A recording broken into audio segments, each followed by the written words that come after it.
The original is my go-to, but the spicy filet lives up to the hype. Hey, it's Jillian, and a little thing I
Oh boy.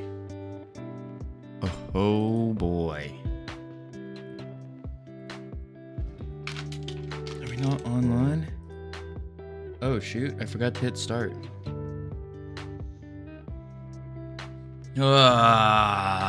Ladies and gentlemen, boys and girls. We've been live on YouTube for about a couple minutes. It appears I have forgotten to start it up on Twitch. A little awkward. We were there for YouTube, but we missed out on y'all, Twitch. I looked over, popped over onto Twitch, and I was like, wait a sec. Something doesn't make sense. Why does it say we're offline? Why is nobody saying hello? What is going on here? And then I looked a little closer, and it said we were offline. And I was like, oh no, did we just DC or something? What is going on? Turns out, we just didn't hit start. That's a really awkward. I thought we pressed it, but we did not. But I was also sprinting around, and I just downed a whole bowl of ramen in like 2 minutes. Maybe a little bit more. Man, that was awful. That was awful. This is we're in quite the struggle right now. All right, so we're gonna get the streamer bot going. Holy moly. You guys can't tell, but I am sweating from running. Oh. Okay. So what are we doing today? We are going to open streamer bot, so that way we get the notifications. We're gonna open up our stream deck. We don't have a stream deck, but we have a keyboard. And apparently that works. So now, hello everyone, and welcome to the Great Refactoring. There we go. There we go. Welcome, welcome. We, today, are going to get back to... Why is my music so loud? We're going to get back to doing what we do. And we're going to finish up the spawn point and figure out what the heck is going on with this. I know we're going to use an index, or an integer, sorry. And we're going to say, hey, when you're leveled up, we do this. Blah, blah, blah. Oh, man. Oh, man. All right. We should have the things coming up any moment now. Any moment. Oh, man. And then, yeah. I will say, I was focusing on doing some super secret plans. Kind of lost track of time. And yeah, now we're just trying to get into the game dev headspace here. Now the best way I found to get into that headspace is you just jump into it and get going. Ain't that right, Ironic? Ain't that right?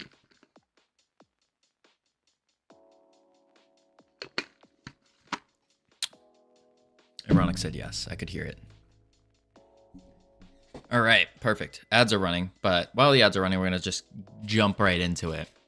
So what we're trying to do here is our realm level up. Our realm level up is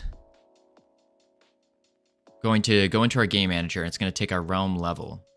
And our realm level is just an integer that increases.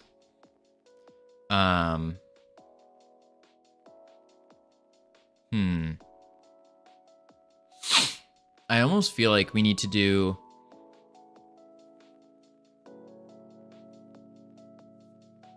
take in our realm level as an argument, and we put that into each individual scene. That way we can understand what's going on. Big up, LT. Oh man, today's interesting, but today is also LT. Today is Freedom Forge Fridays, so you know what that means. We're doing an extra stream after this stream. Doing an extra stream starting at 6 p.m. CST. And I just realized I didn't even post in our own Discord about this thing. Awkward. I didn't even post in it. How awkward is that? Let's just edit, copy, escape. And then we're gonna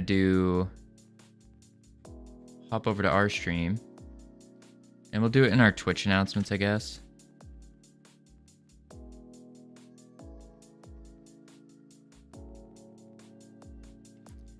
There we go.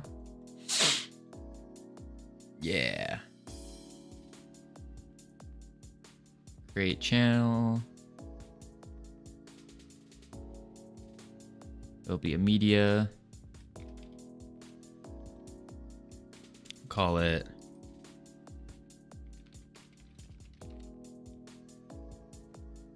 this, that, create, and then, okay, now we're set. Sorry, I'm doing like other things. So late though, so awkward. Yeah, it's just the best time that works for me, to be honest. Because I would do it around now, but we got to do some game deving. We gotta at least do some progress. Welcome back from ads, everyone. We gotta at least do a little bit of progress on our game here. Yeah, we haven't earned the right to game today. Although, to be fair, I did play a couple rounds of Project Kaizen this morning, but I was doing it for science. I was trying to plan out the final touches on the competition rule set, and so I wanted to make sure that exactly how long is a game, because I know it's like generally 5 minutes, but like from the time you press Q to waiting for the Q, all that. Then I wanted to see like average KDs and what is to be expected and that kind of thing.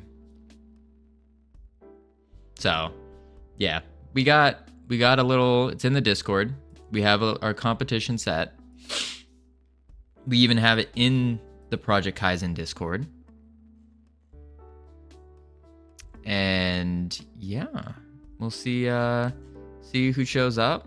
Hopefully a bunch of people will show up, because the more people, the more competition, the more fun it is, at least in my mind. But if only one person shows up, then that's going to be a little awkward, because then they just automatically win the progress pass. So hopefully more than one person will show up and participate. We'll see. All right, so what are we doing here? I think what we need to do in our game manager is put an argument for next level, and we can say current level, like so.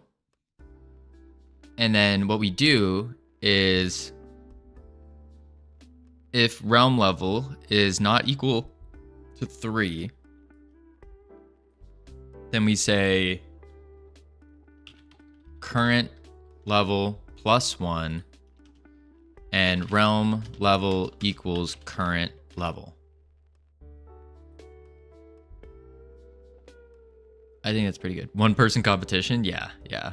Listen, I couldn't, to be candid, I didn't plan my timeout wisely enough to give like a super solid like rule set for the competition.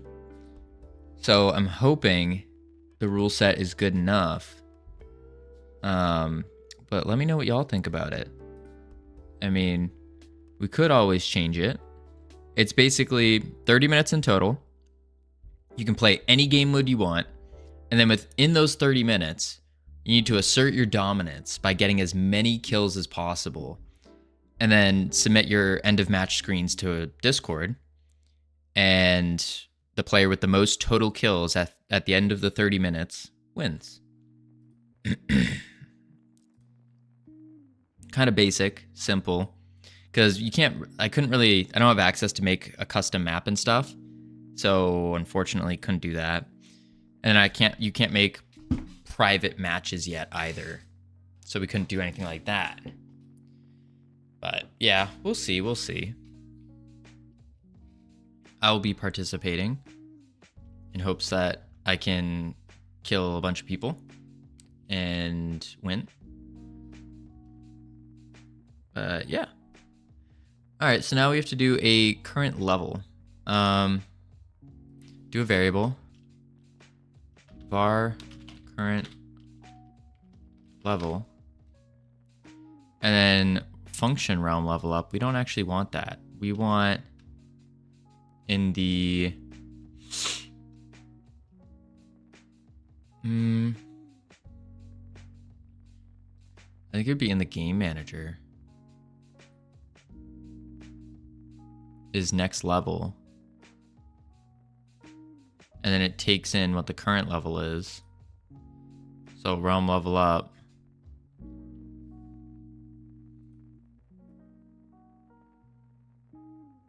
And then we can do game manager dot. Wait, what is the function called? Next level. Next level. Using the argument of current level.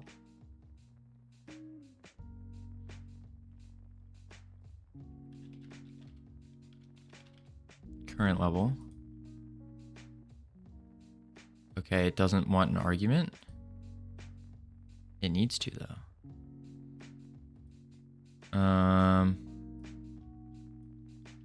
Realm level. Using realm level.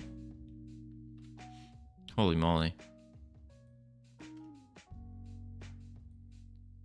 Arguments for next level. Expected 0, but received 1.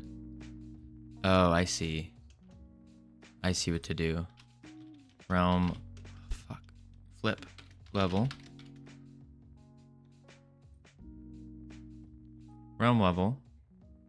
Game manager dot next level. It'll use realm level. And then realm level plus equals 1. And we can say if realm level is less than or equal to 3.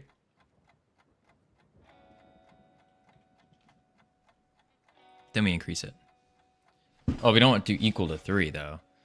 It's just less than 3. Yeah, just less than 3. All right. And that should work. As an int equal to 0 or 1, because we start at 1. So now what should happen is we have next level, which changes our realm level. And then that's good. Expects 1 now. Okay, realm. I cannot type an underscore for the life of me. Whew. Whew, it's one of those days, I guess.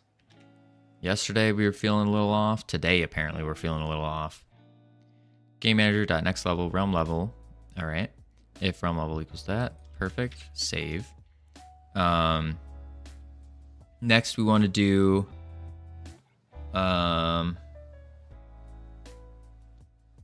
in our player UI.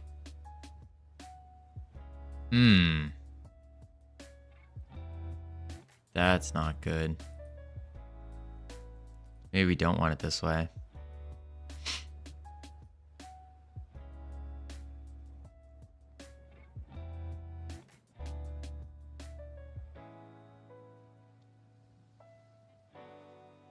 Try to be quiet.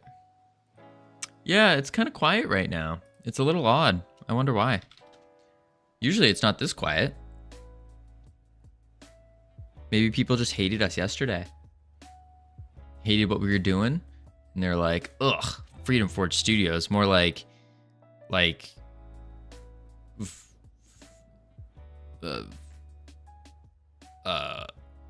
boring Forge Studios. Maybe. Potentially. Yesterday we were a little off. Although our I know, right? Usually not.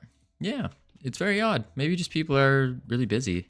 I'm excited to see how you will make the realms level up. Oh, ironic. I'm glad because I know exactly how. Check this out. Ready? OnReady var current realm. And then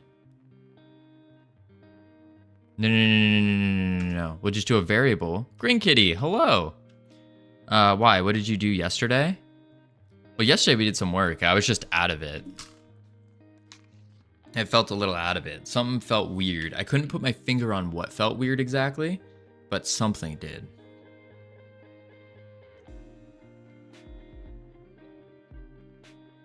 And same thing today. It's weird when you're min-maxing, do you want to feel better? No, I don't. It's not that I'm lacking motivation. It's when we do this. Ready? Check this out. Check this out. Ready?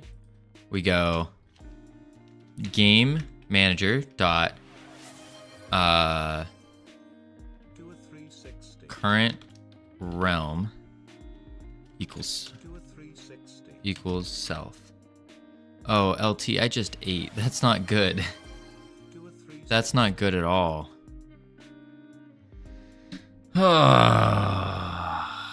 This isn't motivation. This is demotivation. All right, stream's over. LT ruined it. Bye, everyone.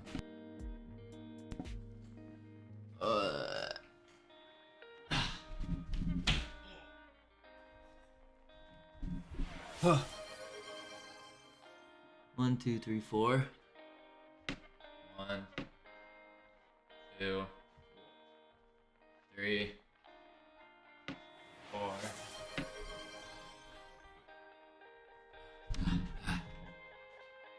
Oh, and then we're getting hit by garbage bots trying to give us some free viewers. Oh, I do not. I feel way sicker now. Holy crap. Whoa. Howdy, Hickatile. Howdy, howdy. All right, so let's see here. We got pretty exciting stuff right here. So the way we're setting the realm is on ready. We are going to do game. We're going to set the game manager's current realm to ourself. And then what happens is we can use wait, hang on. I had it and then I lost it when I did all the spins. Hang on. Realm level is an integer. And then we say, hey, this is our current realm. And then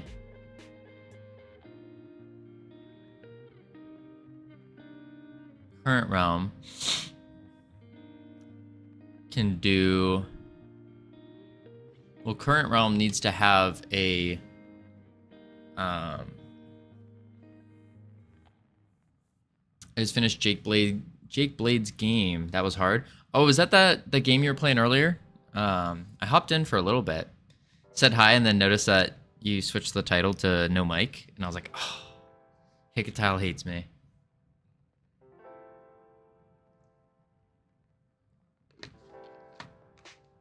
That was my conclusion. It seemed really difficult, though. Really difficult. Current realm. So now we have the current realm, but we need to give the current realm a realm level.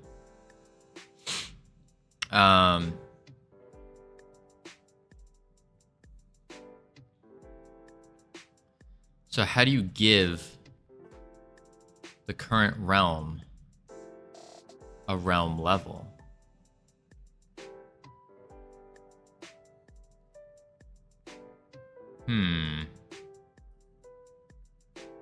I know we probably could. I mean, one way, which is not the right way, is to make a separate node or scene or whatever, and do that.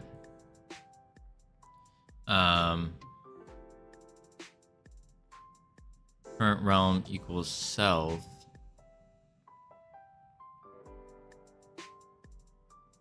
And then, yeah, we need to somehow give current realm the realm level.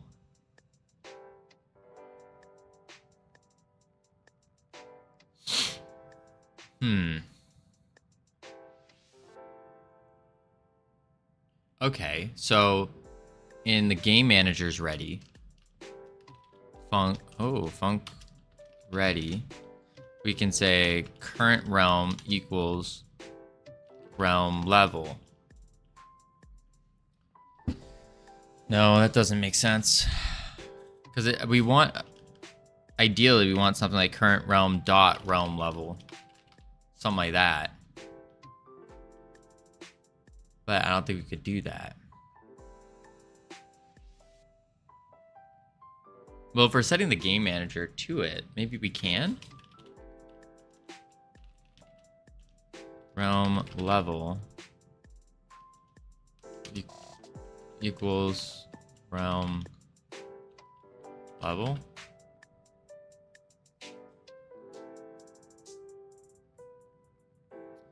And then, why does game manager need a realm level? Because it needs, the game manager should know what it's loading when we go through a portal, right?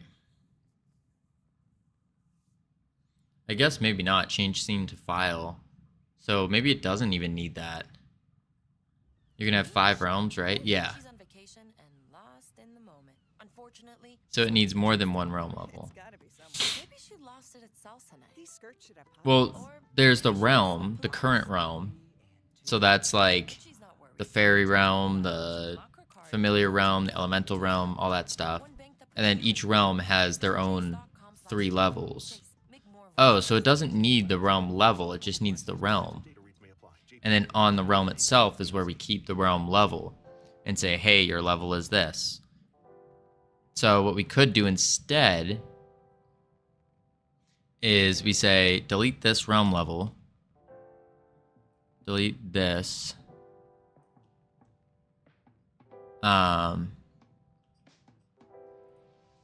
and then when you load a realm, it needs to know what level it should be. Right. So then what we can do is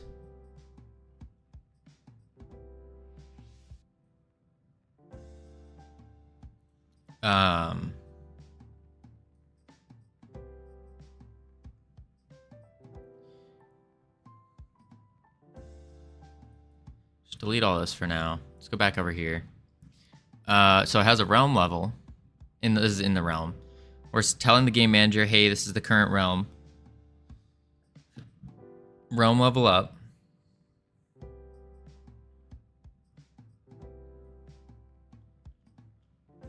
If realm level is less than 3, then we add 1.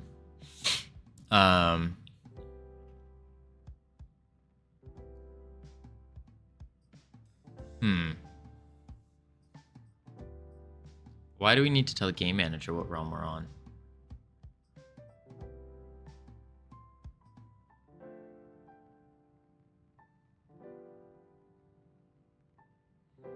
I don't think we need to tell the game manager, actually.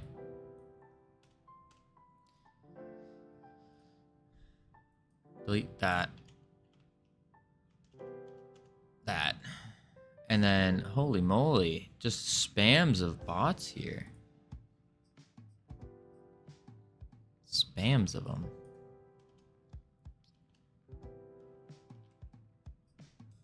Okay, and then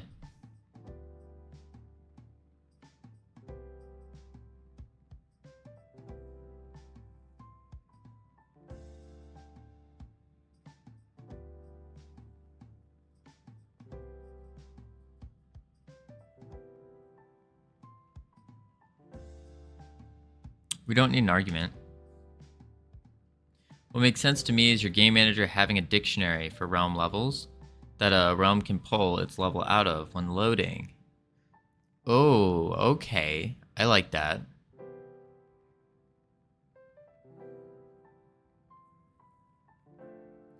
Your game manager has a dictionary of realm levels. And is that dictionary going to be like, would it be, for example, just to put things simple, you have like the realm fairy, and then it has 1, 2, and 3.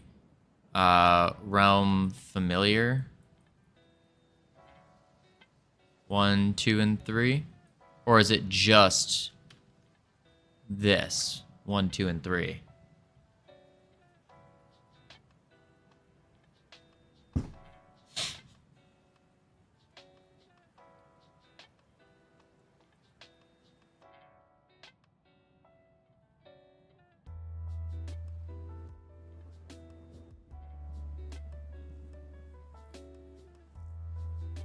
It'd be an int, right? Yeah. I'm thinking about how does the game manager know? Like, how would the game manager remember that your fairy realm is on 3 and the familiar is on 2? Fairy 1, it would be an int, right? So fairy 1, familiar 1. Okay.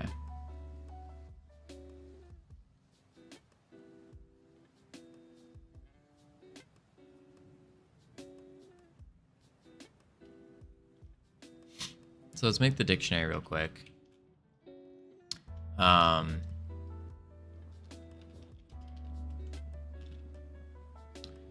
we'll call this realm levels as a dictionary equal to I think it's squiggle.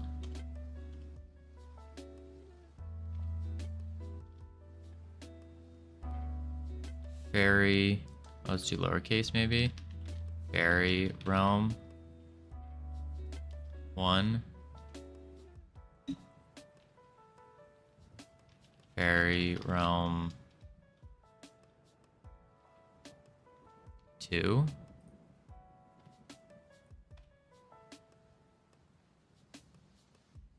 You're treating your game manager like a save file.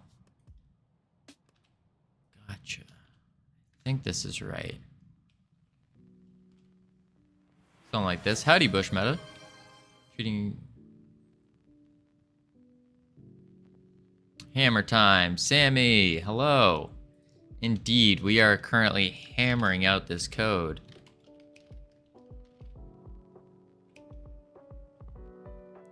Hammering out the code. Only have 1 key for each level.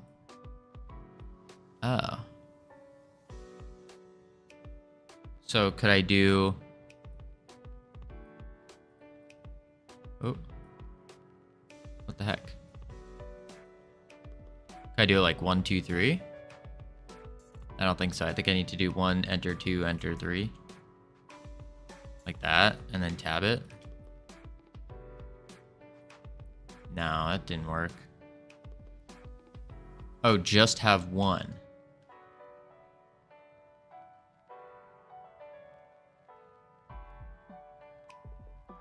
It's 1 int.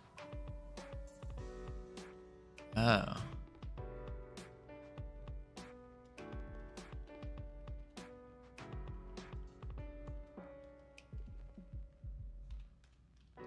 Familiar. Fairy. I wonder who you are. Very familiar. Elemental realm. Oh boy. Rossum Tech. Hello, welcome officially to our team. You know, you now have access to these immaculate team emotes here, where you can spam them out, you can welcome people to the team, you can flex on people, be like, hey, I'm part of the Freedom Forge Studios team. So welcome. Elemental, spirit realm. 1. Then we got, what's after spirit realm? We have the demon realm.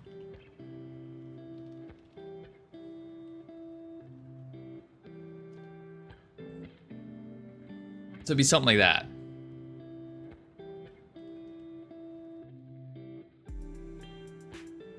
But how would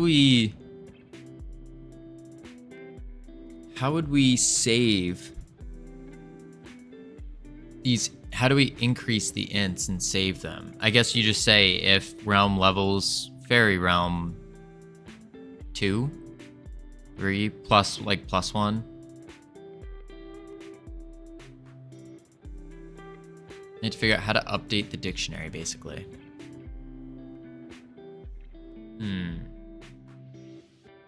Game managers and auto load, right?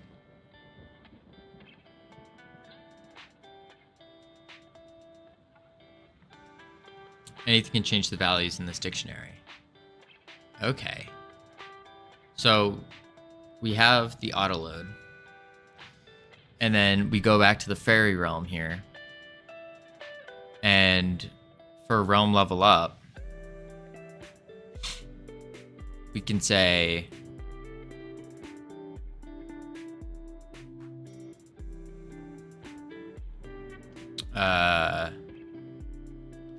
in the if game manager dot realm levels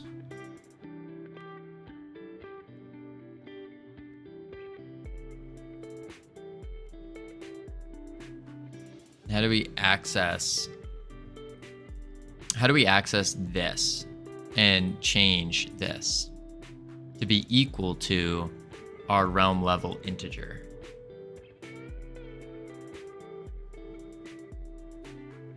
I think that's what we do next.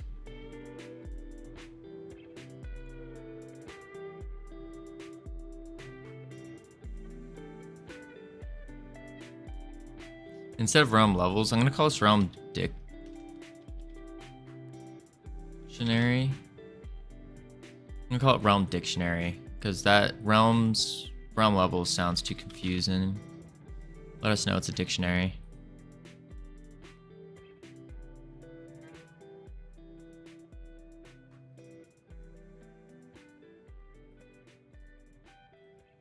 Realms dictionary. I mean, this should be an easy task, but I don't know how GDScript works. You and me both, Bush Meta. You and me both. We are learning here. We're trying to figure it out. So we need to be able to, in the dictionary, call a specific one. And then from there, add one to the value.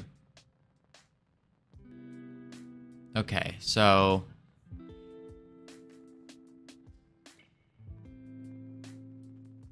to access a dictionary's value by referencing its corresponding key, in the above example, points dictionary white. Point dictionary white will return 50. You can also write pointsdic.white, which is equivalent. Okay. However, you will use the bracket syntax if the key you're accessing the dictionary isn't a fixed string, such as a number or a variable. In the above code, points, I'm so happy seeing you pull up the docs instead of asking ChatGPT like you're 5. We're learning, Ironic. We're learning little by little. Listen, we don't have time. If we're gonna ensure that we crush your next game, because apparently you're already farther ahead than us in this game. We need to focus up. We need to look at the docs. We need to understand the docs. How's it looking so far? Which one? Ironic's game?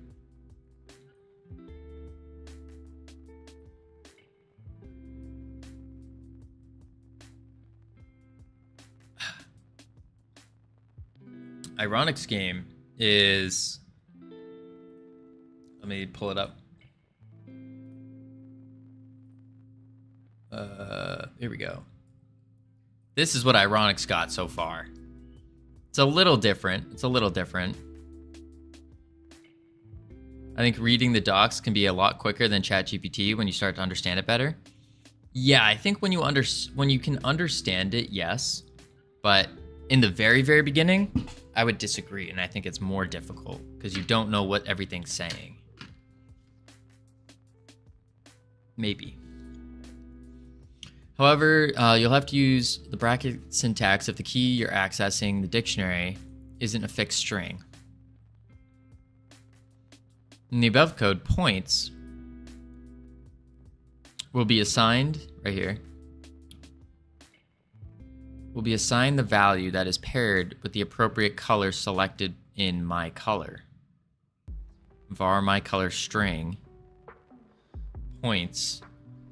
So this accesses the points of each color.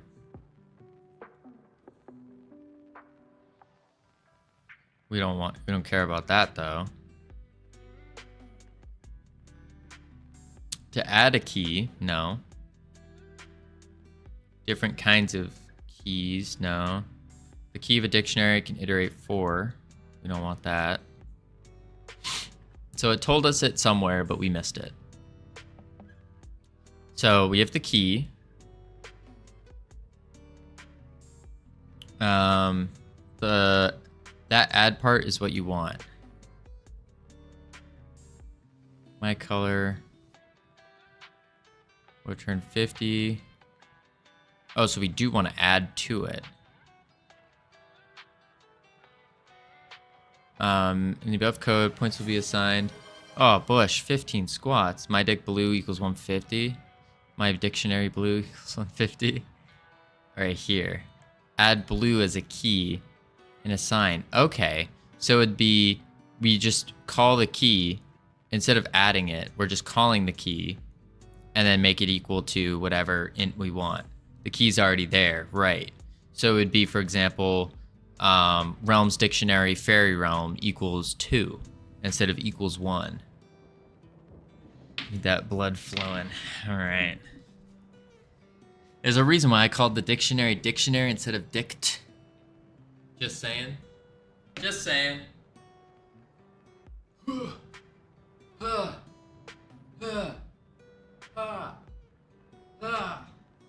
8, 9, 10, 11, 12, 13, 14, 15. Ow. Check the outside this time. Luckily no one was there this time. No one was there.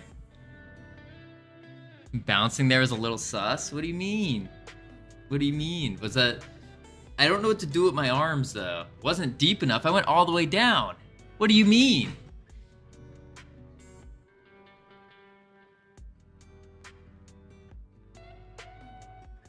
Like that. I was doing it. Ha, ha, ha, ha, ha.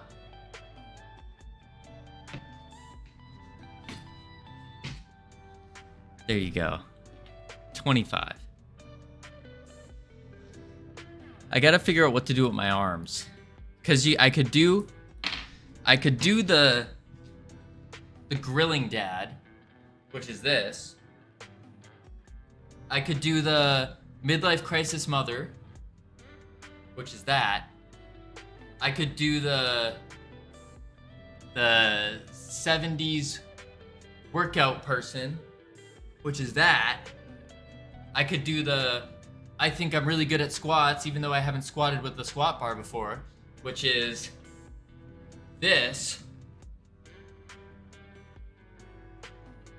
It's like, I don't know what to do. That's how you get your points worth? Ah, Bush. So I was like, I don't know which version of squats is the best when it comes to the arm positions. I do the midlife crisis mother.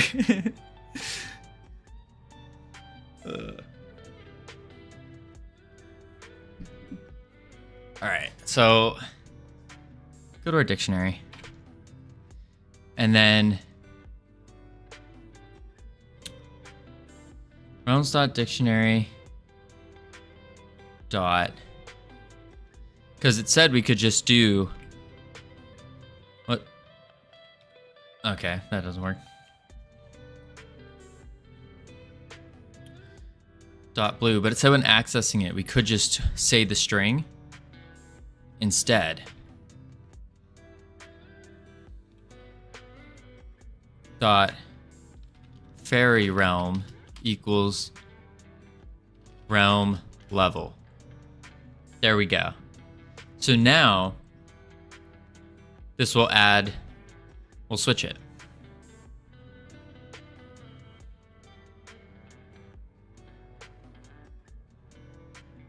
Yeah.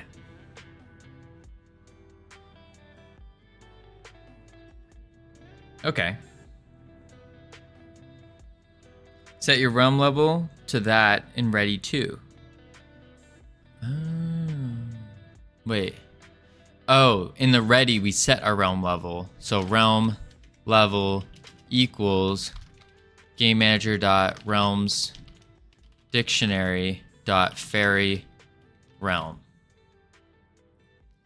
That way, when we start it back up, it should go. Now, okay, so let's try. Oh, nuts. We'd have to do the... We have to do this to the portal realm as well. Probably should have done it to the portal realm first, because that's the one with the thing.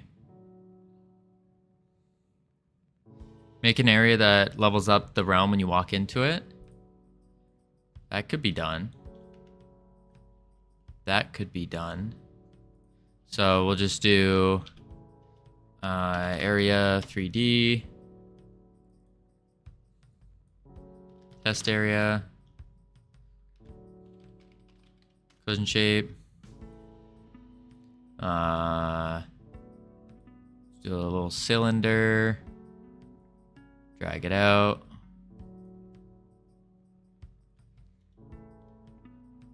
Then we'll bring it over here, over there.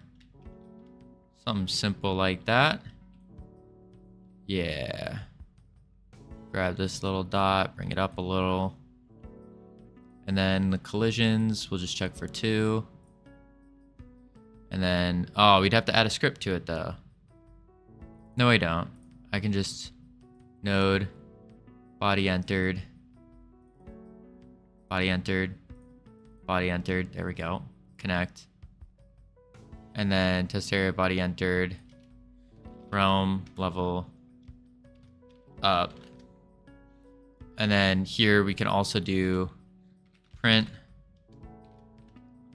Actually, we're gonna print the game manager dot realms dictionary dot fairy realm. Save.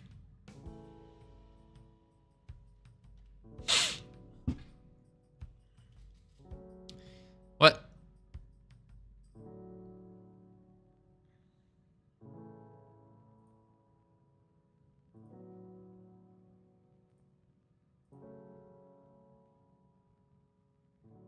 Oh, I forgot. We did, let's do a melee. Open.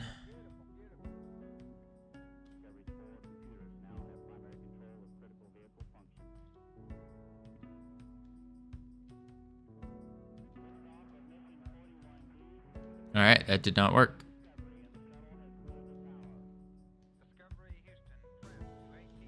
Interesting. Go to test area. It's, oh, we didn't mask. That's why it's on a layer, not a mask. Whoops. Yeah. There it is, level 2. Level 3. Boom. Can't do anything more. Perfect. We did it. Go team. Go back to the altar realm and come back. Ooh, good idea, good idea. All right, so boom, we're on 2 now.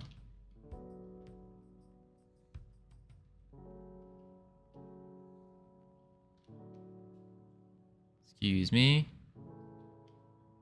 Boom, 3. There we go. Perfect. It works. We did it. Your first save file. Very cool. Let's go, team. Very first save file. We're professional game devs. May as well just quit while we're ahead and we can ship it. That's it. That's it. We're shipping it. Game's done. All right, everyone. Realm Rapture up for sale. $99.99 for early access. We're going to stay in early access for the next 5 years. And after your initial $99 and once early access ends after 1 week, then we're going to go into early beta access. And early beta access, to get access to that, you need to pay an additional $20 a month, recurring fee.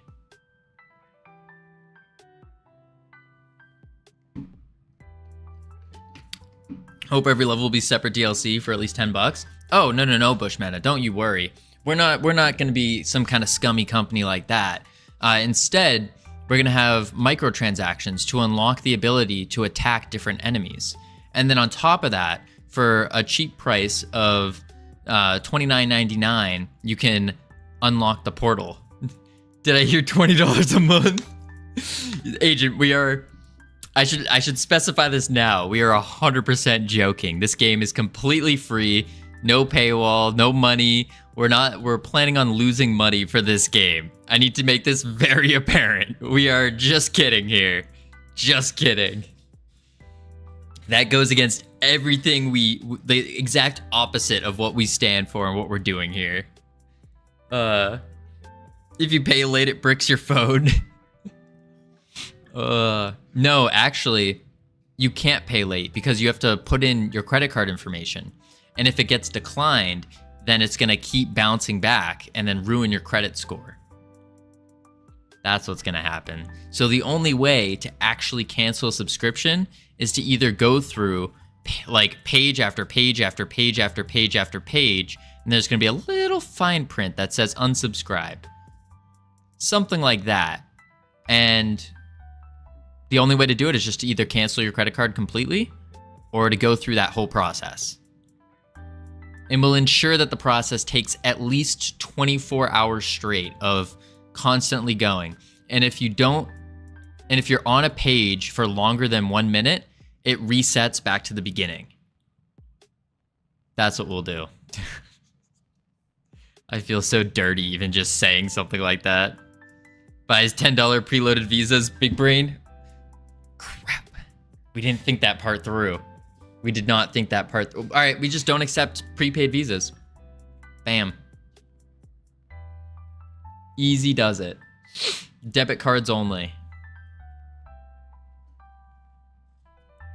All right, so now that we have the realm going, we have the realm level up. Delete this test area. Garbage. Save. Now, what we want to do is in our realm. Nope, we're going to go to the portal realm. We're going to add this to the portal realm as well. So, realm level up. Well, there is no level up in the portal realm. So, what we'll do is we'll just do this. We will go to enemies, go to melee. We're actually going to delete the enemies because we don't need them right now. And then we're going to instantiate the altar. Oh, I hate that everything is just in the ground. There we go. Not money lives. Just name it a real arcade game and just ask for payments after every death. Do you wish to continue?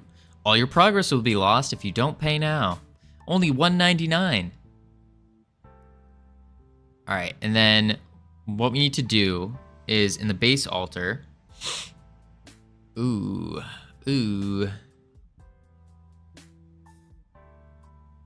Wait, it's not here actually. Let's hit play.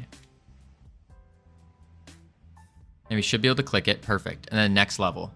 And of course, next level breaks. So on pressed, we're going to do game manager. So the reason we need to put this in the game, oh, nuts. We might have to put the level up in the game manager because how else do we get the UI to talk to the current realm?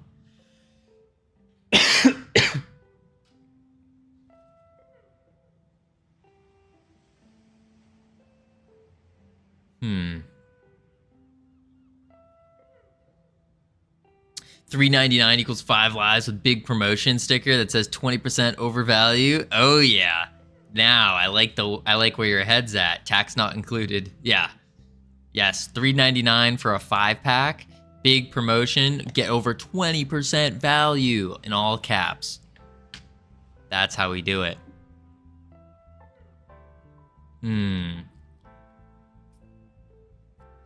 then you can buy the Epic Pack for $99, where it gives you a bunch of resources and gives you a total of 3 extra lives. Ooh-wee. Now we're talking. Now we are talking. All right, so our next goal is we need to make that button that you saw do the thing. Do a level up. But turning into Diablo now. Yeah, that's not the goal. We don't want that. Yeah, all skins are 7,500. Buy packs are 7,000. Oh yeah, and don't forget, you can actually earn the in-game currency for free. Except the thing that we're not going to tell you is that that in-game currency will only last for the remainder of the rest of the month. And at maximum, you can only gain up to 6,999. So you're 1 point away. And then you can only buy it in packs of 1,000 or 6,000 at a time. There we go. There we go. Now we got a game cooking. Oh, I feel so dirty just even talking about any of that. Ugh, gross. Absolutely gross. All right.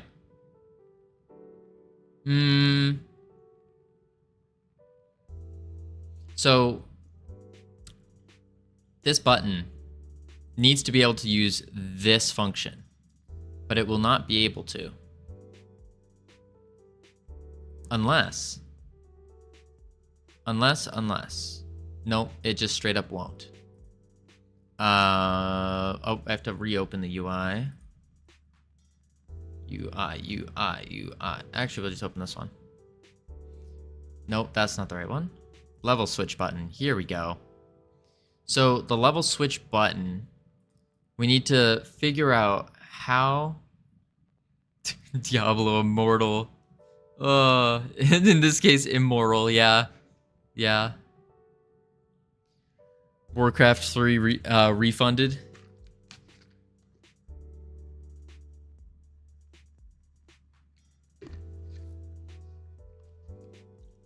So once this game dies, we'll just re-release this game, call it something like remade. And then we won't actually remake the game. It'll be the exact same game, but even slightly worse. Yeah. What's this project about? Oh, that's a good question. So, all right. Basically, this is our first ever game dev project.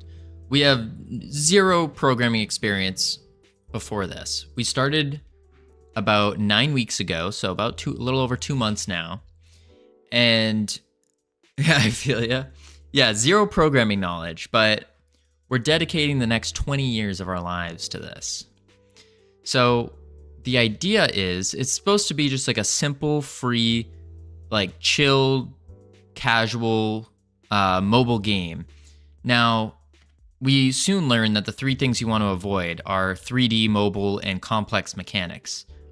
So our first game is a 3D mobile game with complex mechanics. The idea behind it is we're just going to cheat in some stats real quick. You have a simple joystick where you can run around. You have auto attacking. So whenever you get into that range, boom, boom, boom. And there's enemies that will fly around and shoot at you. There's enemies that will run and chase you and try to bite you. And let's see if I can get away. Oh, geez. All right. I'm going to have to, I forgot this guy. There we go. And then they drop resources. So, boop, there they are. We'll just cheat more in. And the idea is you can use these resources, boop, to turn in quests. And you unlock these companions. And the companions will follow you around and whatnot. But on top of that, they all have special abilities. So the fairy, for example, has a special ability to heal. The familiar has a special ability to stun. The spirit has a special ability to slow. And then on top of that, you can use these resources to upgrade all your RPG stats. So that's health, damage, defense, that kind of stuff.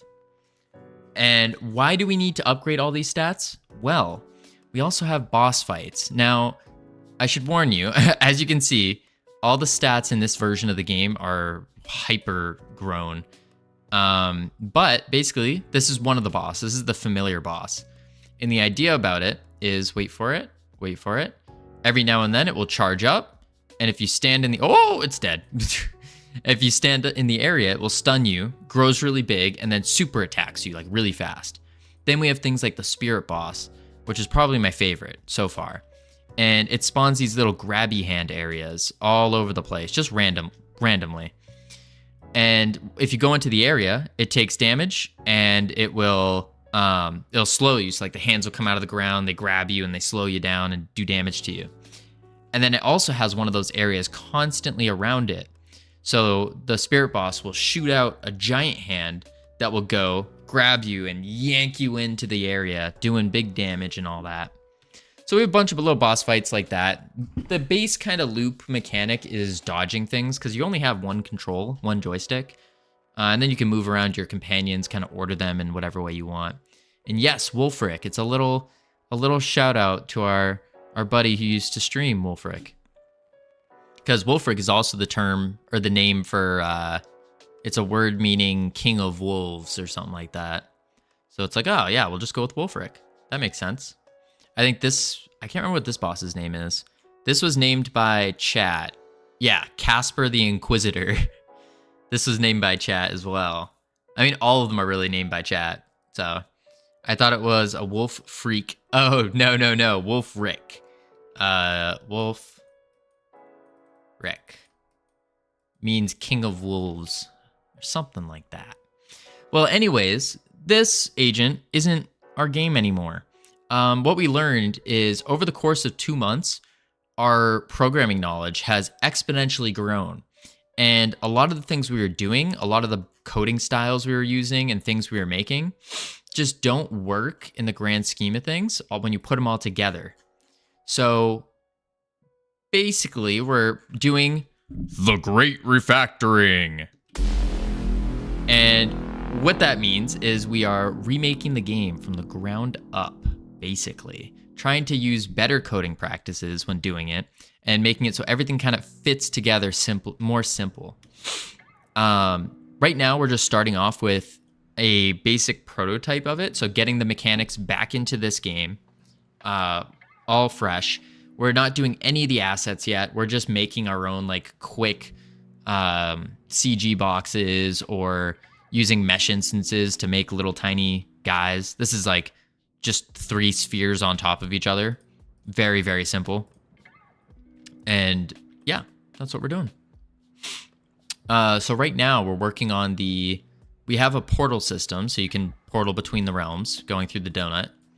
And right now we're trying to work on upgrading the realms. So there's a total of 5 realms, and each realm has like a different like enemy type. So we have like a fairy realm, familiar realm, which is a wolf, a spirit realm, an elemental realm, a demon realm, and each realm has 3 levels to it. So once you upgrade a certain amount of stats at the main altar, then you can grow it up, and you can, it's like once you have, I don't know, like 15 out of 20, then you can move on to level 3, something like that. I love seeing project grow like this. I'm kind of in the same boat. Started a project with 0 prior knowledge and made a game on Steam. Oh, you already have a game on Steam now. Holy moly. I have more time. In though. I'm 3 years in. Oh, jeez. 3 years in. Well, if you want to link your game, feel free. We'll check it out.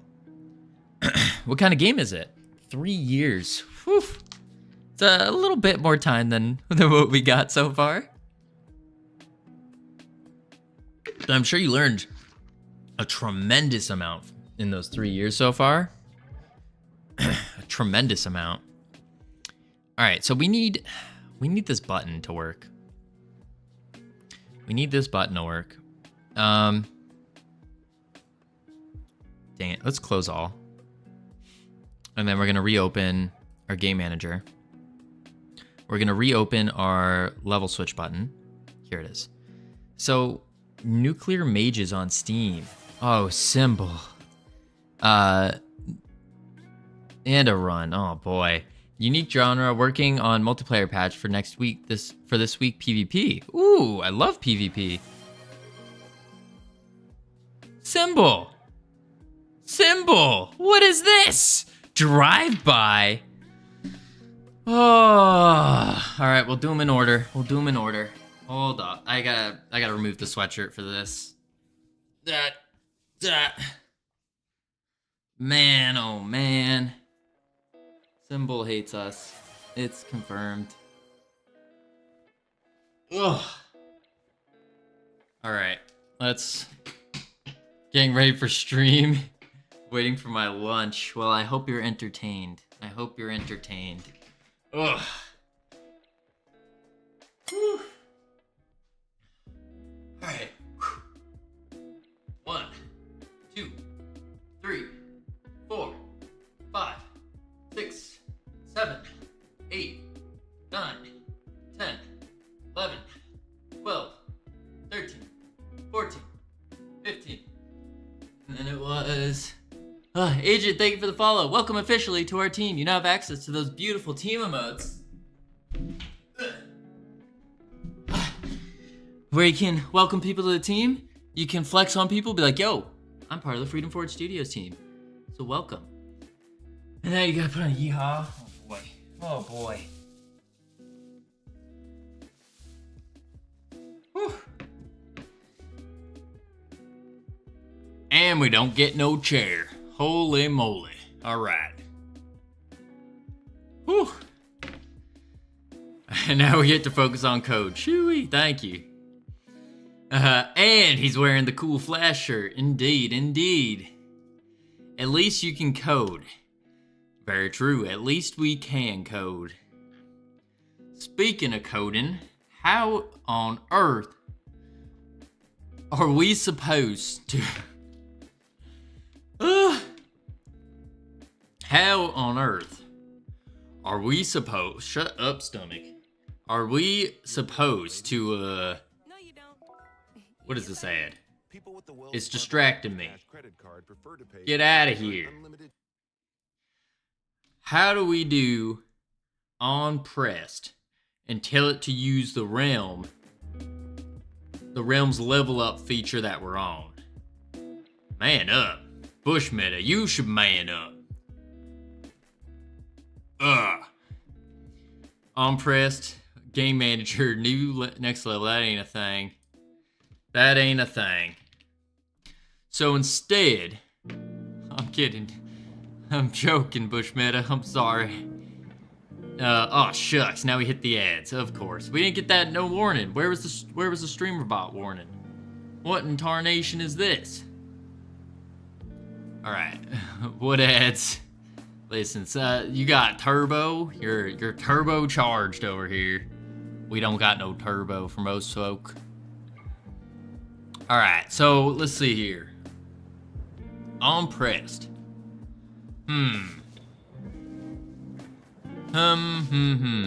So this is using the player UI auto load. So ideally, I'd like to use the unless, wait a minute. What if we emitted a signal? Howdy, North Pole. Howdy. What if on pressed, we emit a signal, and then when the signal goes off, we connect it to the level up? Maybe that'll work. What are we thinking here, team? Do we think a signal will be the answer? Or we have to figure out a way to add the realm level up into the game manager?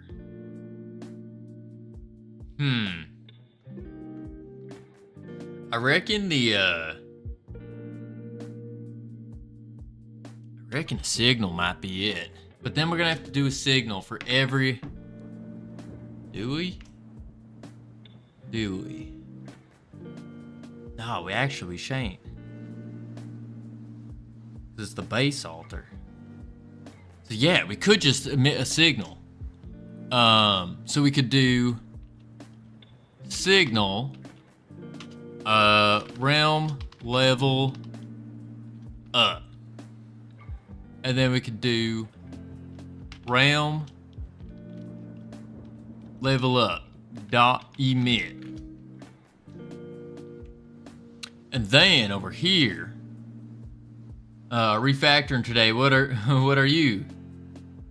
What you are? We are doing the great refactoring. So we're still remaking the game from the ground up. This time what we're doing is we're setting up the realm level up functionality in cowboy style. Indeed, the great refactoring. I can't help it, just every time I say it, it goes off. Auto-magically. Definitely not pressing a button every time, tell you what. Welcome back from ads, everyone. I hope they're enjoyable. Hope you found something cool like the T-Mobile singing ads, maybe a little bit of Peloton, maybe some IKEA whispering in your ear telling you to buy a new bed frame. You never quite know these days with the ads that are going on. Alright, so level... I reckon we just do it in the ready.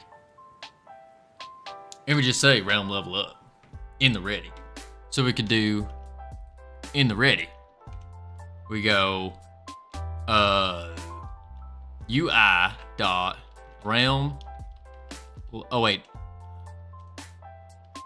Realm. Wait. What do we call it?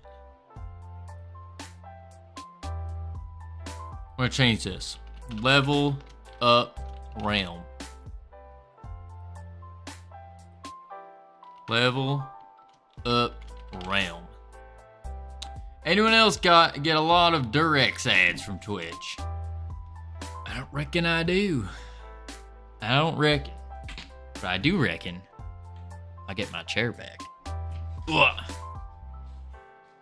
Ugh. All right, we can say goodbye to that.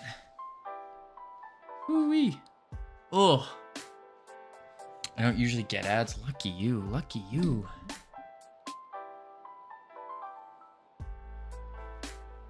America doesn't know where that is? Yes, I do. Look, we have... Hang on.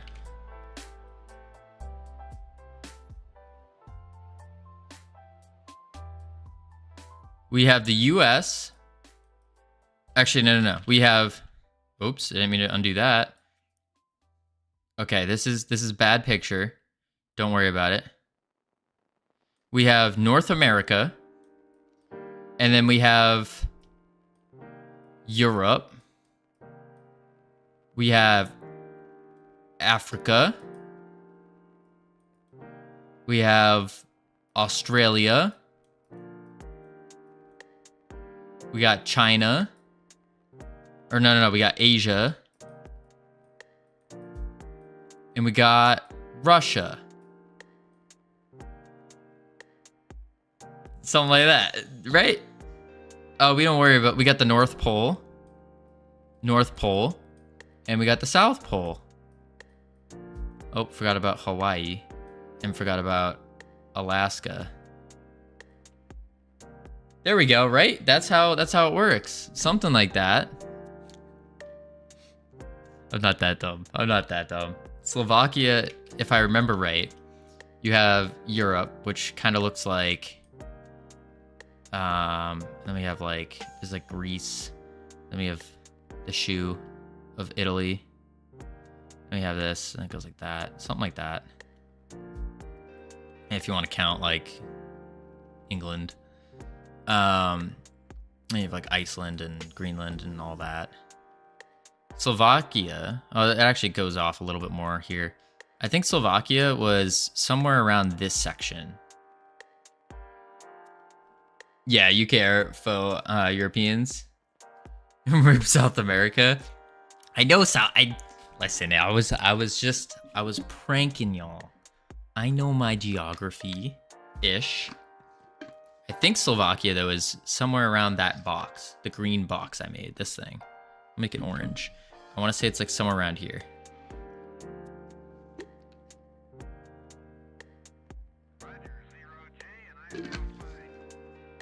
Oh, it's closer to the middle. But it's still to the right, though. The right of Italy. Let's do... map of Europe with no names.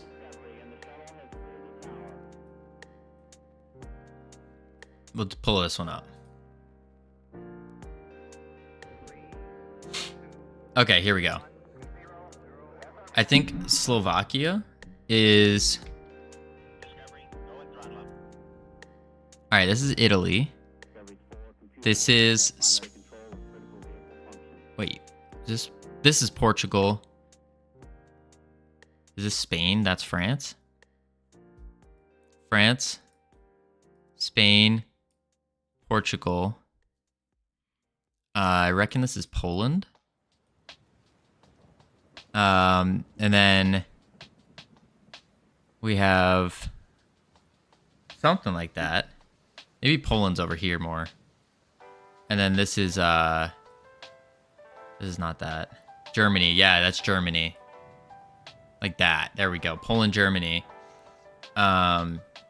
Slovakia. It's one of these four. One of those four, right? Yeah. Okay. I was pretty close. So let's undo all that. It's one of these four. We know in these four, I think we have the Czech Republic. So we have CZ.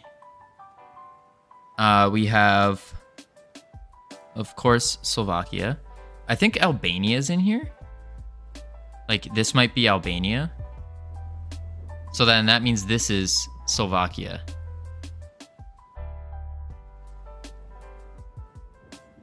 It used to be... Oh, so that means I've got it wrong. It's... So then this isn't Slovenia. I think Slovenia is one of these two.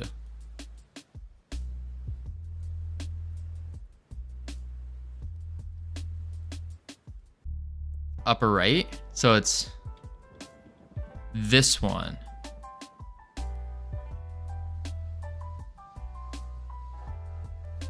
Ah. I mean, come on. I was pretty close there. I was pretty close. I think that's like closer than most would get. I knew it was these four. One of these four. And Belgium is like this one.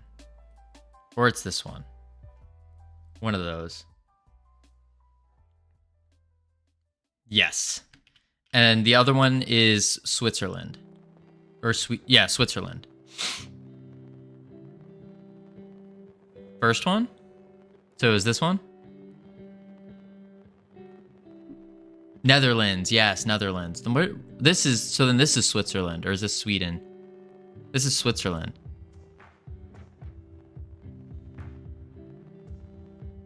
I don't know. That's Denmark? No. Denmark, I thought, was up here. Denmark, Norway, and... No? Oh, I'm way off then. Map of Europe. With names. We're cheating. Oh, Norway, Sweden's the middle one. Then Finland. Denmark is the peninsula. Czech, Austria, Slovenia. Slovakia. Hungary.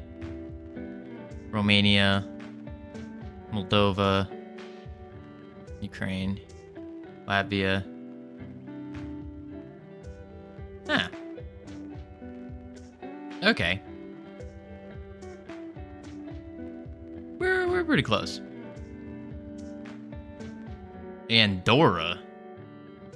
I couldn't do that. Listen, we're game devin. We're game devin here. We don't. What is Andorra? Isn't that like a? Oh, it's a place. Oh, it's literally it's a country in Europe. It's a very small country.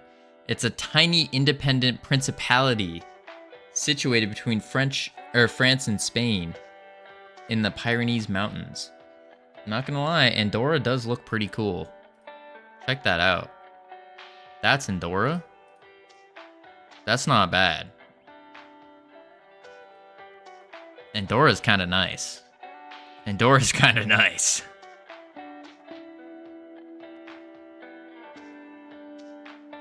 independent countries in Europa and Andorra, Malta, Vatican City. Yeah, it's like, it's kind of nice. Kind of nice. Can't lie. I like the mountains. The thing is, personally, I'd prefer to live on top of a mountain. I think that's just cooler. I'd rather live on top than in a valley. But then again, these mountains are massive and snow-capped. So maybe not that high up on a mountain, but yeah, you get it. Rather like on a hill. So if there's like a hill, I'd live there. All right, anywho. Unpressed, realm level up, emit. Far Cry Primal was set in Slovakia. I actually haven't played fully Far Cry Primal. I played a little bit, but it was like at a friend's house or like something like that. Wasn't there a study on people living in high altitude in Japan? They live for longer than average. I can't remember if it was high altitude or if it was their diet. I want to say it was their diet as compared to altitude, but I could see high altitude having a correlation with longevity for sure. Because you have air quality, you have, I guess maybe your lungs are working a little bit more.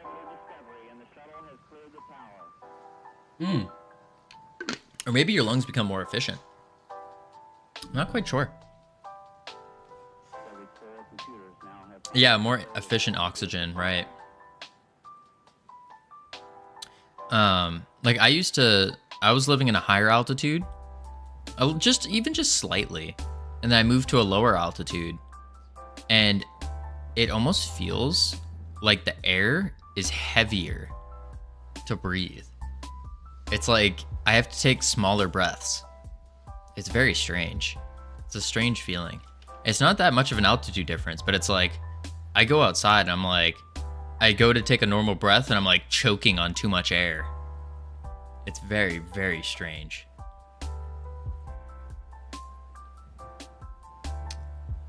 The lowlands. So I don't know. All right, so we're gonna do level up realm. Level up realm dot connect, but it needs to be in the player UI. Can I just do UI dot? I think so. And then realm level up. Make it a callable.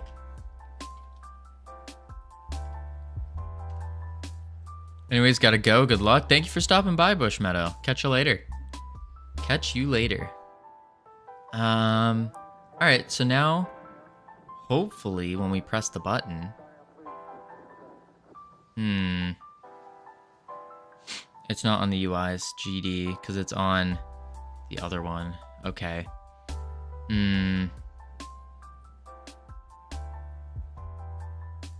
That's annoying. The signal needs to be on the UI, not on this script within the UI. So we can go to auto loads, UI, and then we can do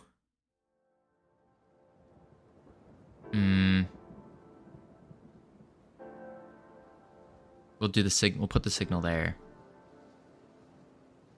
I think that would work. Signal level up realm. Save. And then go to level switch. We can do UI dot level up realm.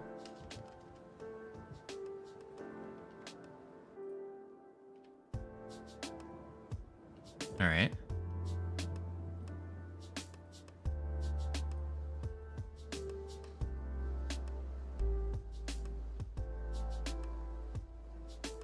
Are we geniuses? Or are we just geniuses? Whoo! Look Look at that. Look at that. Check it out again. Ready? Ready? We're checking down here in the corner. Ready for it? Boom. Level 2. Boom. Level 3. It's that simple, folks. It's that simple. We are game deving. Game deving. Whew. All right. Ow. So simple as that. Now what we can do is we need to make it so it actually does stuff instead of just printing. So what we can say is in our spawn point scene. This is where it gets a little iffy. So in our spawn point scene, let's open up the scene. This is our character spawn point. Oh no, it's just character. Okay.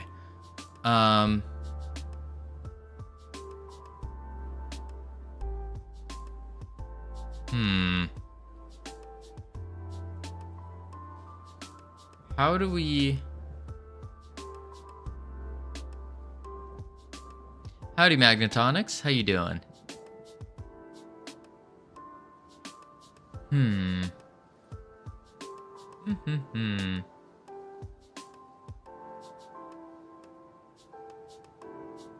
How do we do this?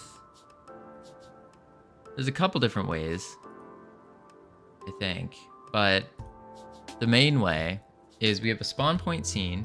Pretty good, definitely ready for a weekend though. I don't know what you mean. I can't say I know what you mean.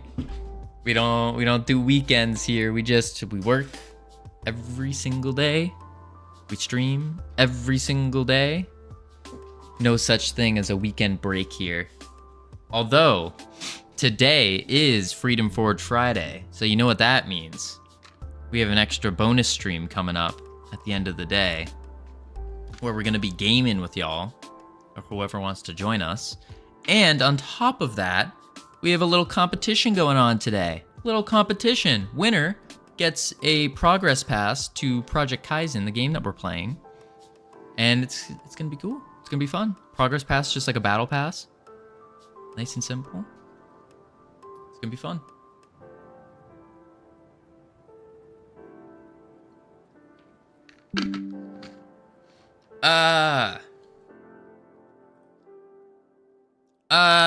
To you too, Quellis. How you doing today on this beautiful Freedom Forge Friday? Welcome, also welcome you, Magnetonics, to day 6 of the Great Refactoring. That gamer, hello. What is that emote? Space P. Space P. 56. Ah! Who's Space P? I don't know a Space P. I know a Space C. Who's Space P? Okay, so these spawn points level up.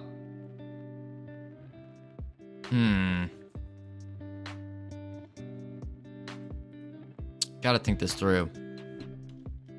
So what we're doing is we can now level up our area. Let's just, you know what? Let's do it simple first. Let's get the ground to change color.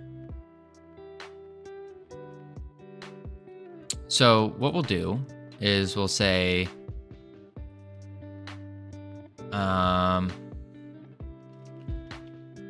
unready var ground as CG box 3D. Yep. Equal to get ground. What up, JD? How are you doing today? You excited? You pumped to take over the Godot engine's Twitch? For those of you who don't know, JD is taking over Godot's Twitch today. In how many hours? How many hours is that? In some point in time. Freedom Streaming, JD here, That Gamer here, all the great ones in chat. Listen, Quellis, everyone here is a great. 58 minutes, woo-wee. 58 minutes. And Space Pirate Fenrir, he's an art VTuber. Oh, interesting. 58 minutes. You know, JD, one of these days, one of our side quest goals is to get the fortunate opportunity to do a takeover on Godot. One of these days. Not that I'm counting or anything. Yeah, it's gonna be awesome. It's gonna be so much fun. How does that work? Is there a place to apply? Or is it invite only? I would assume it's invite only. I don't know though, that's a good question. Yeah, how did it happen, JD? Enlighten us.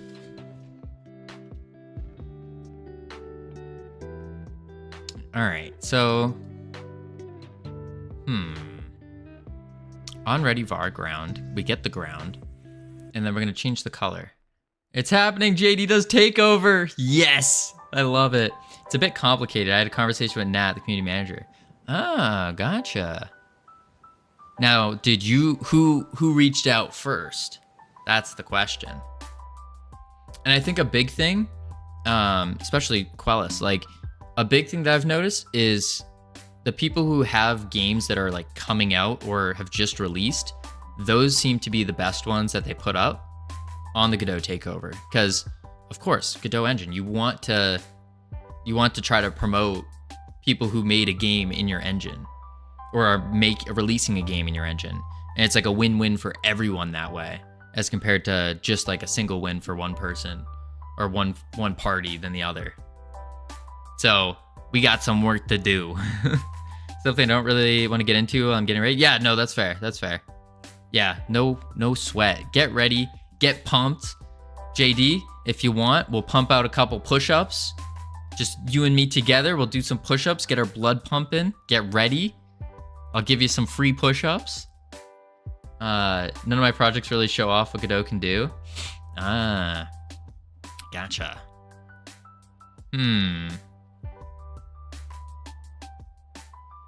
All right, called no. Why is that there? Okay, so we need to figure out. Oh yeah, we're changing the ground color first. Oh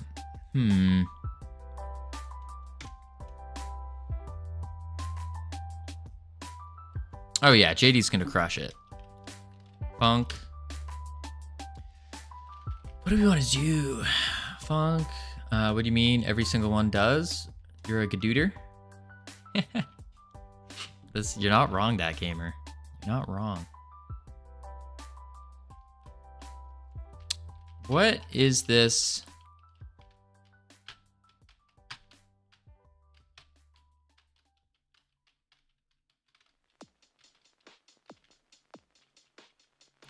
Funk. Realm level up? No. We want to do... So what we're trying to do is this function. We want to do our level things.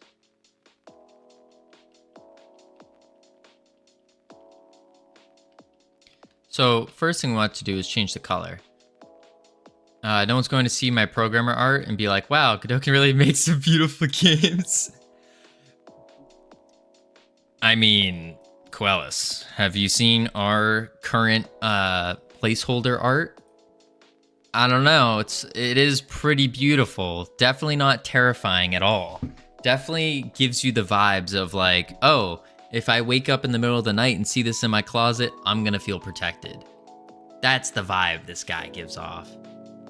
Definitely not the opposite. But they might see it and think, wow, even I can use Godot. Have you replaced the icon walls yet? Well, technically yes, but technically no, because we're remaking the entire game. So this is the previous version, and then we're remaking it in a completely different file, like completely different game and everything. We're just remaking it. Yeah, it's quite literally the great refactoring. Why? Basically, we over the last 2 months, the amount we have learned has grown exponentially, and so our old things that we had that worked don't really mesh well together. We have too many things where it's like, if these are all separate scenes, they're all just like talking to each other back and forth way too, like in a very complex manner. It makes no sense whatsoever. It's like, it literally looks like this. It's gross. And I definitely missed some connection points. Let's probably do like a connection point there.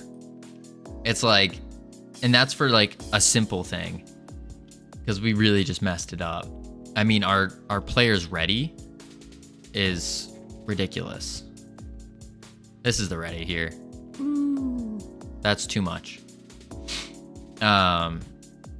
Too much for this simple of a game. So we're completely redoing it, and now it looks a little bit better. A little bit. I mean, this is gonna go away pretty soon, but yeah. Just make the whole code in globals. I mean, we're kind of making a majority of it in globals, yes. We just did our basically like a save state basically, so you can level up your realms. And now we're trying to get the functionality of leveling up those realms. So maybe like func on realm level up. And then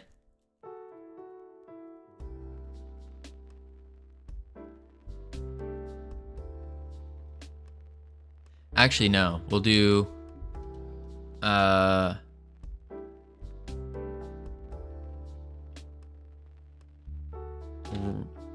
level 1, and then we can do ground dot material dot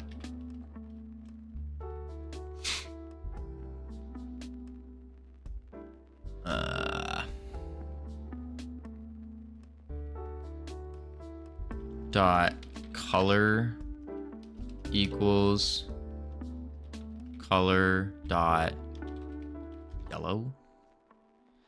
I want to make a pretty complex dialogue system, and the only ideas I have so far is to store basically everything in globals. Ooh, yeah, that sounds a little complex. A little complex.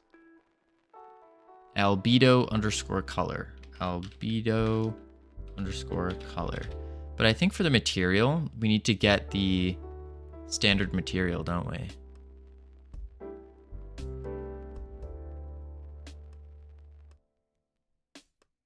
I think.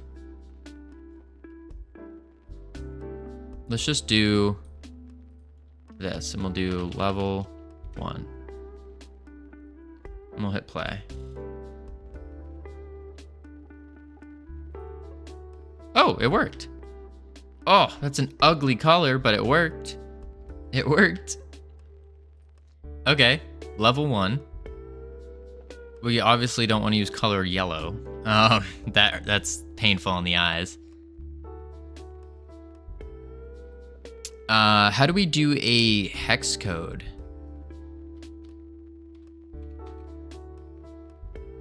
Can't use literal. Okay. Maybe if we do color, and we can do a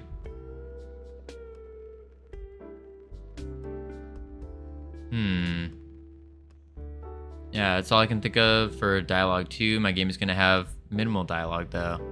We're planning on having some dialogue in this game as well, but I'm not even close to thinking about that yet.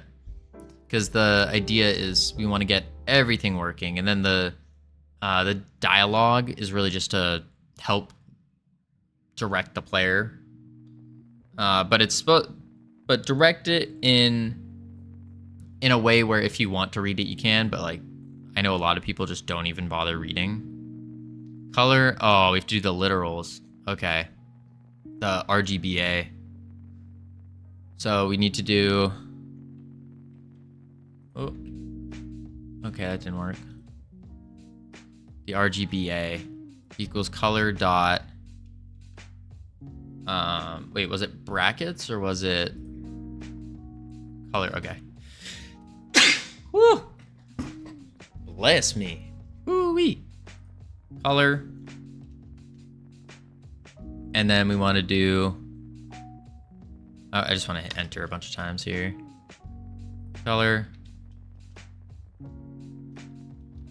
Color from alpha float?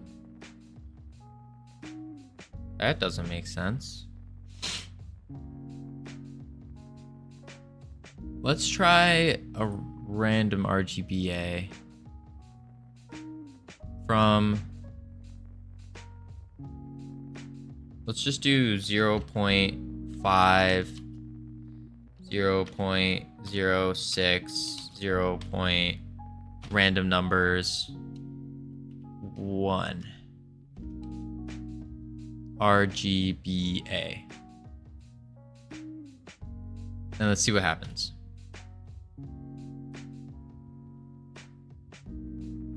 Okay, it worked.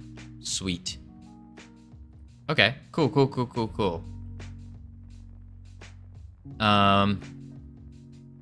What I think we're gonna do though is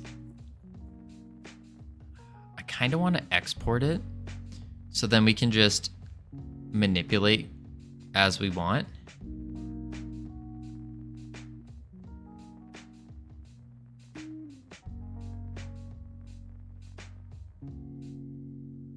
I don't know though.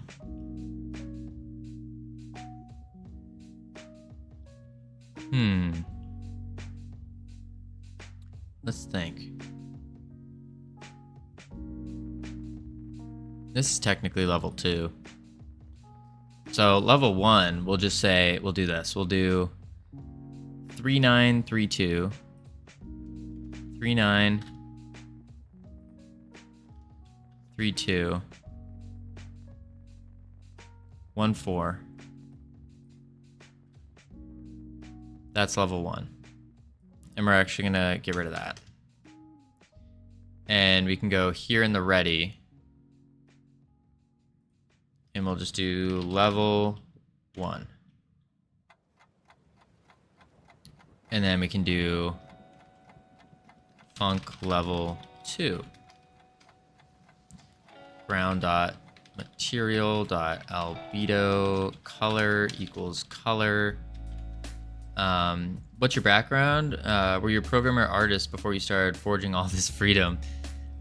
So my background, direct background, is actually the complete opposite of programming and is lifeguarding.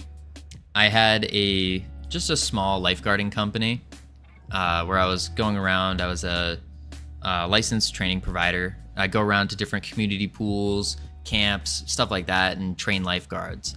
And on top of that, I worked at a little kid camp as the waterfront director.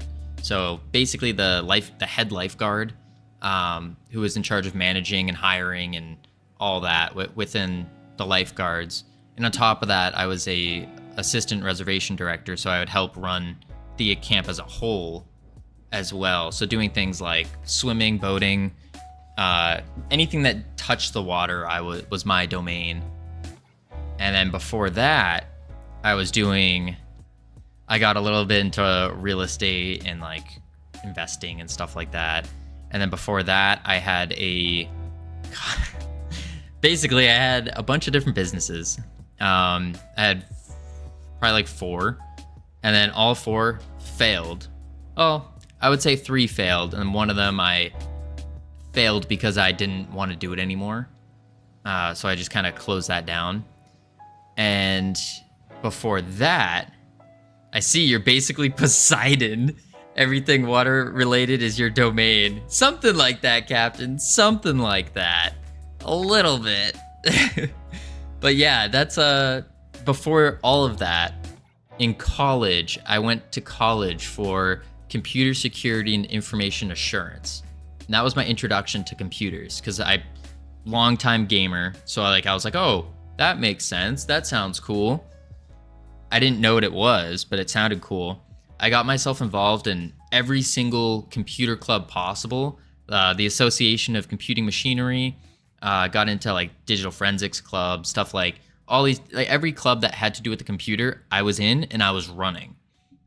And then I ended up, long story, there's a lot of skipped points here, but I ended up actually getting kicked out of college, went through a massive depression era, and fully degened on gaming.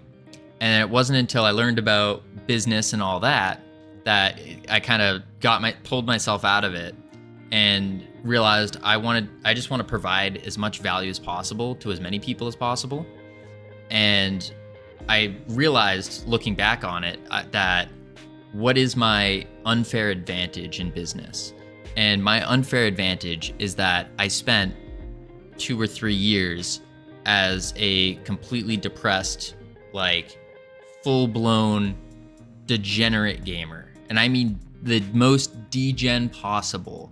Like, Asmongold held nothing on me. Like, it was that bad. And it was gross. So having that whole experience, I know a lot of other people go through similar experiences. So the hope is that here at Freedom Forge Studios, we can make games that are the games that I wish I had when I was in that whole mind space. Something where you can, not only is it a very accessible game, but it's actually rewarding as well. So rewarding in the sense of it teaches a skill, it teaches skill sets, stuff like that. And then boom, came to this. Now, the cybersecurity stuff, sure, I was like doing relatively well in it. Do I remember any of it? No. That was like 5 years ago, 6 years ago. Don't remember like anything from it, really. It's like completely lost that skill set. I thought it would come back to me by starting with Unreal Engine. It didn't come back. It did not. One of the best 1,000 bits I ever spent. Oh yeah, that is such a great emote. Such a great emote. But yeah, that was the very kind of long, skipped around story to my background. I do eventually plan on kind of doing a deep dive in it at some point, like a YouTube video or something, just to explain it so then people can understand like why we're doing Freedom Forge Studios, why it's such an important thing. And hopefully maybe get some more people that vibe with our values, our mission, and will join the team in a more like official capacity, stuff like that. But quick and dirty is, don't like the way games were going. So we're taking the beauty of indie game dev, which is love for the game, people are passionate about their game, putting it at the foremost thing and doing that to scale, basically. All right, so next for the ground, we need to do a new color. So we want to do, the idea with this ground color stuff is that we start off at a dead, desolated, or decimated area, and then we slowly grow from there. Let's see. So maybe we want to do like a little bit more on the green side, but more yellowy. So it's kind of like dead grass. It's starting to grow maybe. And this color really does not matter right now, to be honest. We're just going to replace it. But just to get the idea of what's going on here, I think that would be good. So we got 6'1", 6'5", 2'5". 6'1.65 and 0.25. And of course, 1. And I didn't add my spaces. 6'5", 2'5", right? 6'5", 2'5", perfect. All right, so level 2.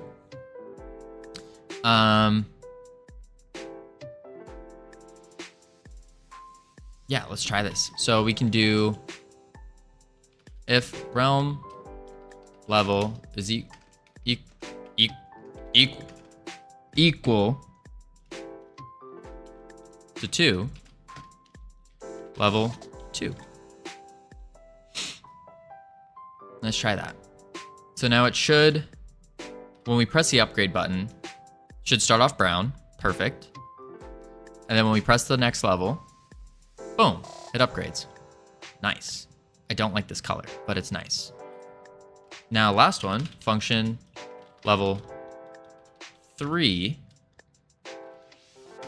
We're just gonna do ground dot material dot albedo color equals color. And we gotta pick a nice, beautiful green. Nice and beautiful, like a deep, vibrant green. That's a good enough one. We could just do web green as well. Web green is pretty good too. So 1949 1. 1949. Oh, 1. Right? 1949. Yep. Save. And then elif realm level equal 3. Level 3. Try RMB copy value. That would have been cool. Oh, copy value. Thank you, Robert. We'll be sure to use that next time. Just learned something new. Perfect. Glad to hear it. All right, moment of truth. Moment of truth. We start off with the brown. We go to the yellow. And then we go to green. Did you know No Gorb's Ordeal released today? That's a lie, Ironic. You specifically said it releases on next Friday. For those of you who don't know, Ironic, longtime team member, finally following us. Start with brown, go to yellow. That's how I do it. Interesting. I'm not sure what you're talking about, JD, but interesting. For those of you who don't know Ironic, longtime member of Freedom Forge Studios here, helping us out, been a total help.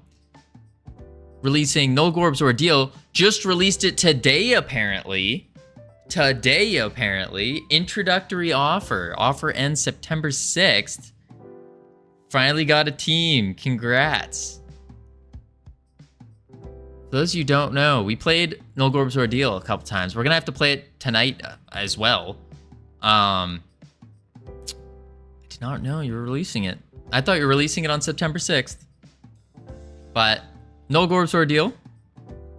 We got a nice little... It's like a 3D platformer. It's absolutely infuriating to play, but at the same time, it's extraordinarily fun to play. I barely started it and I already feel scammed out of my money. That's not true. That's not true. I played it already. We saw it on stream. Play it now, please. Consider playing it right now. I'd have to link up my Steam. Or yeah, I have to link up my card to Steam. Because I have my personal Steam, but I want to put it on the buy it with Freedom Forge on that Steam. Ugh. Yeah, looks like we'll have to play it a little bit tonight during Freedom Forge Friday. For those of you who don't know, Freedom Forge Fridays, every single Friday, we do a bonus stream. Just a couple hours, because how can you call yourself a game dev if you don't play video games? I remember playing that when you were just getting started, Ironic. Very cool. Very cool indeed. You know, I still have a not broken, but an older copy of No Gorb's Ordeal right here. Just saying, I still got it. Still got it. All right, cool. We got the upgrade. Now, we need to, let's see here. We need to figure out the spawn points. Now, my depression is chronic. My ironic moronic. playing Nulgorb's Ordeal. Oh my, what a steal. What's your date modified on that? Good question. Games. 7/4. July 4th. January 31st. Whew. Rookie, or just have a later version than you do. I don't know.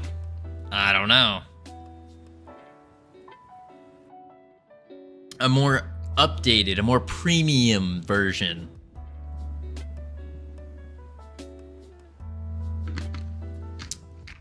That's it. Man. Can't believe you, Ironic. Releasing it, doing an early release. Can't believe it. Alright. So, we need to figure out the... Maybe I keep all my versions of my friends' games so I can post feedback iteratively. Ooh, that's pretty good. Ever think of that, cowboy? Well, listen. I don't know what to say to that. He competes with Jake Blade. Who's Jake Blake?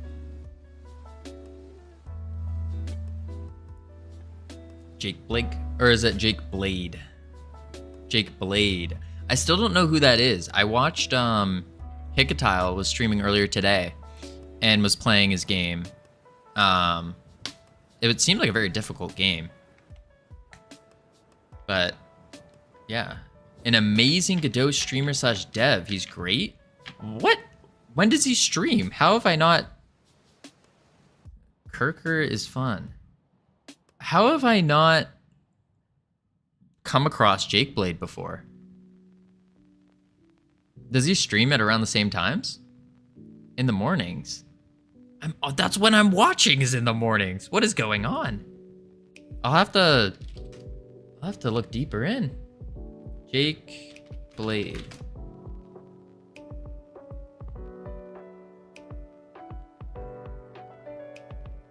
This guy. Yeah, I have not... We'll hit the follow. I haven't seen him before. Same time as Beegs and others. Yeah, I guess I just haven't seen him. Because usually in the mornings I'll watch Beegs, I'll watch Jackie. Nerk and Foolbox usually go a little bit later in the mornings. Huh. Yeah, if you had that January 31st build of Nulgorb's Ordeal, you'd know all the dev streamers. Damn, that's the issue. One of these days. We'll get there. We'll start learning more, meet more people. Still only 2 months into this, so we're a little baby in the streamer world. That's my excuse.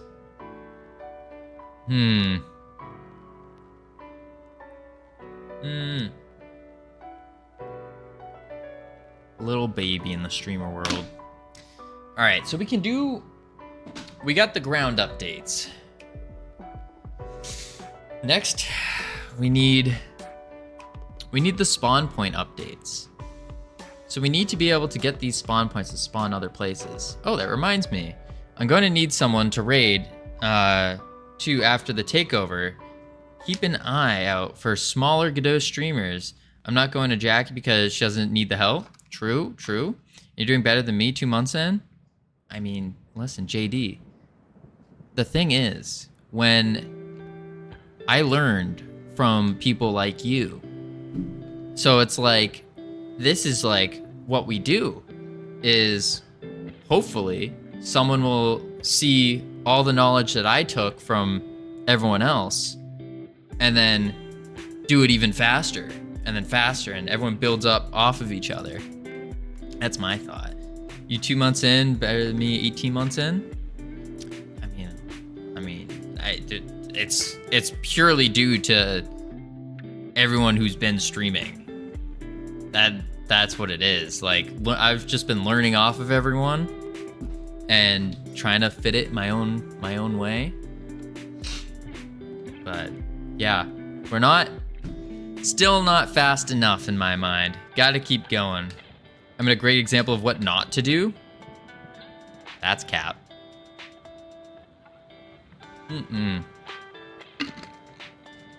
You can't see it, JD, because I have my background removed. There's a whiteboard behind me, and on that whiteboard, we actually have you written down on as things to learn from. We have specific examples. If you're curious about them, I can talk offline about them. I don't want to get too deep into it, but last time I visited JD's stream, he booed me in my every joke. Maybe that's the reason, I don't know. I mean, Rower, let's be real here. You're no comedic genius compared to me. I mean, I don't know if you remember, but I was spitting some comedy gold. Absolute comedy gold. Wait. Oh.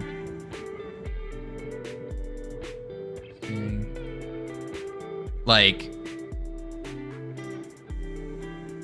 wait, where is it? Like, why did the game developer break up with their computer? It had too many issues and they couldn't handle the crashes.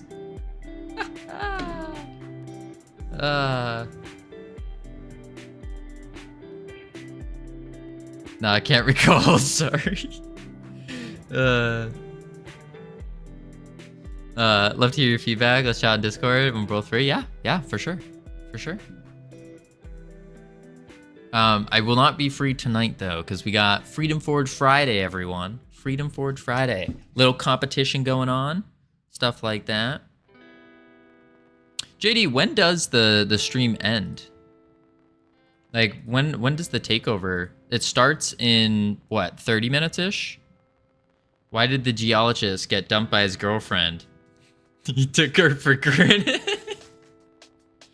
Okay. That might have been a better joke than mine. 4 Central.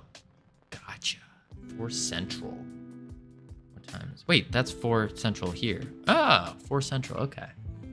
Gotcha. I think I have a couple names in mind as suggestions. I'll have to DM them.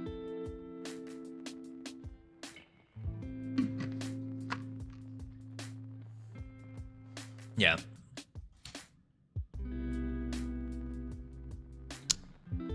All right, so let's see here.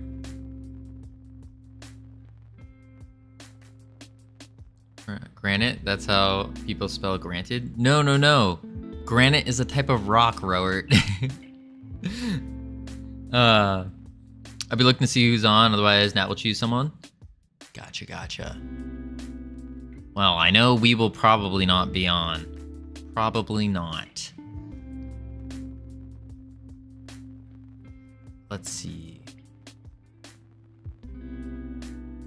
Portal base. How?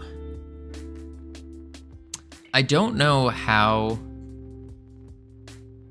I mean, spelling.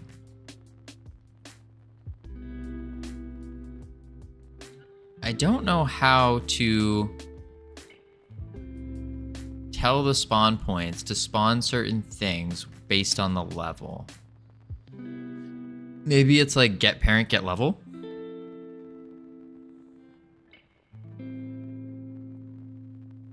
But then that's only one character.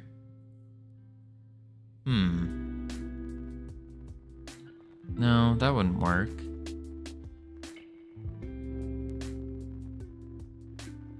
That's tough. For my top-down shooter, I kept a dictionary of waves. Yeah, we got a dictionary of realms, and then we upgrade those. But the big issue... Oh, wait a sec. I just thought of another issue that we might run into. Hang on. We need to hit play here. We're trying to figure out how to spawn things. So let's do green.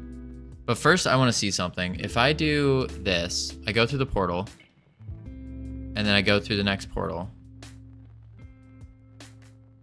Ah. It's no longer green. It goes back to level 1. Okay, so we don't want that. There. I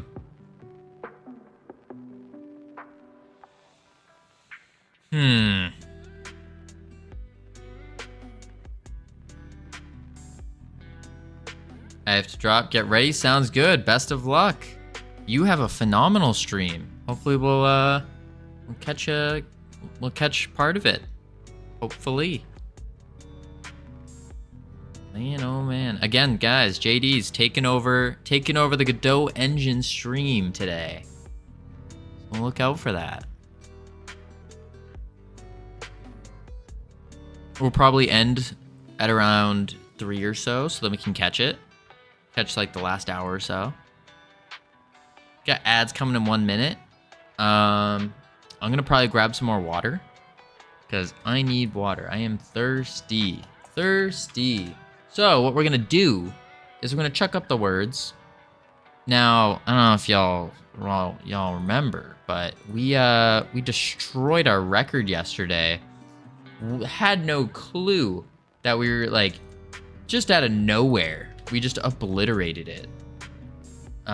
So our record is now 16. Level 16. That's absurd. All right, I'm gonna go grab some water real quick. But first I'm going to do a word.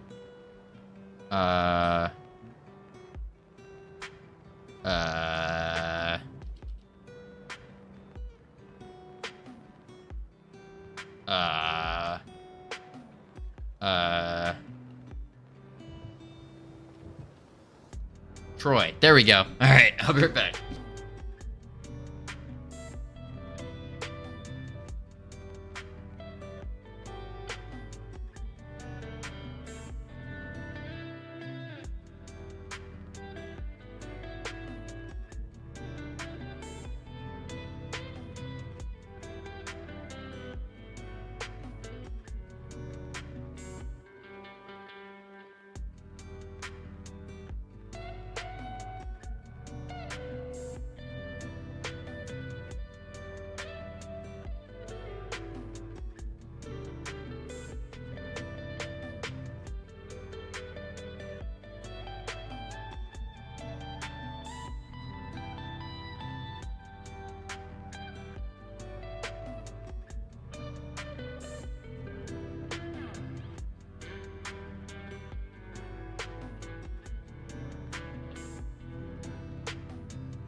Oh no. Oh no, I didn't turn on auto start. I'm awful. How dare I? Welcome back from ads, everyone. How dare I? Alright. Well, let's see here. So, what we're trying to do is we're trying to figure out, we got functions for each level and what happens in these levels. What that means is like changing the ground, changing what spawns, that kind of stuff. But we need to figure out how this works.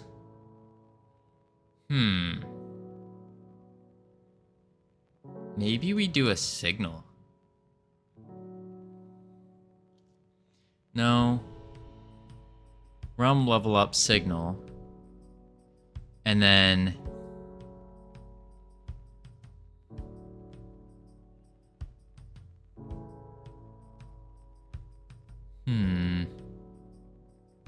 maybe we do another for update level.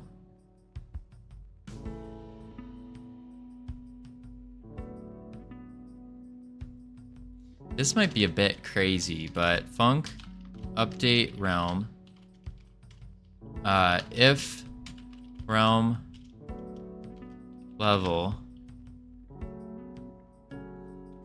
is equal to 1, level 1. Elif realm level equal to 2, level 2. Elif realm level equal 3, level 3.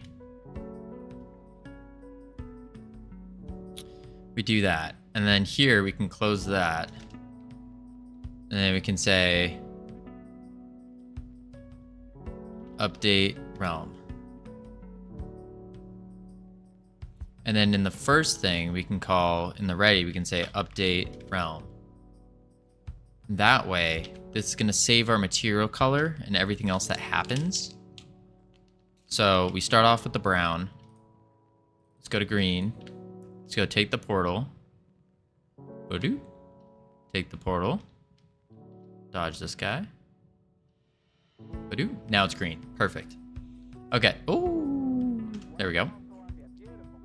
Update realm. Just if elif. Perfect. So level 1 changes our color. We need to do how do we do the spawn point stuff though? So basically what we want to happen is we want different spawns to occur when we change the realm. So for example, we might have like a camp of enemies here and another camp here. And then that would be level 1. And then level 2 might have the camp in the same spot, maybe slightly different enemies, and another camp here too. And then 3 might have here plus here plus here plus here. Something like that. That's a very base layout of what we're trying to accomplish. We just need the functionality and the ability to like place things wherever we want, because we're going to update this map, obviously. It's just a CG box right now. Not ideal. So I know we were planning on using spawn points, which I like, are good, but how do we tell the spawn point and say, hey, if you're this, do that? I guess if realm level is 1, then do what? Well, that's only, doesn't change the location. Doesn't change the location. Unless we say if realm level is 1, do nothing, realm level 2, and then we need spawn points 3 different spawn point templates. One for level 1, one for level 2, one for level 3. Is that right? Unless we export a variable for the realm level.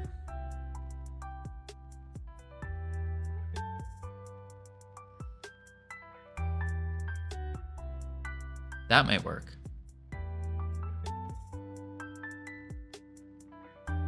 That might work.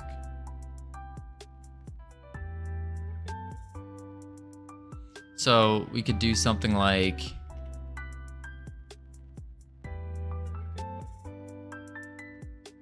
let's delete this. Okay, get that out of here. Spawn point, and we're gonna rename this to player spawn point. So that's important. Save that. So this is our marker 3D, the spawn point base mesh thing.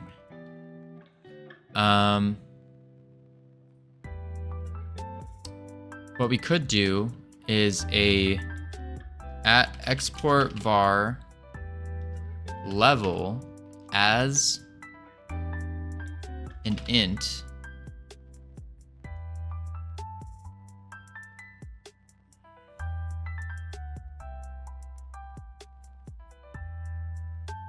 work level, no. Show level, no. Usage level, probably not.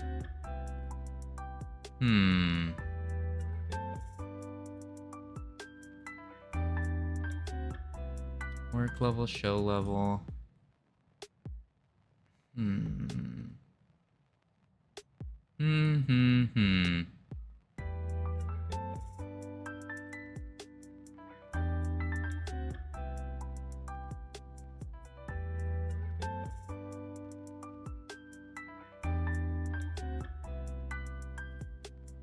I'm not quite sure.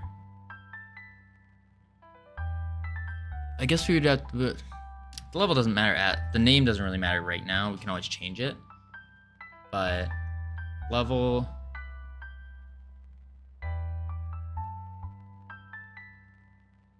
activated. Level activated. So then we know, hey, this doesn't activate until level blank. Yeah. And then we can say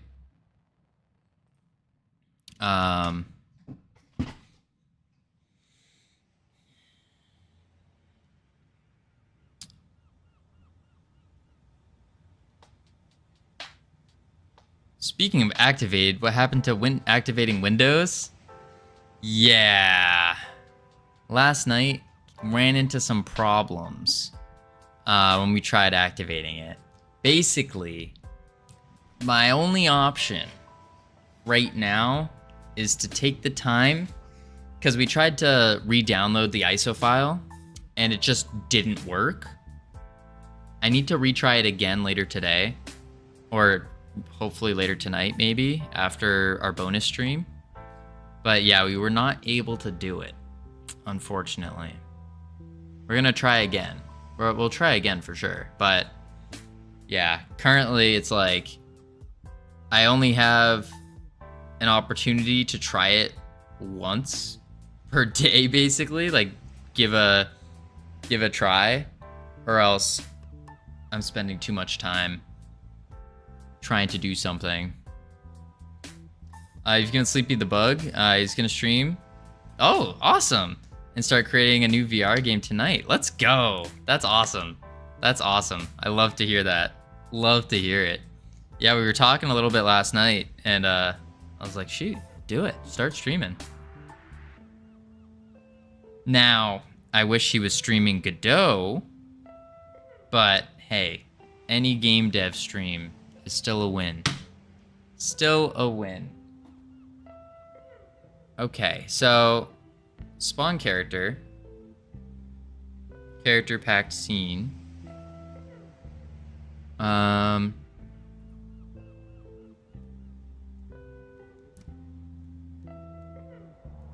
think we're gonna do again level 1.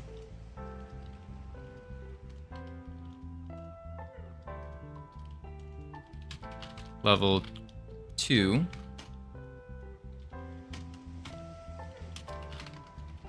Level 3. And then we need a level update if level activated. Oh, wait, no. Yeah, if level activated. No. If game manager dot realms dictionary. Ooh. How does it know? Crap.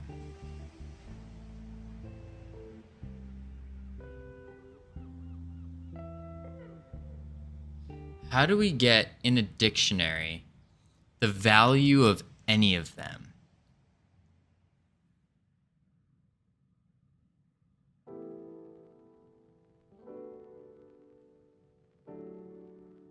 But then we also want the value of our specific realm.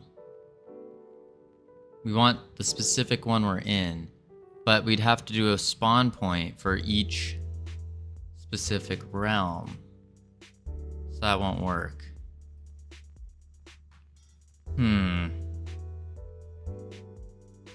Game manager dot realms dictionary. We need a current realm.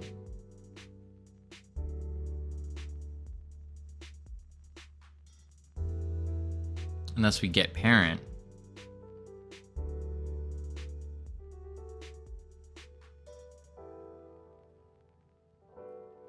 We could do that, get parent.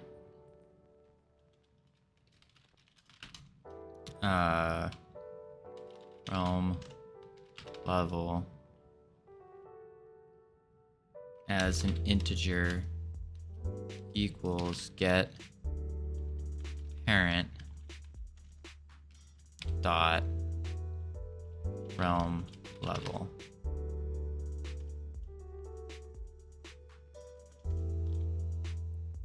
Realm level.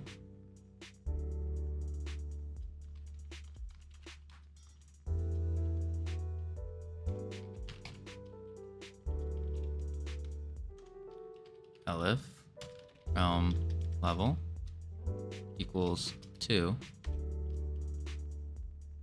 level 2 Elif realm level equals 3 level 3. Okay. This is the exact same thing that we have in our actual realms.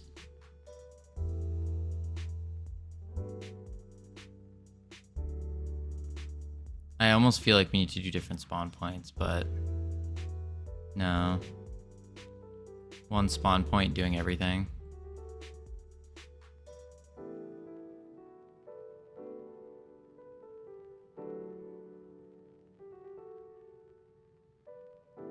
Oops.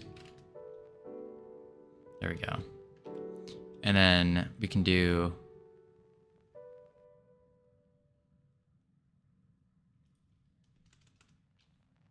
spawn character.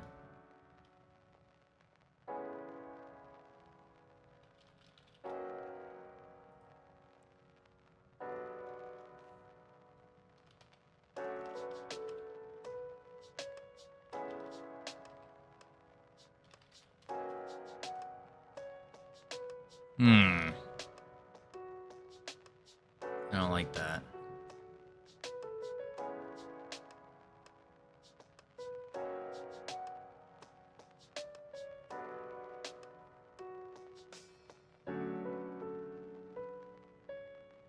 Unless we do another export.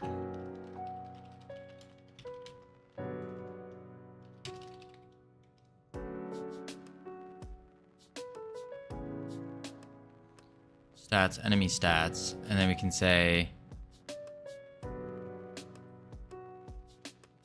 character.stats equals stats. Save. And then, so that way we set the stats.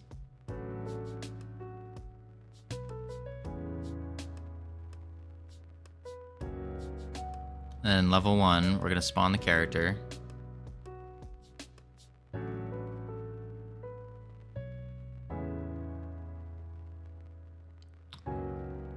Level 2, we do stats. What are you doing? I'm trying to work on the spawn points now. So what we have is in the realm. Right now we got it, so I'll show you an example.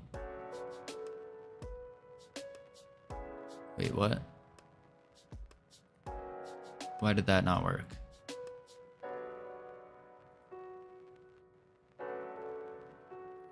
What? Wait. Yeah, that should work.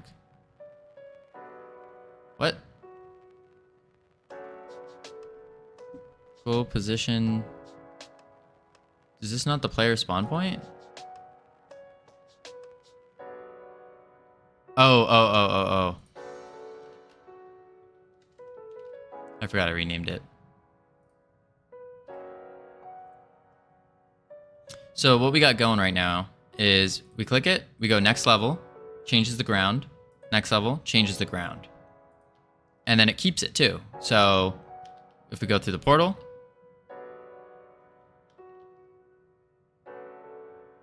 what?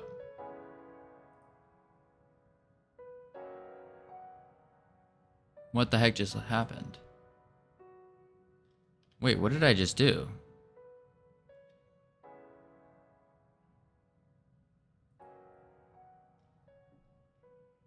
Realm level on base object of type node 3D.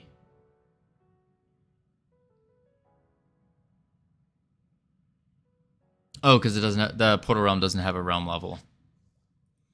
And we can just go var realm level as an int equals 1. That's why. All right, so we go through here.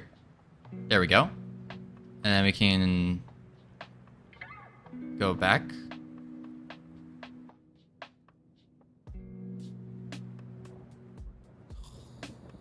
Too many things breaking. Too many things breaking. Move you far away. You can be there.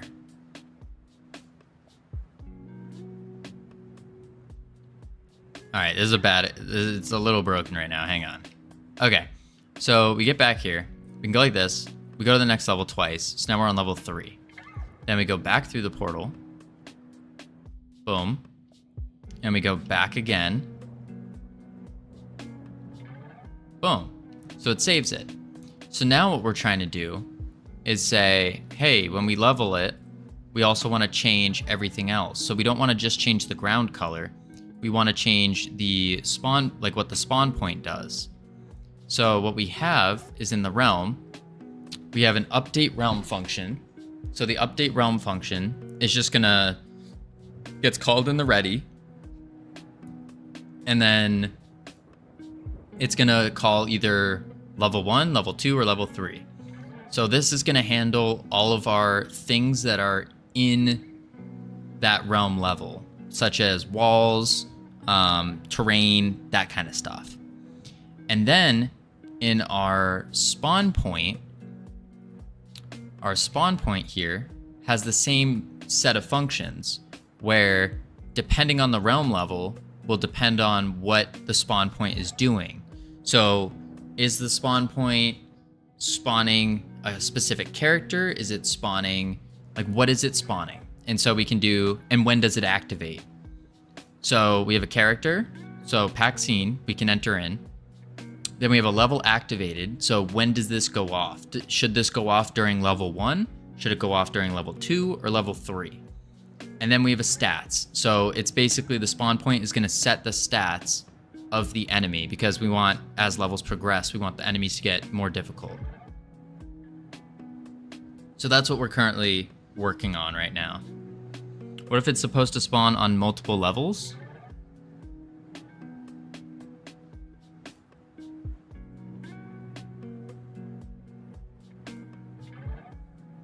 Can we just do that? No, we can't. Oh, I didn't think about that. What if it needs to spawn on multiple levels? That's a good question. Okay. Think you should use groups for this?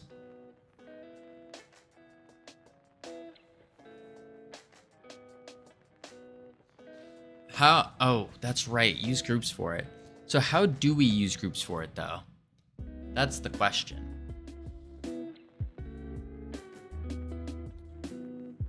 Like, we can go node groups, and then what do? Just make 3 different scene groups, and then add the spawn point to the group and say if you're part of group 1, group 2, and group 3.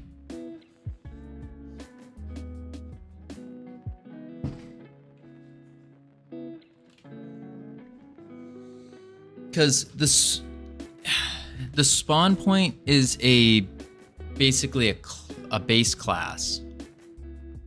Like, we're just using one spawn point for spawning any and everything, right? Minus bosses.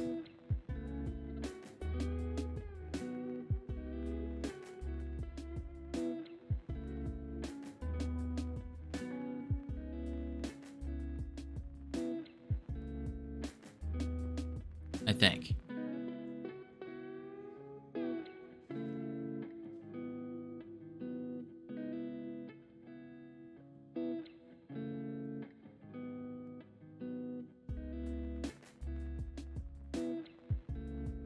Let's go to project settings. Groups. Name, level 1.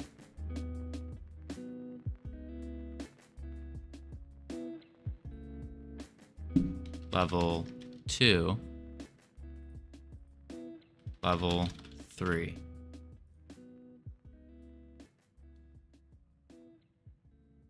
Use a number. Oh.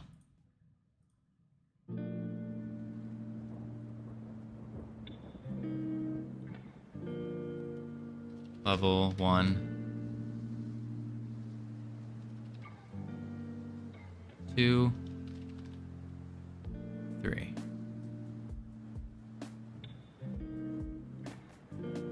Okay, so we have the groups level 1, 2, and 3. So instead of saying realm level, we can instead get rid of this. And we say, if in group? No, I can't remember how to call a group. If group, get groups is equal to level 1. Now you can have one spawn function.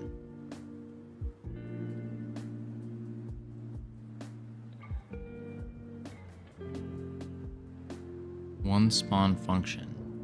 So let's delete this.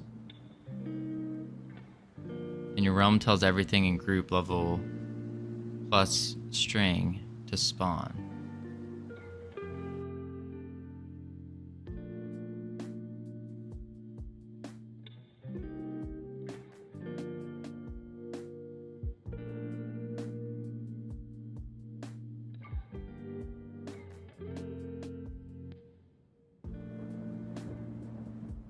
I'm a little lost on how this works.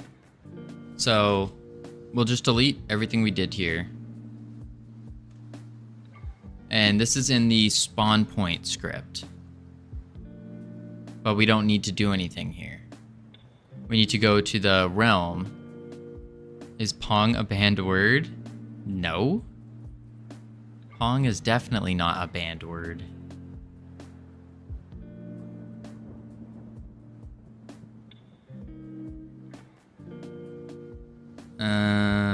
Said you should have made Pong and it didn't send. No, that's just perfect coincidence. Great coincidence. Okay, but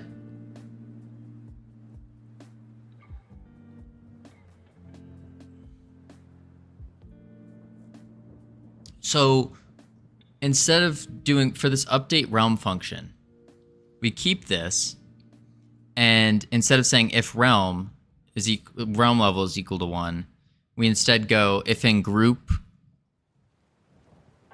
Well, no.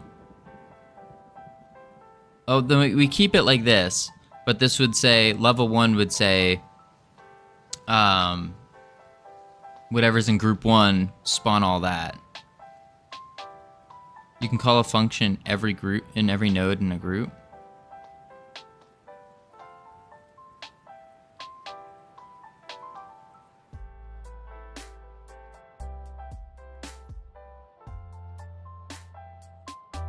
Oh. So like if I had in spawn point, for example, and spawn point is in group 2, I could say spawn point group 2 use spawn character or whatever it is, spawn character. And I can call that while in the fairy realm script. Kind of like an autoload in a way. Okay.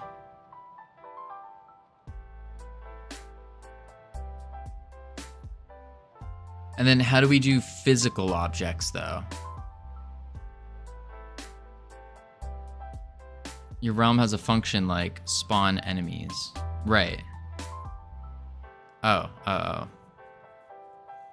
I was thinking update realm, and update realm will call the not only spawning the enemies but also spawning the other things.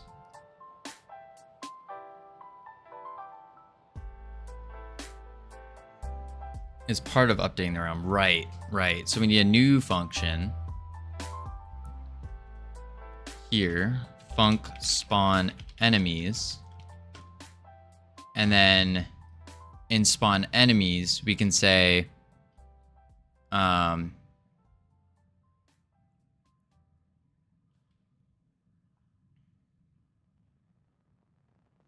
is there a way to say if our realm level is equal to the group integer value? So the value of realm level, if its realm level is equal to integer 1, can we say use group with the integer 1 in the array? So like you don't need to compare them. Oh. So we could say you can put your level into a string that the groups can call spawn on. So level is into a string right now called realm level. Well, actually, no, it's an integer.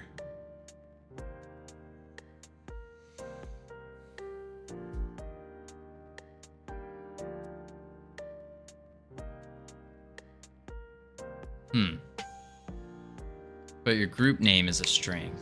Right.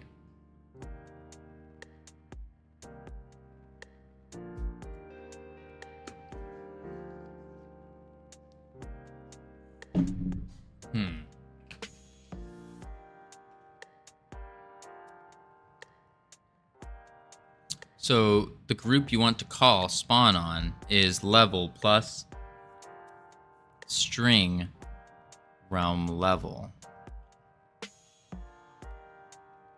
Okay. So maybe we do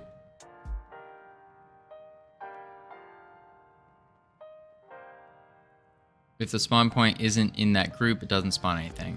So maybe we make another variable that's like spawn group variable, and it equals level plus string realm level.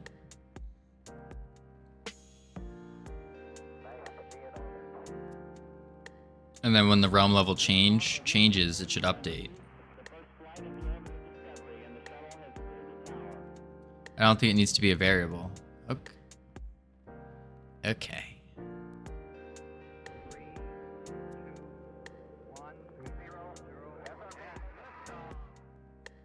So let's go to spawn enemies and let's do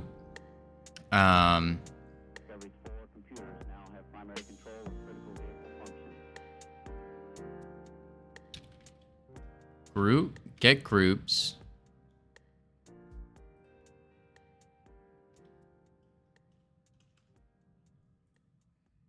Dot.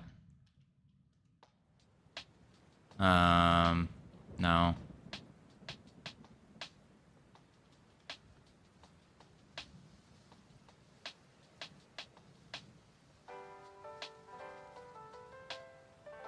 Is in group. Groups in Godot work like tags in other software. You can add a node to as many groups as you want. Then in code, you can use the scene tree too. Get a list of nodes in a group. Call a method on all nodes in a group. Send notifications. Managing groups. You know that. Guards. You can see new groups appear in Groups tab. Okay.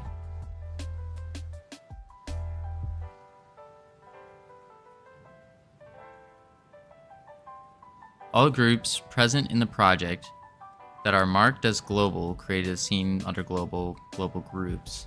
Any groups derived from the nodes, such as says, don't have the same thing. You can manage global groups using code. You can also manage groups from scripts. The following code adds the node to which you attach the script, the guards group, as soon as it enters the scene. So add to group guards. So this adds it to the group. Imagine creating an infiltration game. When an enemy spots the player, you want all guards and robots to be on alert. In the fictional example below, we use scenetree.callGroup to alert all enemies. So get tree, call group.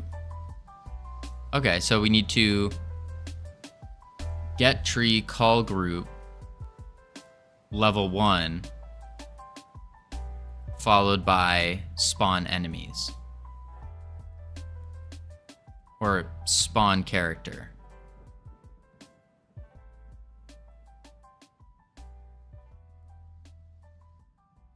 Get tree, call group.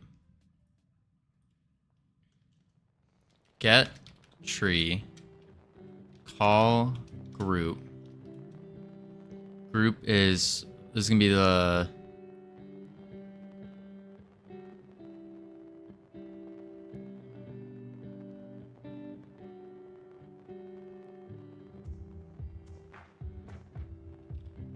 level.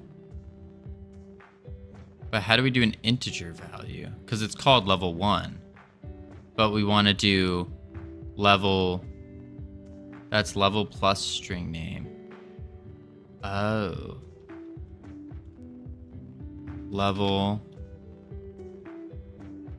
plus string for realm level. Capital L is important? Yes. Yes. Expects 2, received 1. So what's the other thing it expects?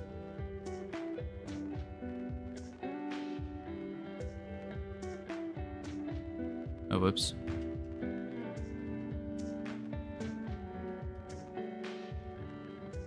A method.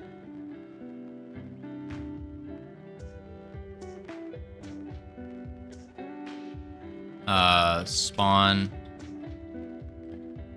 character. Because in our spawn point, we have a spawn character function that's getting called.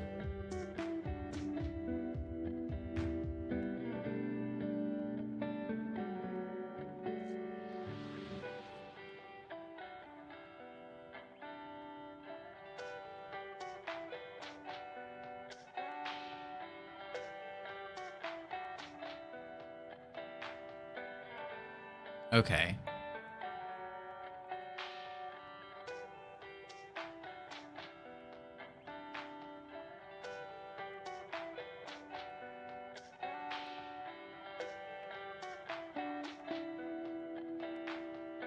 So let's test this out, see if it works. The way we're going to do that is in update realm. we're just gonna straight up call spawn enemies. And it should get whatever one we have. So hit save. Let's go to the 3D view of our fairy realm here. And we need to add a spawn point. Spawn point. Bring it over here. I think that's... Is it in the ground? Nuts. Something about... They just love being in the ground. Okay. And then we're gonna go to spawn point. Floor is probably not 0.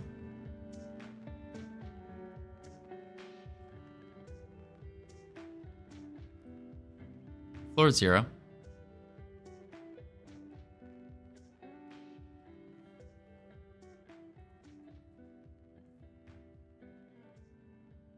But the top of it isn't, right.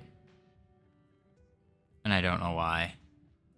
Because if we do -1, it's way too far down. Because now you can see that there's a space between 0 and it. It makes no sense.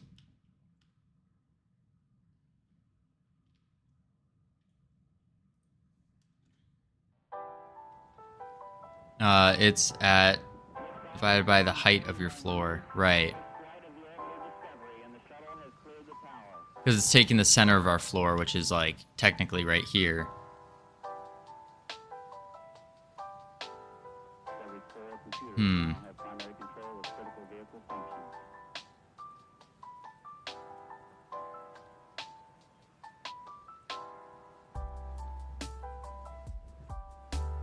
Weird. I mean, I don't think it matters too much right now. So it needs to be -0.5.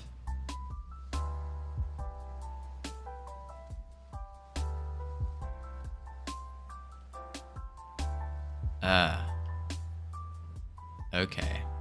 Base alter transform. Oh. Nope.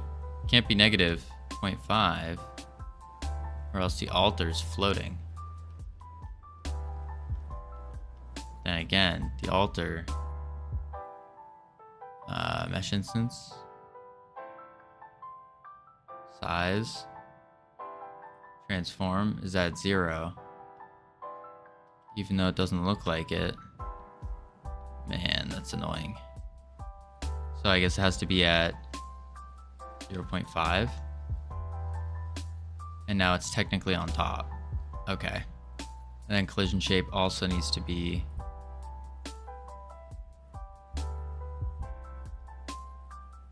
0.5. There we go. Okay. And then that means the interaction area needs to be positioned at 0.5 as well. Interesting. Save that. Head over here. And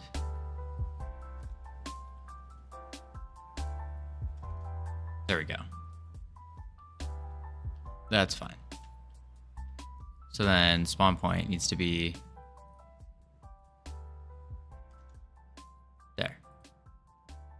Cool. All right, we fixed that. So now spawn point, we go to groups and we set it to level 2. And we'll also set the character to a melee fairy. Open that.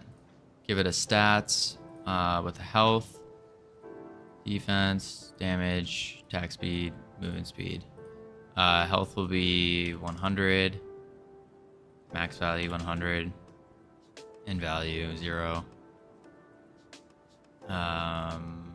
Movement speed 5. 100. That should be good enough. Play.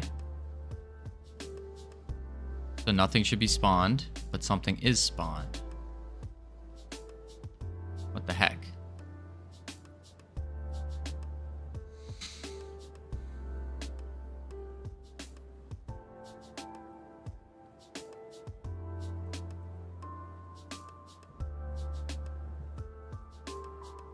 Oh, because it's calling it here.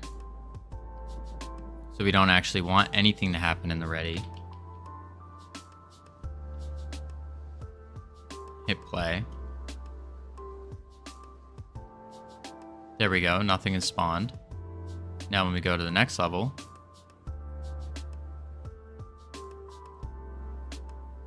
still nothing.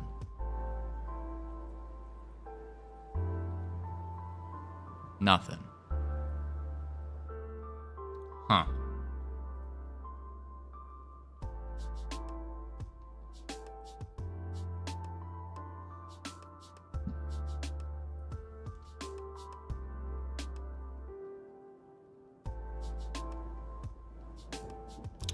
Very strange.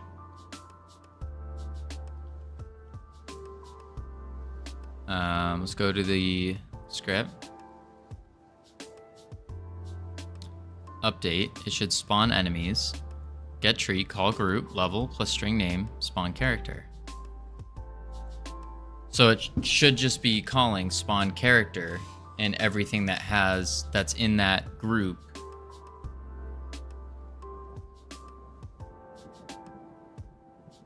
of the realm level. Does updating the level call those functions? Yeah, so on update, so like when we level up, which gets called when we press the button. So we press the button, sends a signal, says I got pressed, use realm level up. We use realm level up, and it updates realms, which then goes down here and spawns enemies.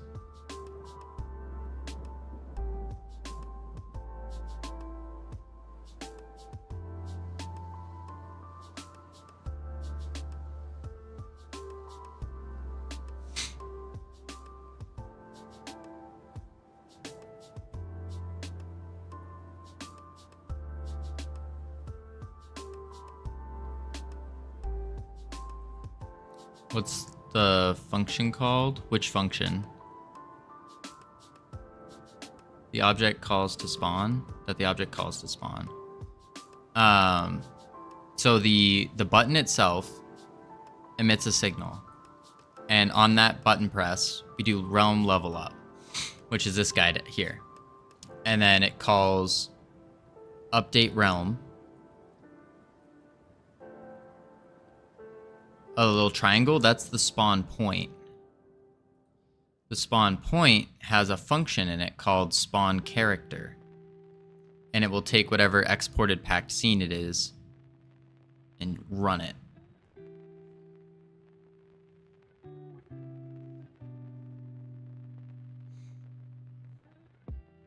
But only if it's part of the group. But it needs a pack scene. It has a pack scene right here, which is the ferry.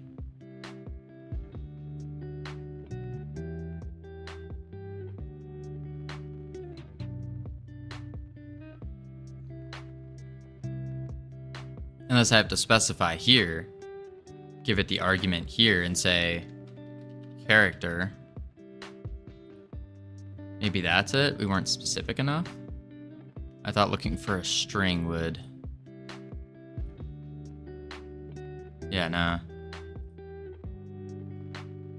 Not like that.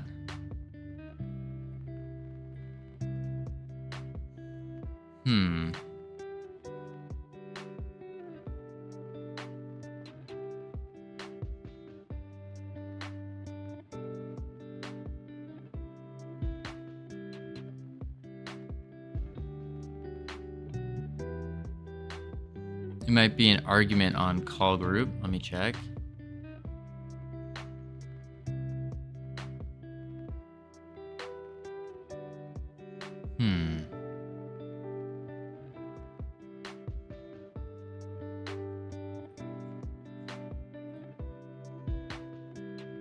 Because the spawn points group is level 2.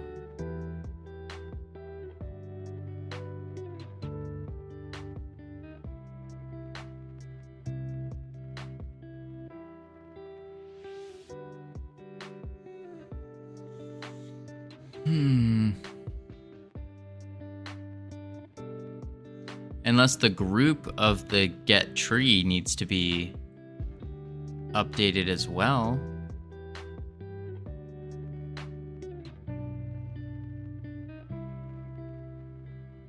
Hold on now. Holden.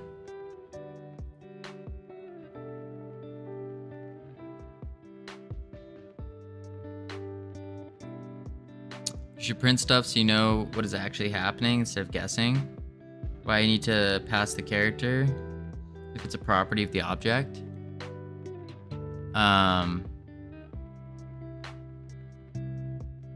Because we have to specify that it is a property. Like, we need to specify what to do with that property of the object. So like an exported variable, we need to specify, hey, we're using that variable. It doesn't need an argument? Oh. Alright, let's try without the argument then. Oh, I was using the argument before in something else. Yeah. I was using it for something else before. I don't think that would change. That would fix it though, would it? It did. That fixed it.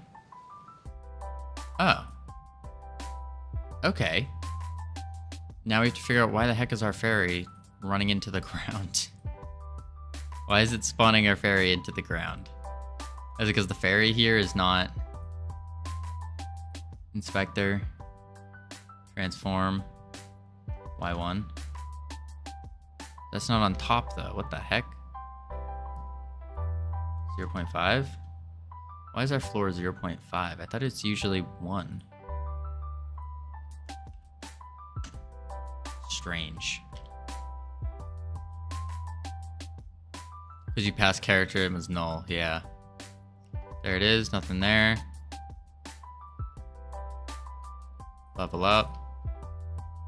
There it is. Next level. Good. Nothing else spawned. We also probably need to remove all existing characters when we do it.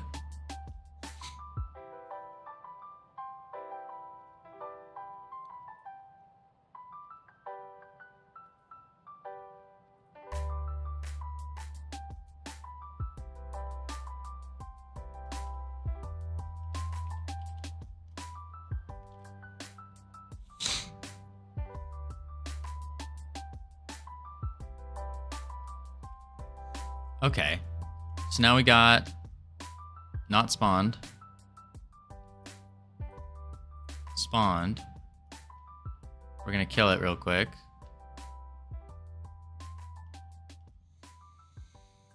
Any moment now.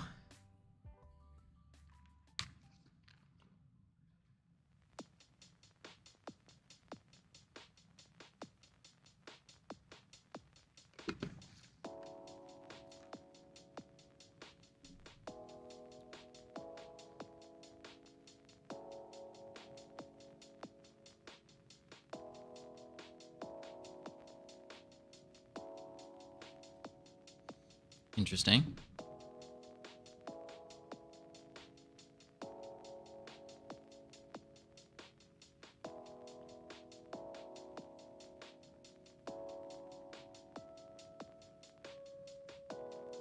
Wait.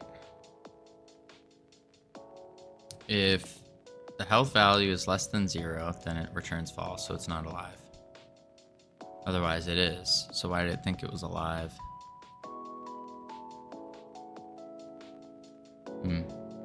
Whatever.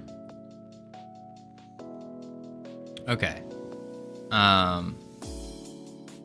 Function scope, yeah. So now that we have the spawn point, what we can do, go to script, and that's spawn enemies. But now, if we want in spawn point, what if we want the character to have increased stats.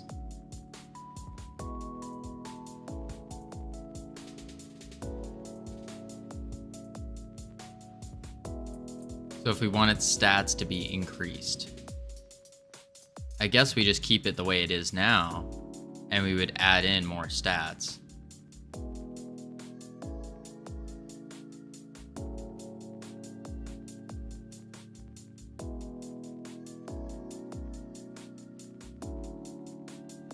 Huh.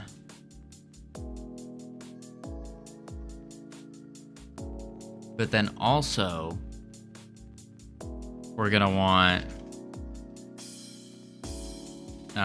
UI dot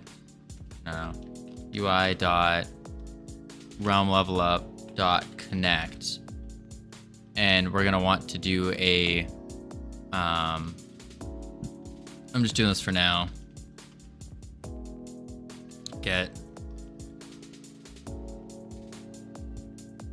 Get children dot q free.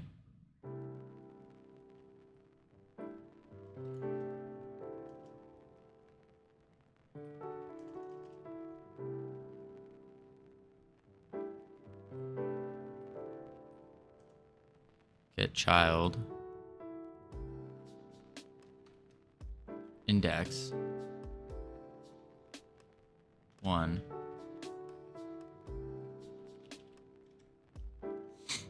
Let me queue free it. So when we level up, we should queue free the child.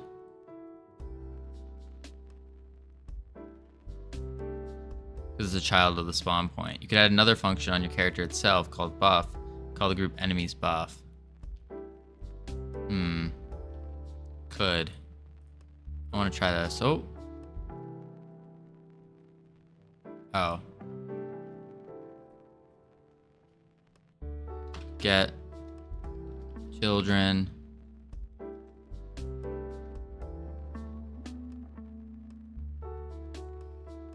or get child count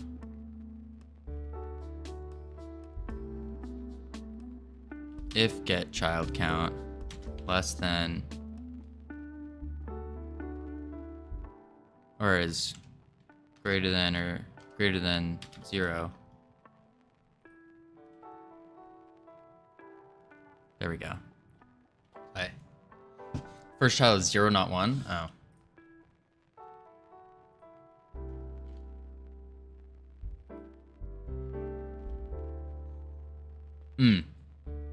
Because it's an array. Next level. We got it. There it goes. Now it goes away. Sweet. But even the spawn point went away. Interesting. So then we want to do... Now let's try something else. Let's try with the spawn point. Let's spawn it at level 1 and level 2. The mesh is your first child. Oh, that's right. But it still got rid of the other one. So that's very strange.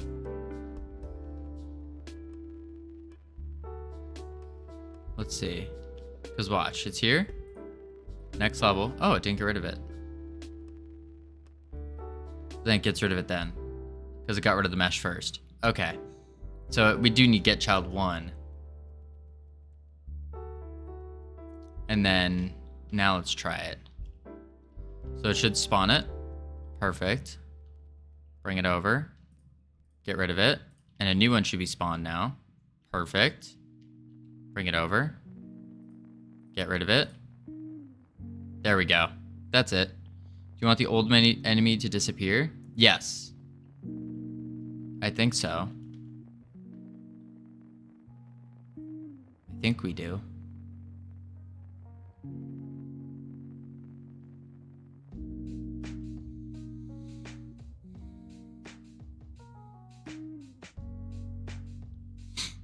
Because we might be updating it.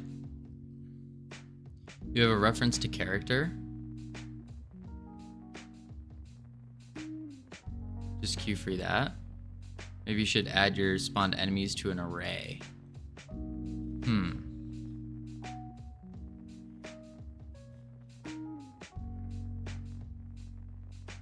Oh, you need the instance. What Ironic said. So we add our spawned enemies to an array.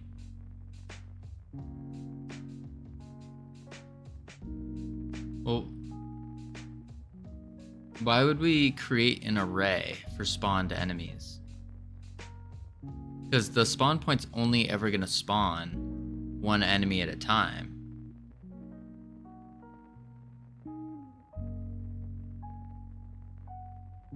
In case you want more. How many enemies are you going to have in one level? It could be quite a bit. We could have something like, I don't know, like more than 20? Hundreds? Multiple hundreds? Maybe not hundreds, but maybe, yeah. Maybe like 100. So you might have like 4 spawn points here. Obviously one here, one here, one here.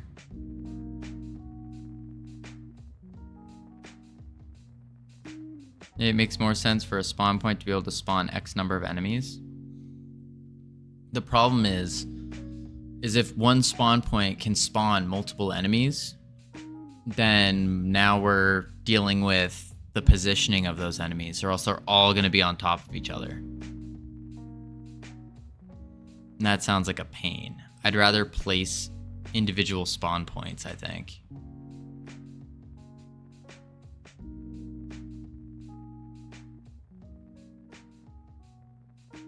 It makes more sense. Spawn enemies, X number of enemies.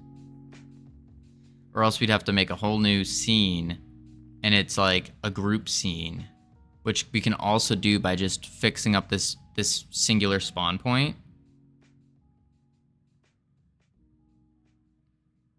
Or you could have it only spawn if the last one has moved. Well, the thing is, No, we don't want it to, like, pile out.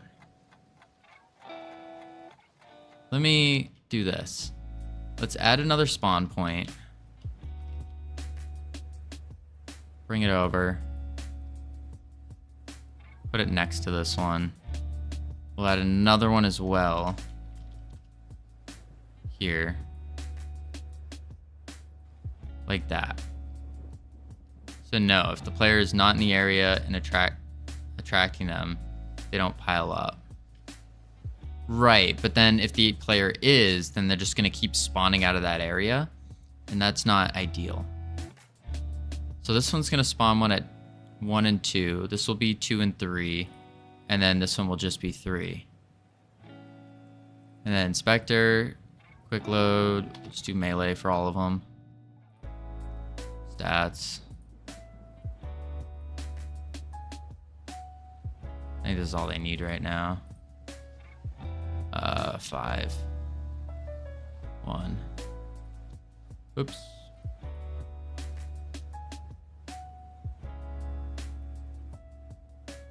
Melee.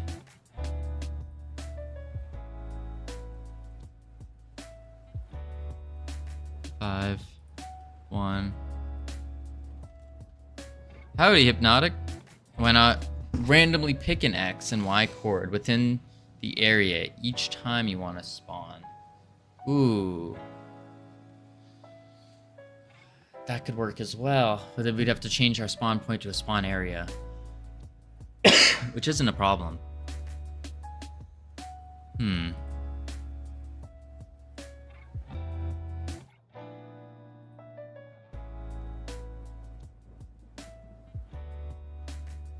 Not necessarily a problem. Hang on, I just want to test this. What happens when we do 3?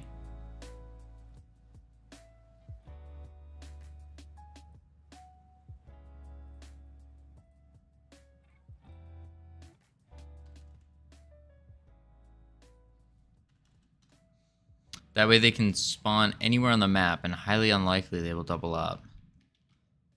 Good point. Solid point. I just need to visualize how this works. Okay. So we have 3 spawn points. First one spawned. Next level. Oh, it doesn't like that.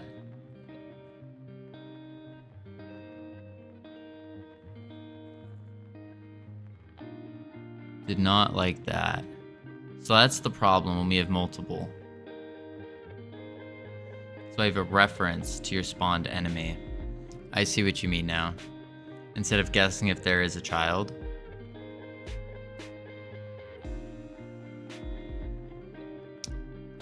Okay.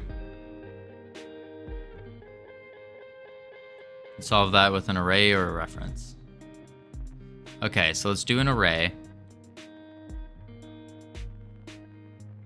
And we can say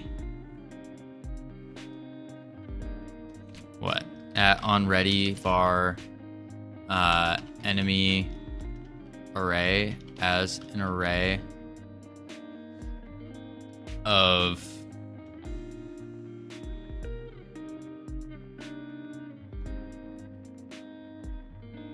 what's it an array of? Just node.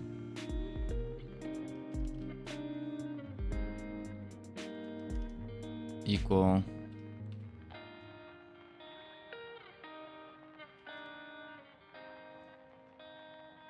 equals nothing.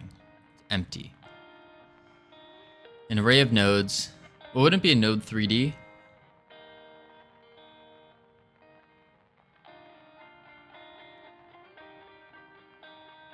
Doesn't matter really. Okay. Well, let's do 3D to be more specific. I mean, it's obvious it's in, but still. Okay, then spawn character. When we instantiate it, we can append it to the array when we instantiate, right? Or do we have to, once we add the child, then we can? Okay. So we go enemy array dot append and then character.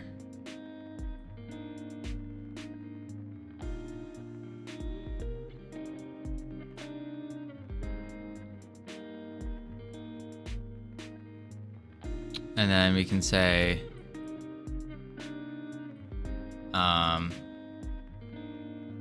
if enemy array is not or dot is not empty, then enemy array equals nothing. And we also need to delete the children though, or delete whatever's in it. So maybe enemy array dot erase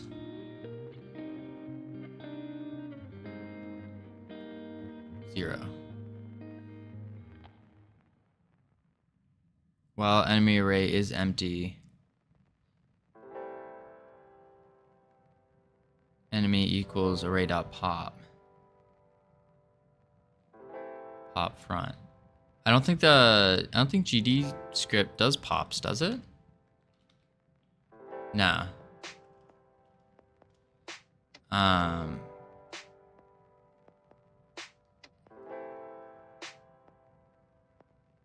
Pop front works? Oh.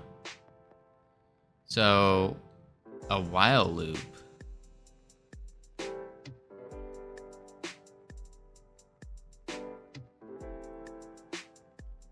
While enemy array dot is empty,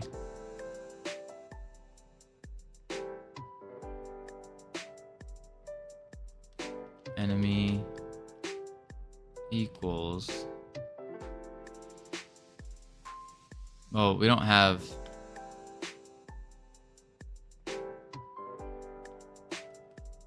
var enemy equals enemy array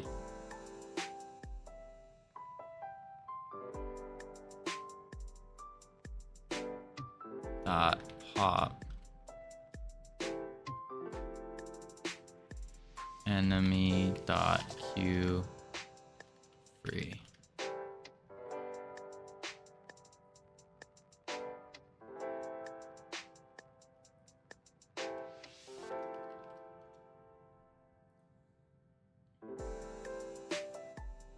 Okay, so this is gonna loop through and say, while the array isn't empty, it's gonna delete everything within the array. Let's give it a go. So we should have 1. Perfect.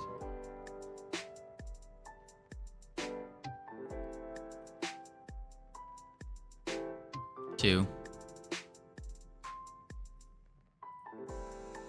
Ooh.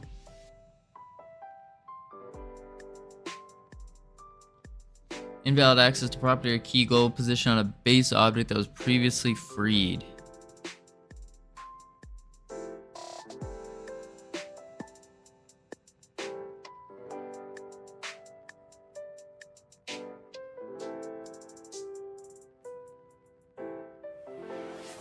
Oh, Sammy. Sammy.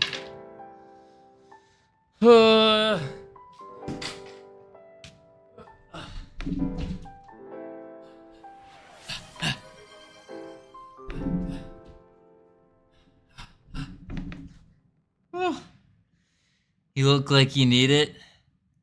Yeah, just a little bit. Oh, twisted my ankle there. Woo. Oh, and 15 squats. Oh boy. Oh boy. Butt? What are you butting? Chop, chop. Sheesh. Alright.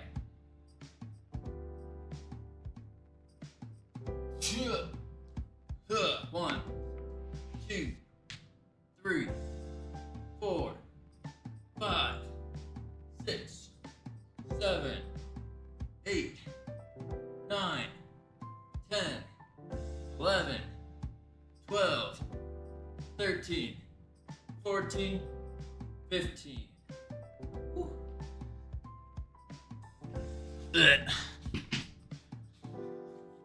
So bossy. Chop, chop, she says. Man, oh man. I did check the window this time. No one was in the window watching us. We're good. We're good. Whew. All right. Ankle. So why is this broken?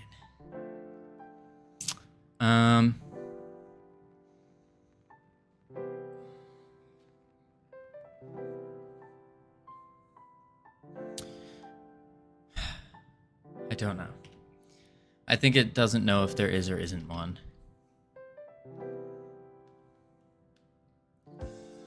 Boom, boom. Alright. Boom. Sammy with the 90 bits! Thank you, I appreciate it. Holy moly. Also, why was there no little thing to pop up? What the heck? There should have been a little thing. A little thing should have popped up. Ah. Appreciate it though. Thank you. Well worth it. Well worth it. Whew. All right.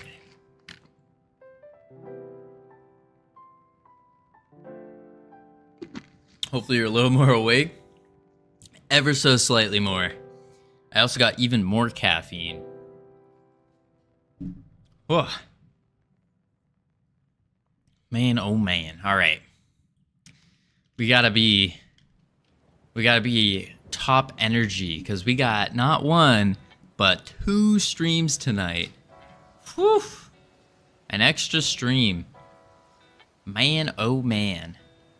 For anyone who's just tuning in and has no clue, today isn't just Friday.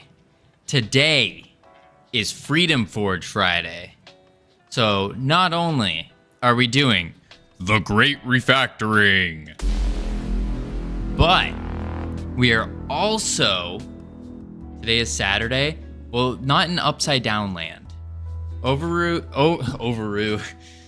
in Kangaroo Land, it's Saturday. But today, here in the US of A, today is also Freedom Forge Fridays. What does that mean? Well, that means that after stream today, we're gonna take a quick dinner break, and then we're doing a bonus stream. Now, during this bonus stream, let me ask y'all something. It's more of a rhetorical question. How can you be a good game dev if you don't play any games? So that's what Freedom Forge Friday is looking to solve.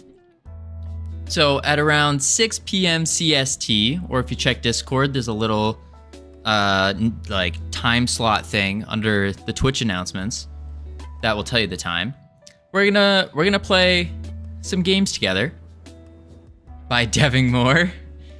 Well, yes, that gamer, but also by playing more games. So there was a new update that came out for Project Kaizen. So we figured, hey, we're gonna do a little giveaway, a little competition. Also, remember to follow Q Sleepy. Savage, I'm already following. What do you mean? What do you mean? We're gonna be doing a little bit of a little competition where the winner will get one free progress pass. That's like the battle pass in Project Kaizen. So it should be fun, should be exciting. We'll see. The rules of the competition are in the Discord, which is here. I'll pull them up real quick. Announcements. Whoop. It's just some simple rules. We're gonna take 30 minutes, and within those 30 minutes, we're gonna assert our dominance on this game.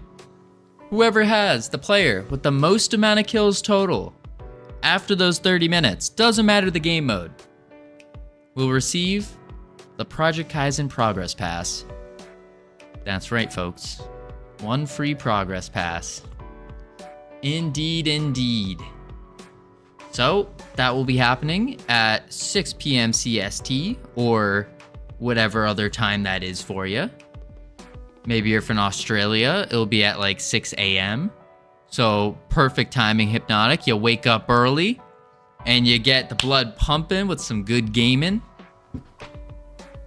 Or maybe you're over towards the eastern side of Australia.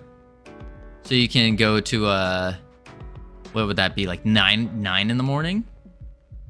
It's not even 5 a.m. Wait. Oh. Well, okay. But to be fair, most people don't. It seems that they don't wake up early. So guys like us, we're cool. We wake up early in the morning. Sometimes. Usually. Like yesterday morning, I was up at 3:40, 3:45, something like that. I was up, working, editing videos.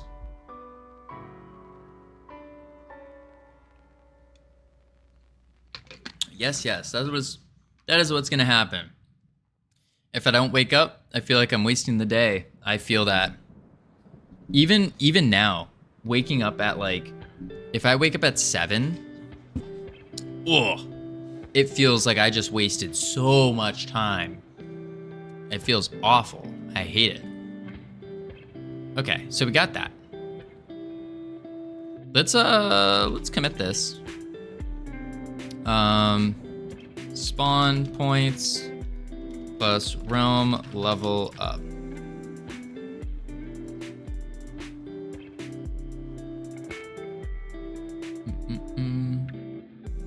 But then I don't sleep till early hours for the same reason. I feel that. Okie doke. So now we have the spawn points. I want to look into the this thing we got going on here. So I feel like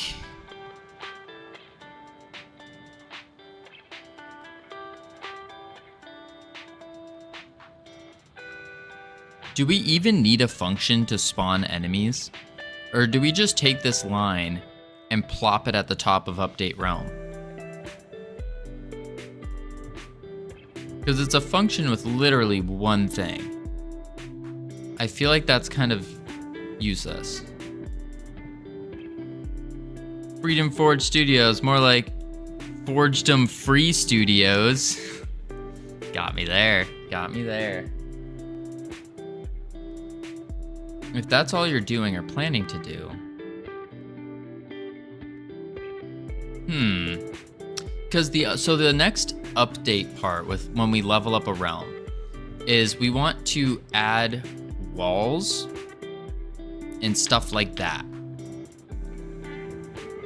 So that's kind of what this is, this update realm with level 1, level 2, level 3.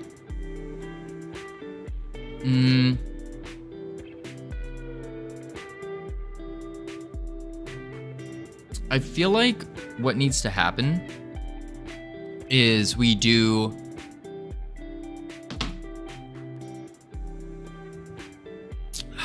man, I feel like we need to, in the fairy realm, create a wall and then just make it visible or not visible. Is that how we would do the wall? Because I don't know how we would just add in a wall without having a giant wall of text. Pun intended. Visible does not disable collisions. I mean, we could do visible and then disable the collisions. Call deferred. I just don't know how else we would put in a wall. That's the next task.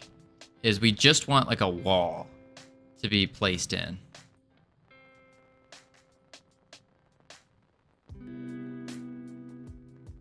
Something like that. This is a very poorly drawn wall. You get the idea. I don't know how you would even... So I know that we would use this, because this is what we use to change the ground color. And that works really well. And then we would also do that with the walls. So if we want a wall in level 1, we do that. We want a wall in level 2, we do that.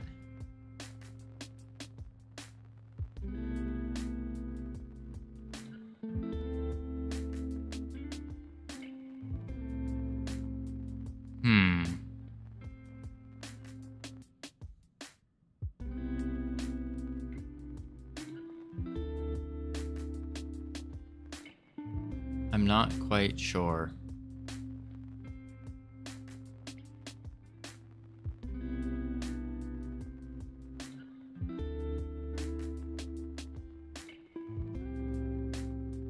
How do we...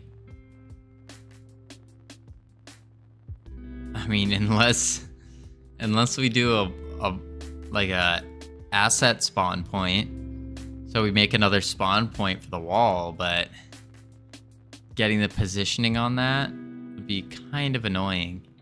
There's got to be an easier way to do it. There's gotta. Move them all below the floor, and then you just translate them up. But wouldn't that be suboptimal as compared to just making them not visible and disabling collision?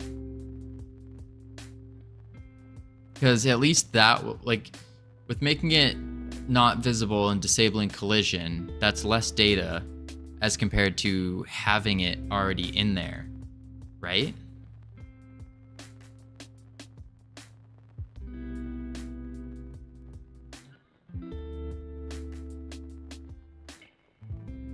Either way, they're the same.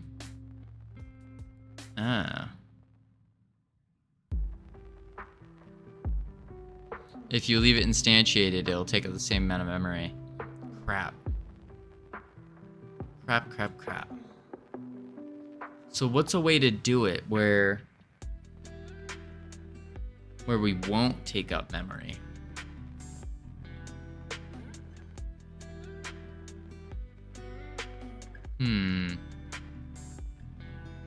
Oh, we got ads coming in 1 minute. It's really simple, actually. Is it? Spawning it dynamically would be the most memory efficient.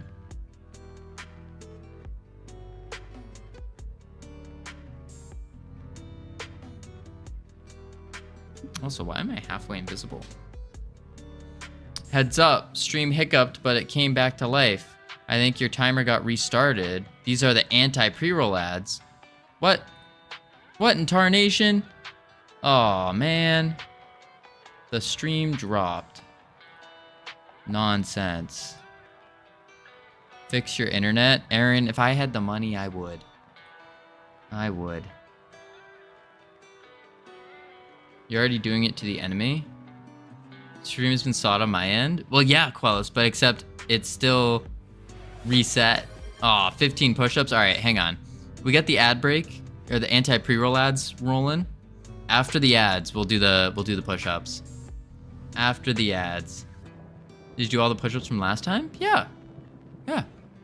175 or something like that, 135. Yeah, we did them all. It was awful, but we did them all. All right, we got the, okay, good. Yeah, no, we're not, Aaron, listen, we're not one of those streamers that goes, oh, I'll push the push-ups off until later, and then just never do them. We're gonna check the words on though. And I'm gonna go grab more water while the ads are going off. Are the ads going off right now? It doesn't say they are. Ah, there they are. There they are. Okay, we'll do the words real quick. I'm gonna go grab some more water. And did we drop again? No, we didn't. Okay. And then after that, we will we'll do the push-ups and we'll cry. Sounds good. Go team. All right, I'll be right back.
All right. Is pre? Oh, okay, it is on.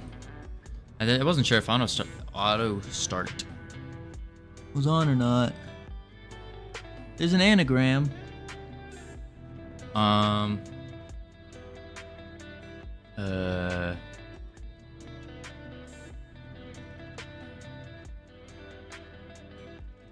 Asylum. That's a big word. Welcome back from ads, everyone.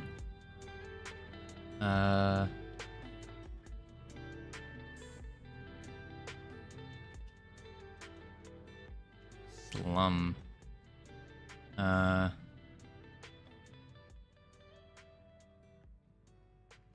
Alms.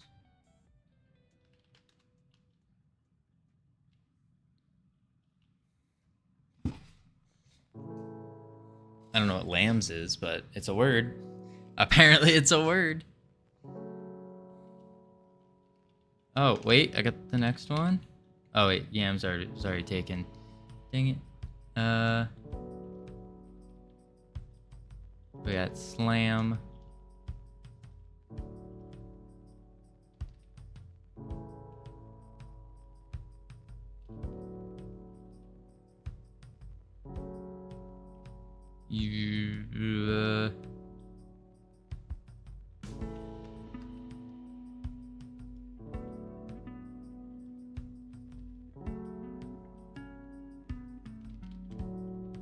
Lays.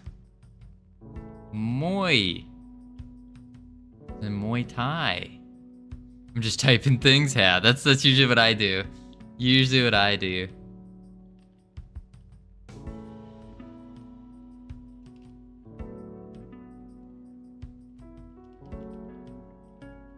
Maze isn't a word?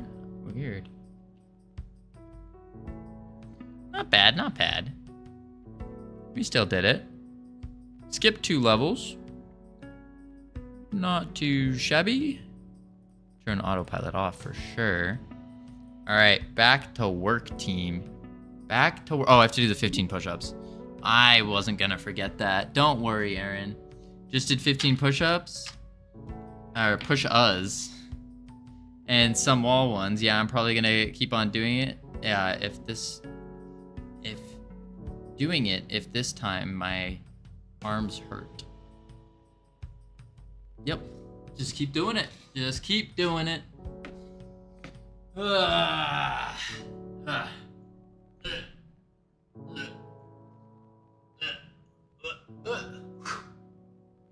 One, 2, 3, 4, 5, 6, 7, 8, 9, 10, 11, 12, 13, 14, 15. Whew.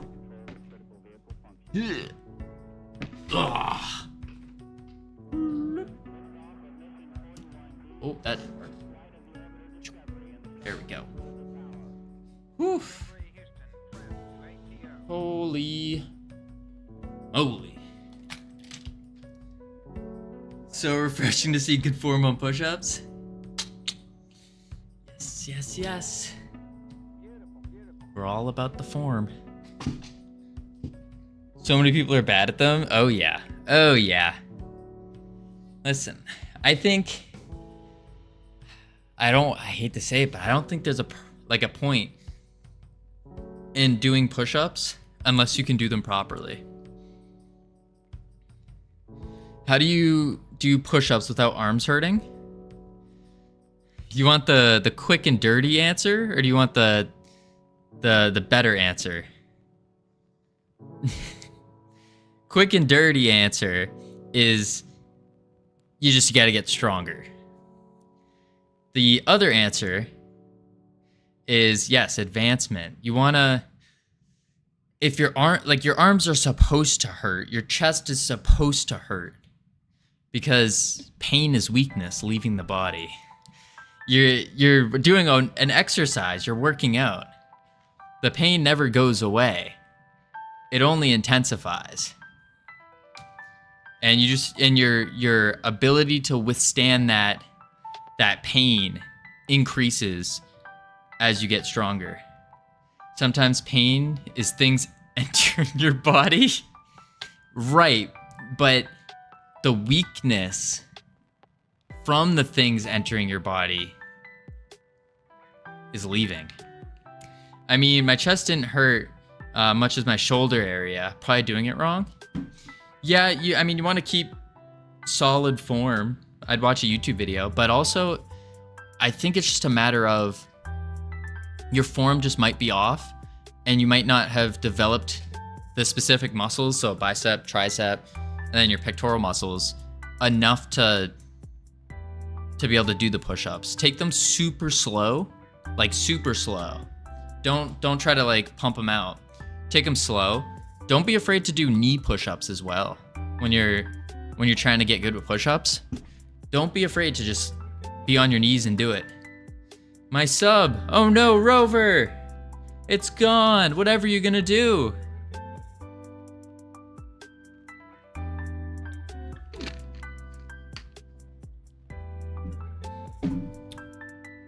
All right. I should probably start working out much more than just walking. I'm not even doing well if I stay like this. If military service comes in like 2 years, listen, I would highly recommend, especially since military service is coming in 2 years.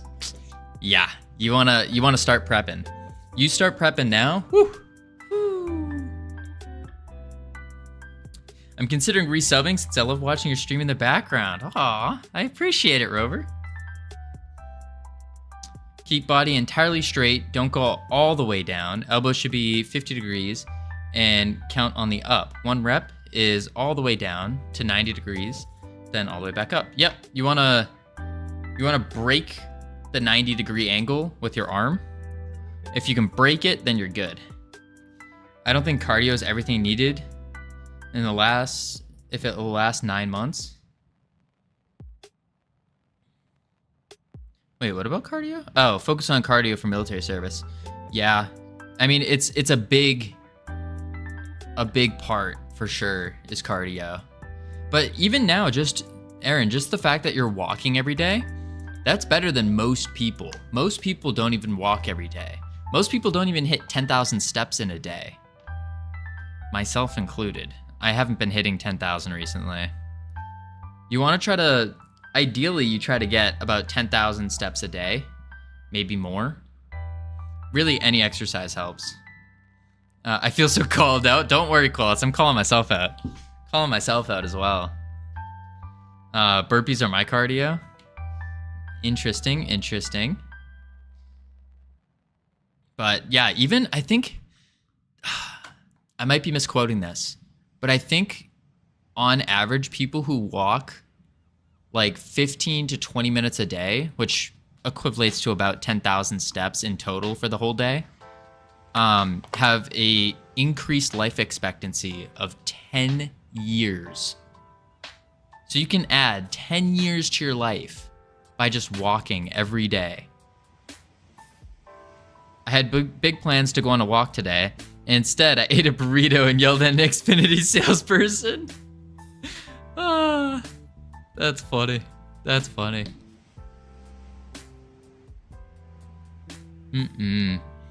No, I usually try to get my walking in by like when I'm thinking about something, I'll try to like just pace back and forth. And I've gotten to 10,000 steps doing that before, just pacing. I do that quite often. You don't even have to like go anywhere. You can just pace back and forth. And it works pretty good. Maybe during the ad breaks, that's a big one. Every hour for 2-3 minutes, just start pacing back and forth in whatever room you're in. Walk around your house, walk around your apartment. That's one way to do it. All right. Heck, or even plug your headphones in and just go for a walk while watching the stream. Can't lie, I don't really work out due to the lack of motivation. Well, Rover, I think lack of motivation really comes to you. Let this be your motivation. Yeah. I think lack of motivation, in my experience, has been lack of like direction or lack of like a goal, like of what I want. Definitely my fault. Oh yeah, for sure. I mean, it's we only have ourselves to blame for the things that we do and don't do. Literally been waking up at 12. Oof, I've been there. I've been there. I believe it. The first part, so if you're waking up at 12, very first thing I would do if you're looking to get healthy, very first thing, this is probably one of the easiest things to do too, is set a bedtime and go to bed at that time every single night. No cheats, just say, I want to go to bed at 9 or 10 or 11, whatever it is. Just keep consistently going to sleep at that time. And your body will start to adapt and you'll hit whatever your sleep efficiency levels are. You'll hit that, you'll improve your sleep, and then your body will naturally wake up. Don't use an alarm clock. That's the big thing. Your body will start naturally waking up. And then the second key to it is when your body does naturally wake up, get up. Don't try to go back to sleep, or else if you go back to sleep, even though you just woke up, you're gonna feel extraordinarily groggy. You're gonna be tired. That sleep inertia is gonna just crash into you like a truck. So work on the sleep first.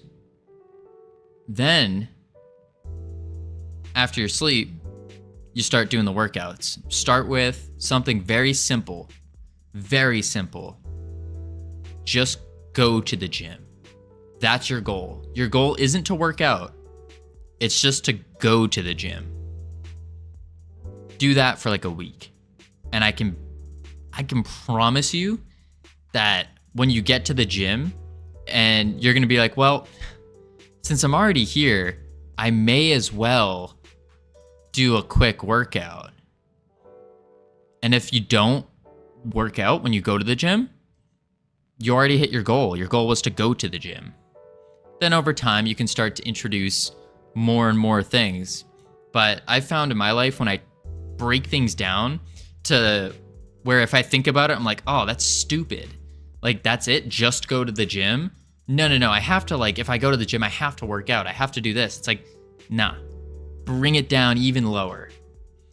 The problem is there are no good gyms in my area. There is one, but it's $40 a month just for a membership, and it has treadmills. Then another thing is pick a part of your house or wherever you live. Pick a room where you would do your workouts. Go to that.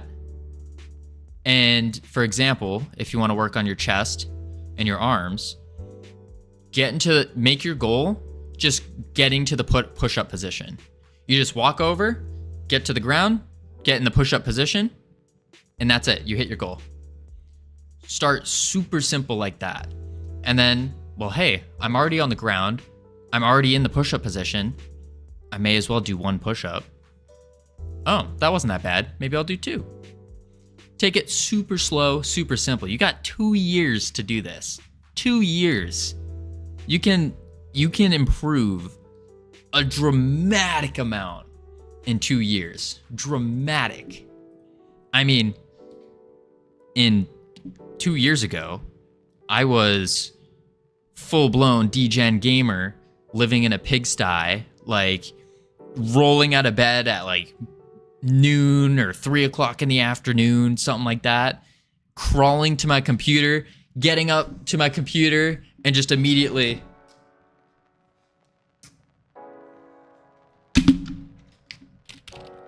just playing games. That's it.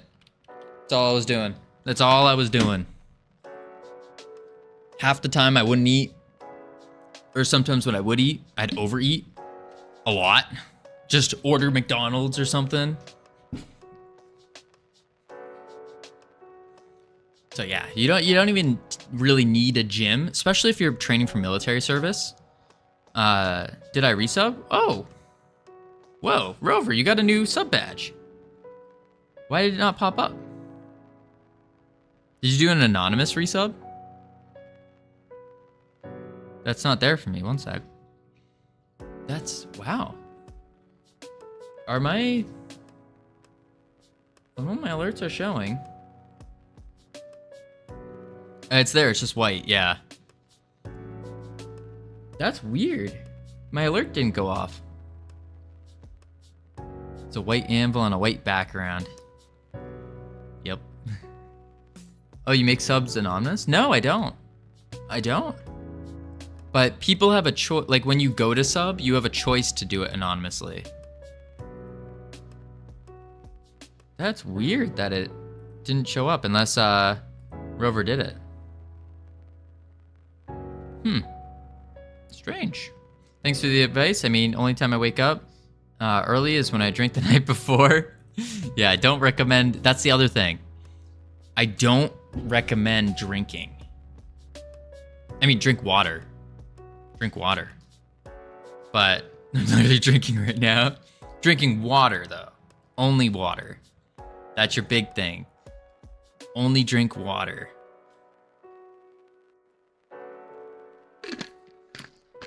If you can get used to drinking water, yeah, water, totally.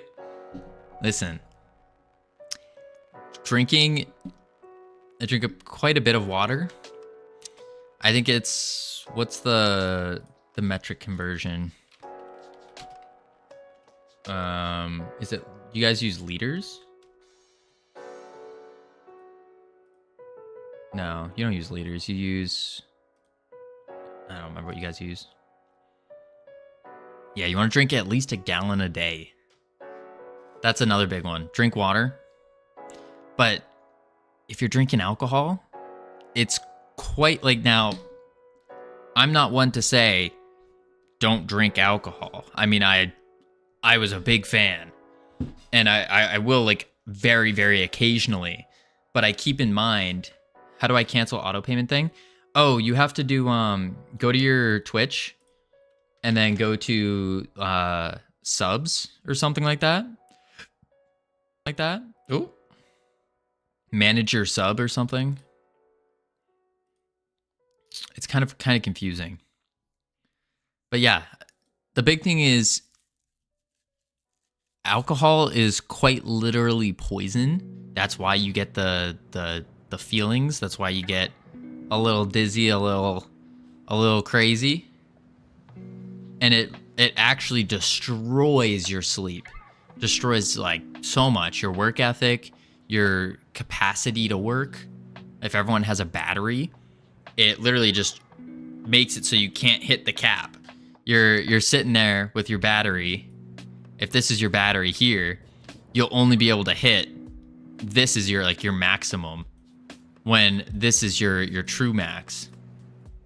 True max. That's what alcohol does. It gets rid of that. So I don't recommend it. Especially if you're like working. Now, like when I drink, because I'm not going to say I don't drink. When I do, very, very rarely, like once every couple months, maybe, I'll have a couple. But that's only like if I'm going out and the occasion calls for it or something like that. Maybe. But I plan a day or two in advance, and I'm like, okay, I know I'm going to be drinking. I know my battery capacity is going to be quite low. So I'm going to do more low level stuff that doesn't require this true max. That's kind of how I approach it as someone who is very heavily into drinking. Very heavily. All right, so let's get back to some game dev here. Let's see. We are trying to figure out how do we spawn objects. I don't heavily drink, but when there's beer, there's beer. I feel that. That's the toughest part, is when you're in a social setting and everyone's drinking. It's like, ooh. But if you know you got something coming up, it's like, I guess I'll just stick to water. Maybe go crazy, get some bubbly water. All right, focus on code. So what we're trying to do is we're trying to spawn these thingies. Spawn specifically, whatchamacallits. I mean, I went out with my friends the other week, got absolutely hammered. Sorry, I keep distracting you. No sweat. Listen, I like talking about the self-development stuff. I enjoy it because I benefited greatly from it. Do you even have any walls to spawn right now? No, ironic. We do not. But I was just gonna make another CG box as like a test wall, and then we can do a scene later.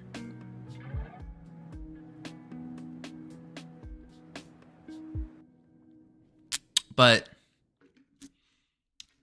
the question is how we get it to occur.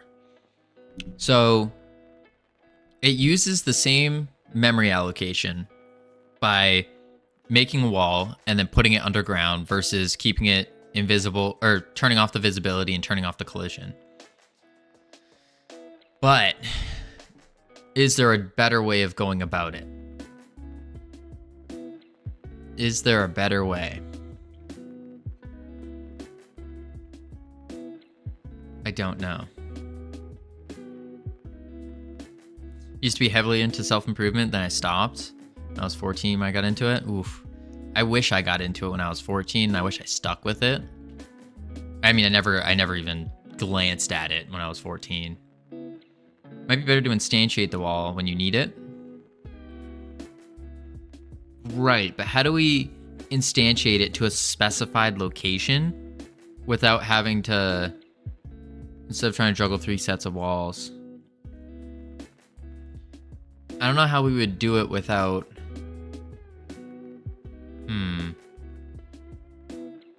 You watched Hamza, found out he was a fraud? Yeah. I've watched him before. He's going through a little redemption arc. Self-proof for his coding? Yeah. That's good. That's good.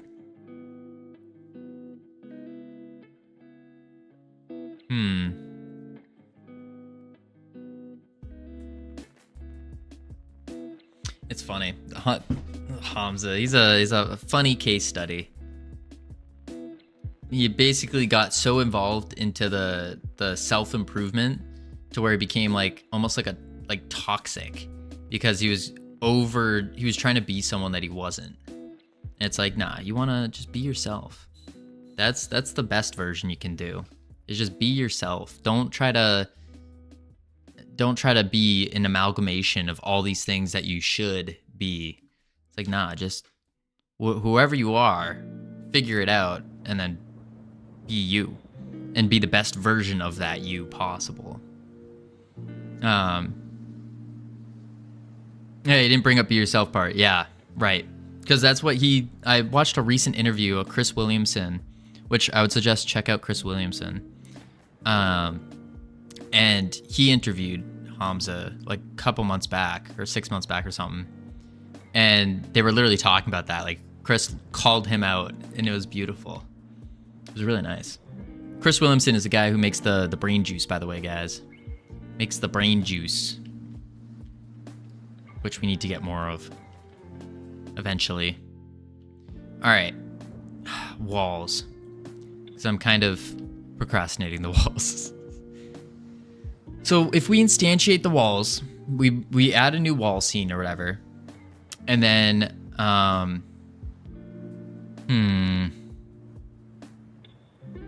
don't know how we'd bring it. How's it going? The great refactoring going? It's going. We're getting progress. We're kind of working on things that we haven't touched on in the original game. So it's a little less progress than if we did touch on the other things. It's actually really, really simple with an extra really. Is it? Please enlighten me.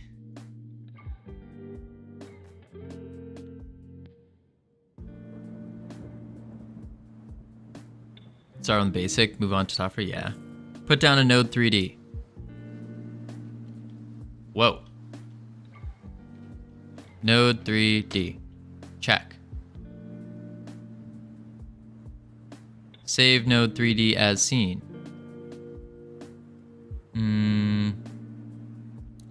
Save branches scene? Oh, keep it at 0, 0.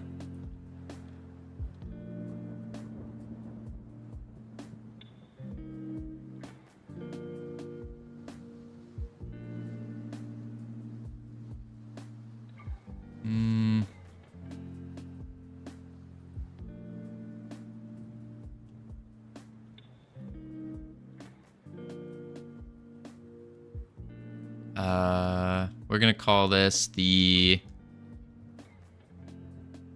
What do we call it? Fairy environment.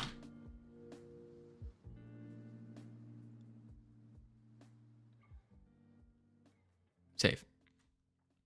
Put down all the walls you want for level 1. And this is going to be... And it's going to be as children of the node 3D.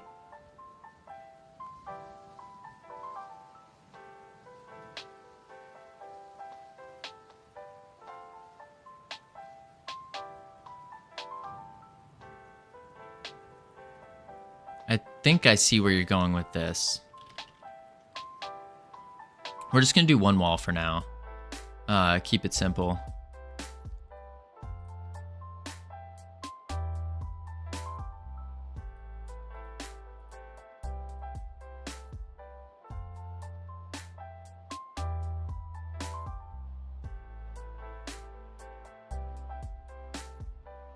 Well, it's supposed to be part of that scene.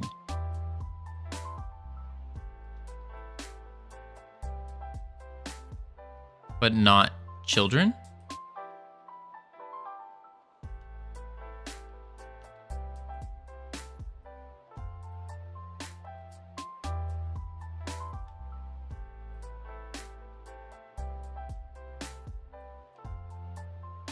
That's a wall.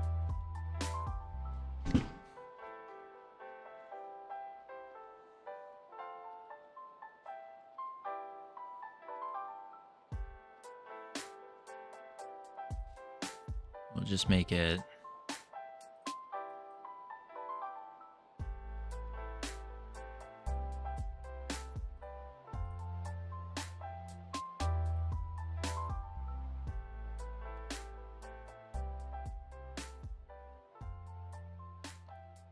Is that picture-in-picture? Nice. Walls are supposed to be part of that scene. The node scene, right?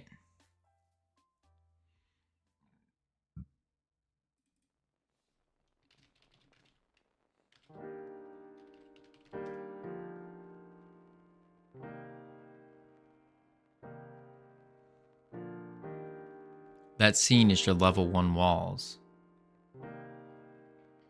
Oh.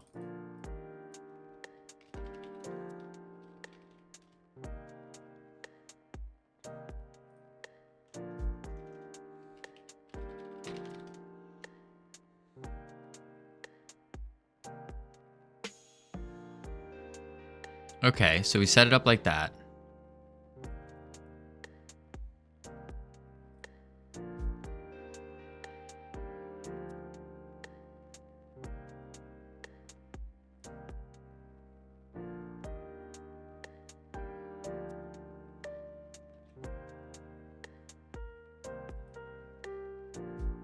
And then we just...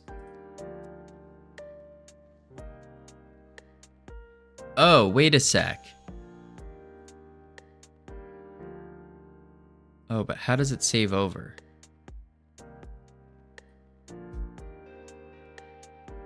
I think I see what you're saying, where we add...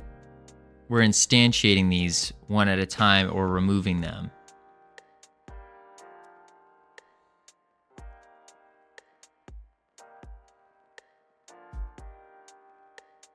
But how...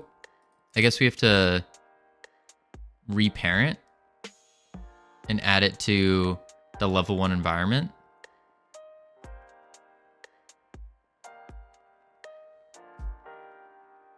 I mean, it is already the child of it, but it's not within the scene.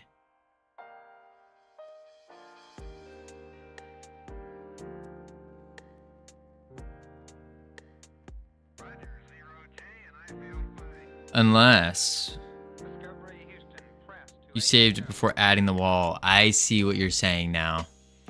I think I see what you're saying. Okay, I'm gonna redo this from step 1.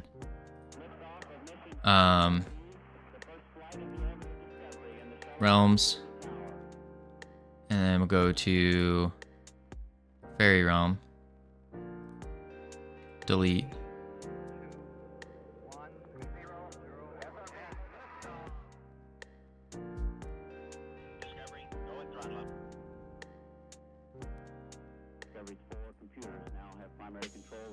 Okay.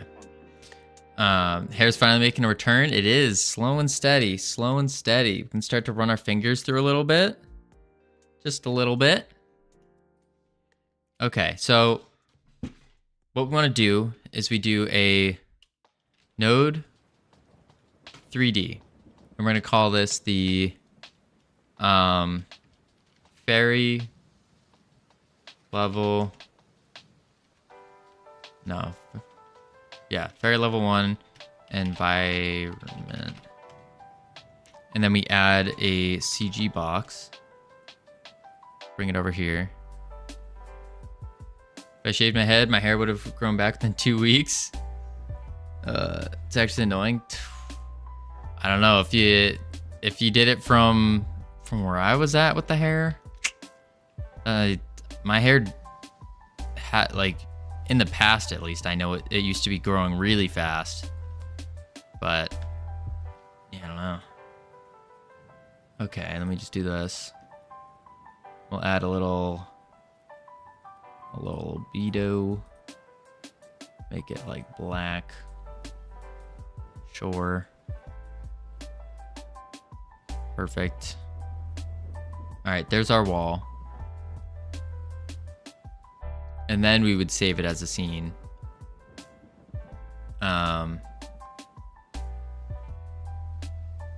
Save branches scene.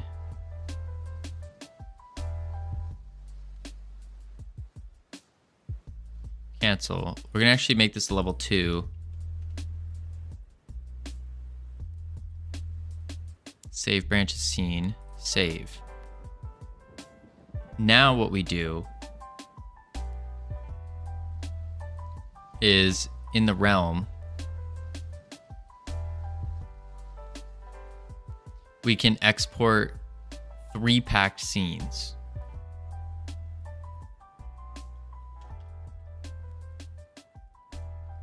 Actually, we don't even need to export. We can just on ready them. On ready var level 1 and environment equals preload res unready them. You think so? Oh wait, I forgot to do.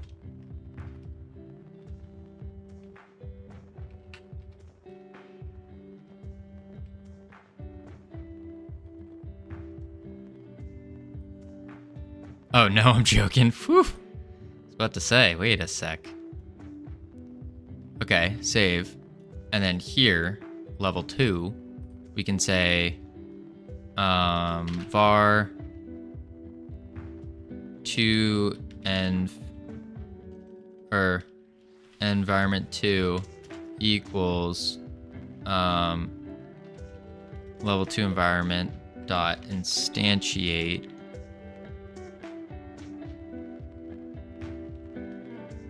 env2 or add child env2.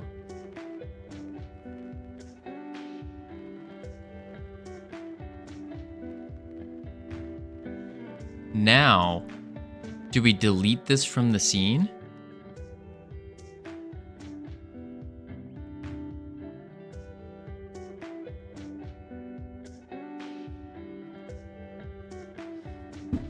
I think we delete it from the scene now, so it's no longer there, but it will still save everything else that it has, right?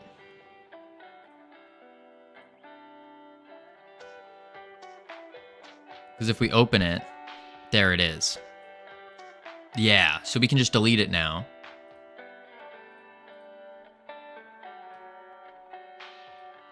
Let's hit play. And let's make sure. All right, no wall. Now there's a wall. Nice. Okay. I get it now. I get it. Okay. So let's go to this Actually, no. We'll do it in the fairy realm script.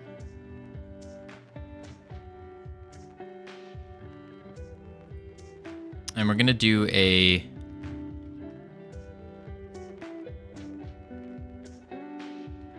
to add environment.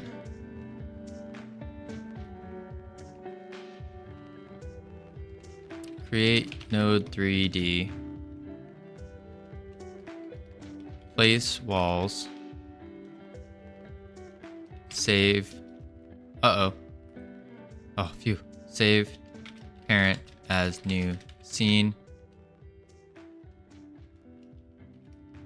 Instantiate plus add child.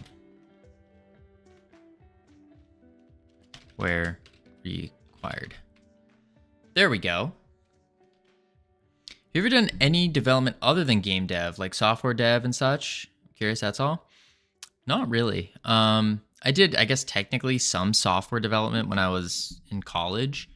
And I did, like, but it was mostly for, like, little tiny projects.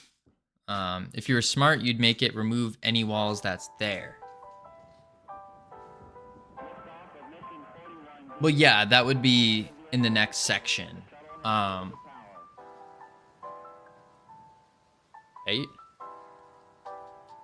Ugh. That's the next part of this, ironic, is we're gonna figure out how to remove the walls. So to do that, all we need to do is then add one it needs to add. Oh, remove any that are already there. Oh. Oh. That part I have no clue how to do then. I was just gonna remove all of them and then go. Like the enemy.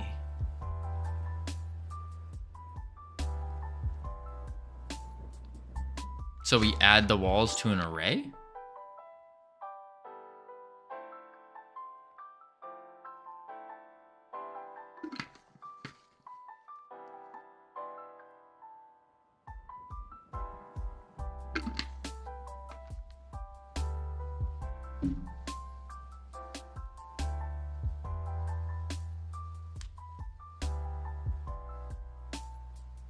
They could be in a group.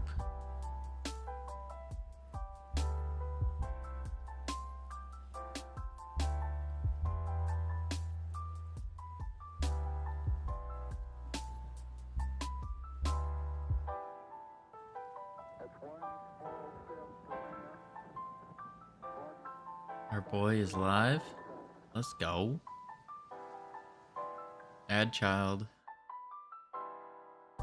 Where required. Instantiate. Add child. Save parent as new scene.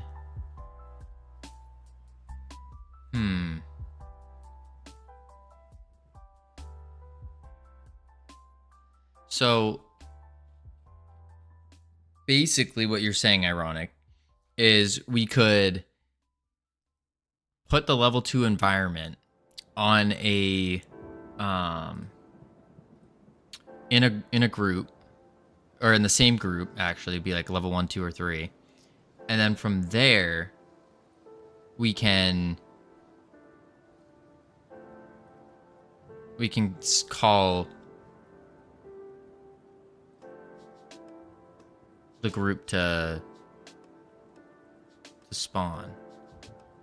Get tree, call group, realm level, and then instantiate itself.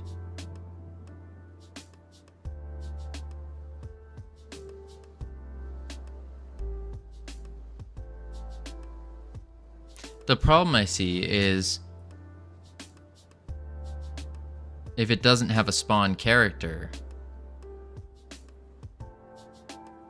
So we could just switch this function name to spawn and then put that. But wait, no, that won't work. put in a walls group.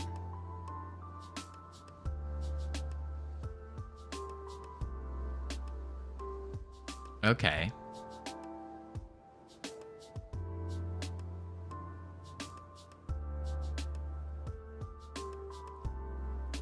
In a walls group.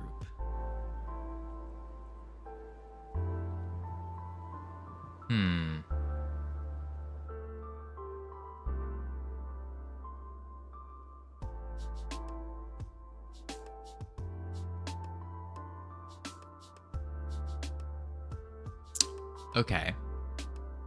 Let's go to project. Groups. And it would be... We would still need a level 1, level 2, and level 3 walls though, right? So it'd be like level 1 walls. Level 2 walls. Level 3 walls. Probably not. Because then how else will we decide which walls to bring in?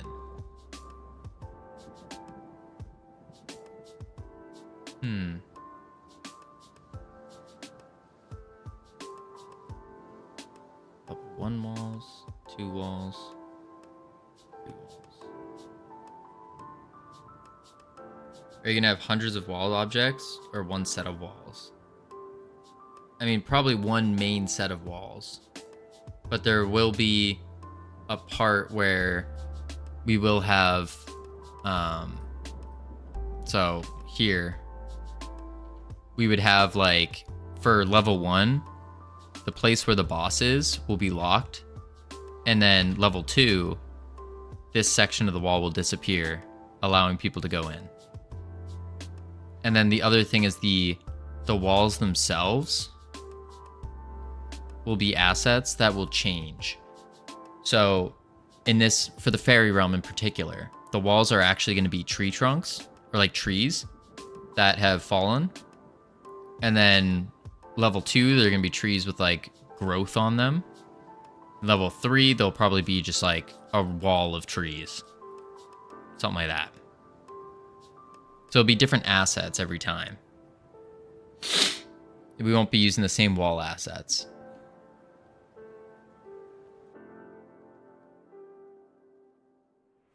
So I think, are people being kind today? Howdy, Ani. Or Anna Hanchard.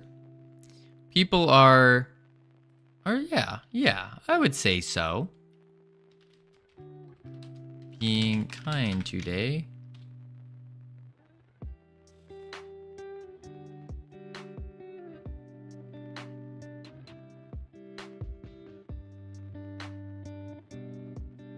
Question mark. My brain is not being kind. That's for sure. Right, so you probably only need one wall group.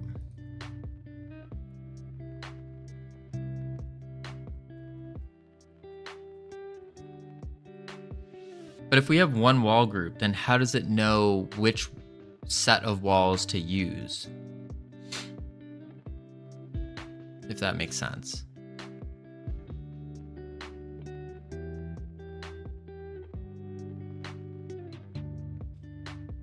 Brain is a similar debuff at the moment. I feel that. What do you mean? So what I mean is we have a wall and it's red, but then the next level, the wall is going to be orange. So how does it know which wall to use, the orange or the red, if they're both part of the same group?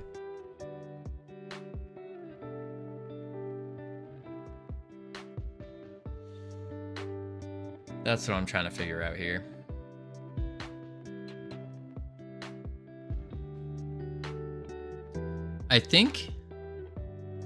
I almost feel like with the way we have now, with the just instantiating the scene on top, I feel like that might be ideal because that gives us the ability to redesign the map, the walls on the map every time. Because there might be, like, I'm just thinking of the future, there might be a time where we want a wall here, and then the next level we don't want that wall there anymore. If wall color equals orange. No. Not actually changing the color of the wall, changing the asset completely. So the wall might look at one point like a fallen tree or something, like a cylinder mesh, for example. That didn't look like a cylinder mesh. And then the next one could be, I don't know, a stand-up tree with no leaves. Then the next one might be a full-blown tree. You have 3 wall scenes in an array. Then you spawn the one on your level -1.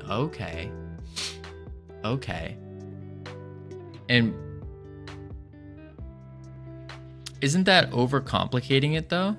As compared to just having this environment, this scene that we just instantiate and then get rid of?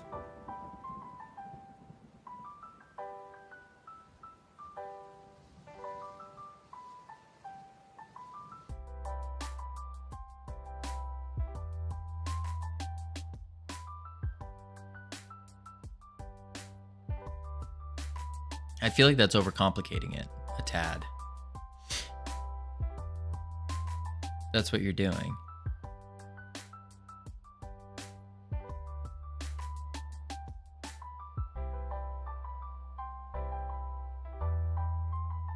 Right.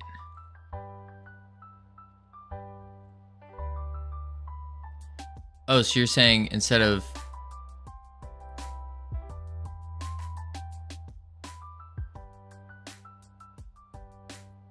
How do you want to add that wall to your realm? This is how I imagine adding it, and then removing it would be get child end2, or whatever the actual scene is called. Get child fairy level 2 environment.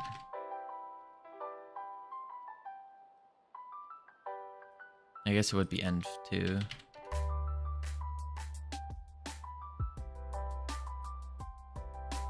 .q_free. It'd be something like that. And then we re-add the next thing. So you're gonna have that line on every level 1, level 2, level 3. And then if it exists. Oh, okay. I think I see where you're getting at now. For every type of wall. Well, it wouldn't be for like every type of wall. It would just be for the previous scene.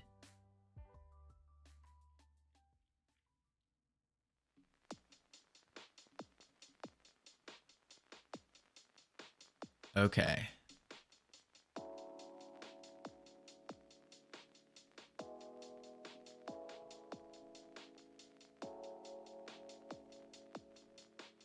I think I see what's going on.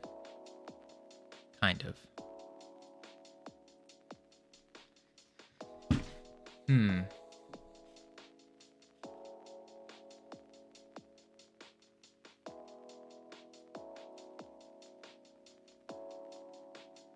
This is tough.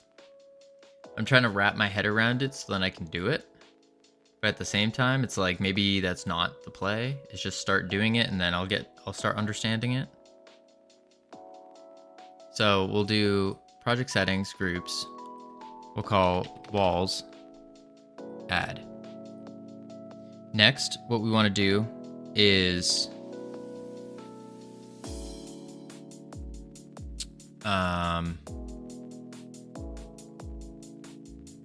free the walls group, then instantiate walls scenes realm, then set ground color. Oh.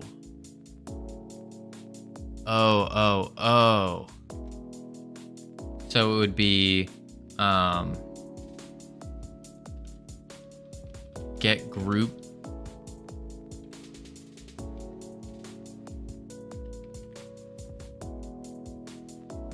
No, that's not it.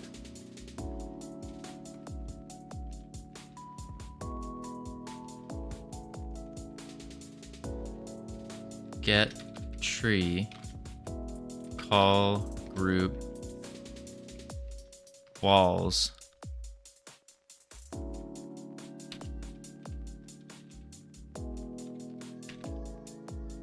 queue free. And then we would add var and 3 and re-add. Something like that.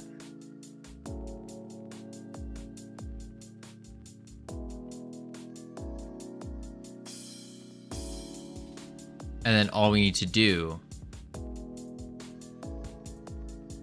Alright, let's just see if this works first, if it removes it on level 3. So we come over to this environment, go to node, go to walls, save, fairy realm, play. So we have no wall. Now we do have a wall. Now we don't have a wall. I see. Okay. I was thinking we had to like make an array manually and then figure it all out from there. That doesn't sound right. Or it didn't sound right to me. This makes sense. Then instead of having 3 nearly identical functions, you use one function. Which is... What is that one function though?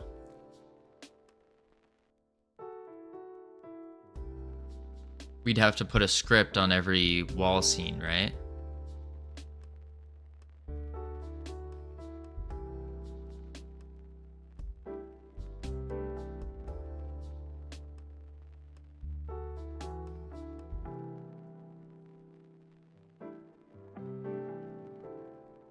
Look at how you're spawning the wall on level 2. Yeah, we instantiate it and then we add a child. Or add it as a child.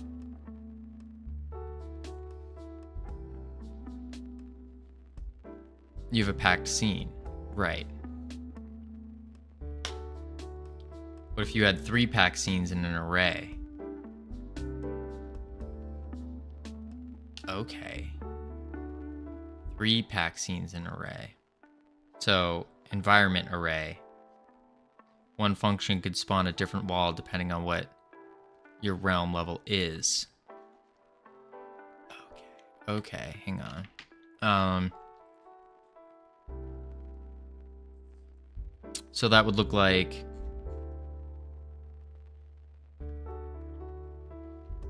let's do...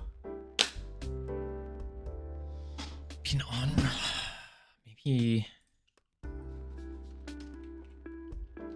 onReady var environment, or actually we'll just call walls. No, we'll do environment. Environment array as an array of packed scenes equal to export it. Yeah, that's a good idea.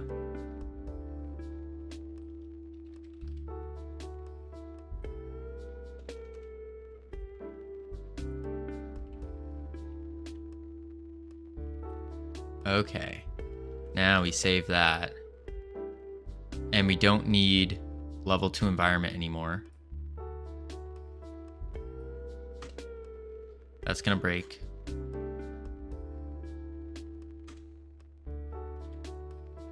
And then we can go here.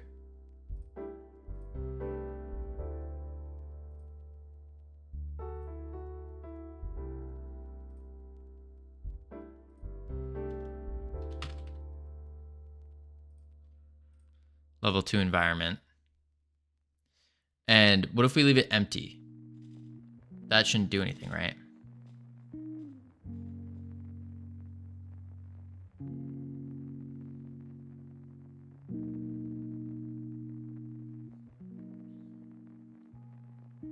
And then we can do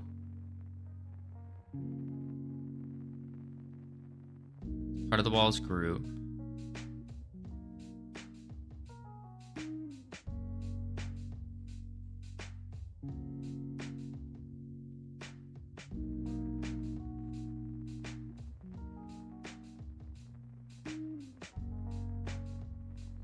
And we would do something like, to call it in 2, we want to do walls array dot, or no, it's environment. Environment array dot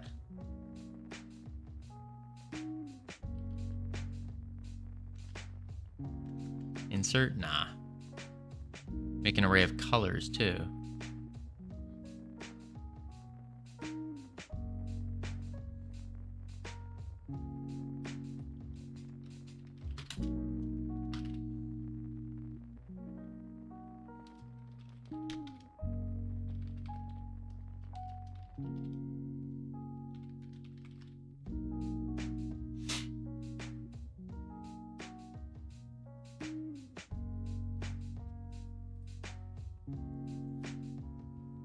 And then environment array. Oh, did I just... Oh, whoops.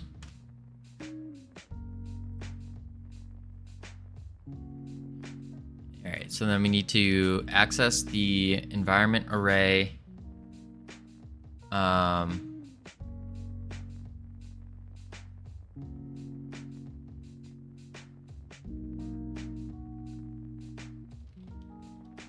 That's not right. This is an array of packed scenes.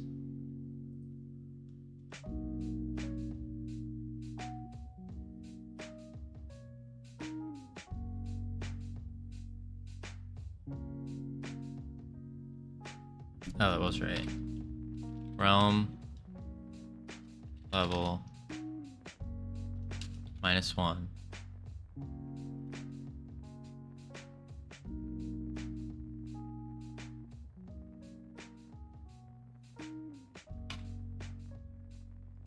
Can instantiate?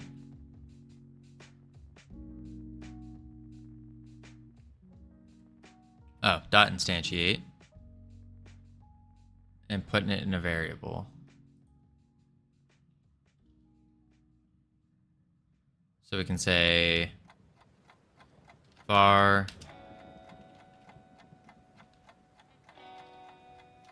environment equals dot instantiate, and then add child environment, like that. Save.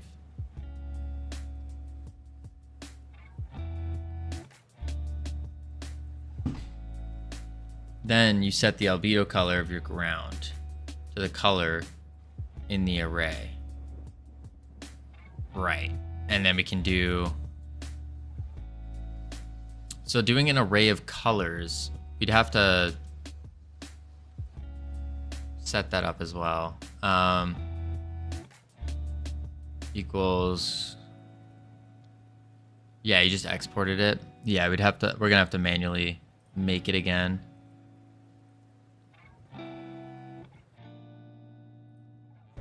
What were the values? 0.61, 0.65, 0.25.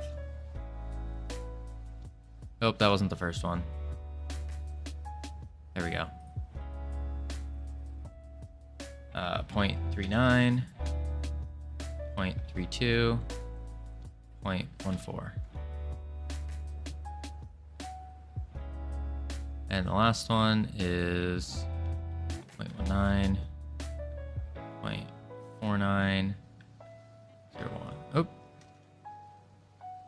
0.01. Save. And then equals ground colors, realm level -1.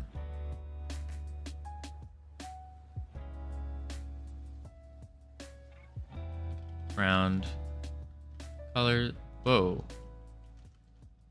Ground colors, realm level -1.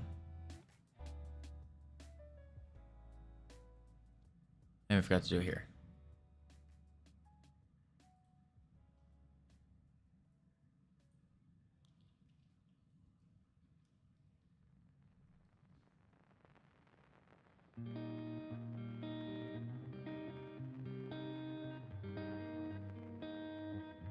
Combine these into one function.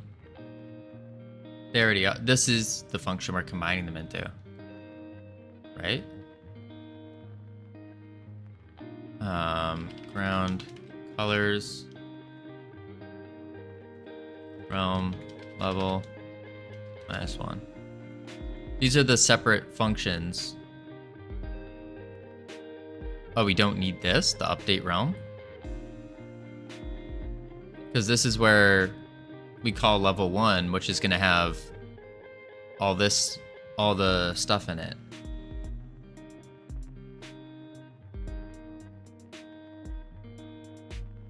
Oh, you're right. Wait a sec. I see. Does different things at different levels. Yeah, I see. So we don't need these.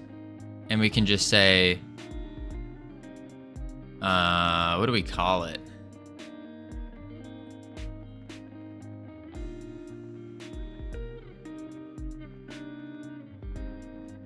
Oops.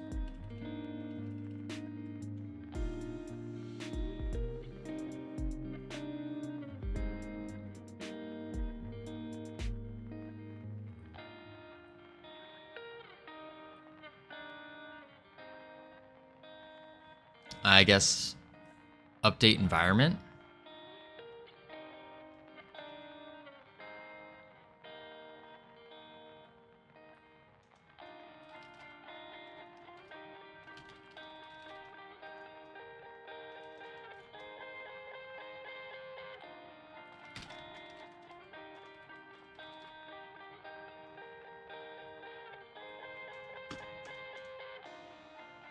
Okay.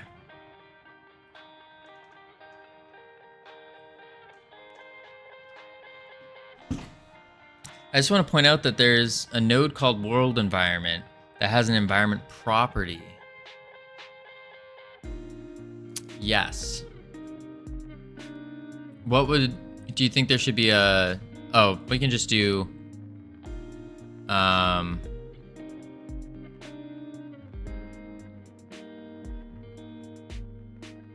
before you commit to calling your walls environments, right? What's another word?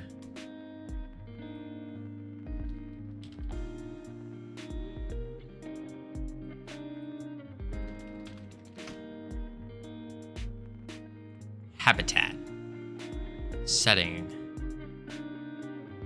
entourage, ambience. No, we don't want this. Is there a different? Here it is. Earth system, atmosphere, biosphere.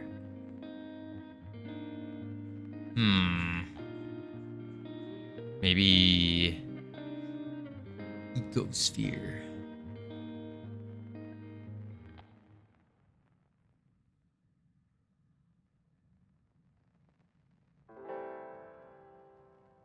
It's really a map.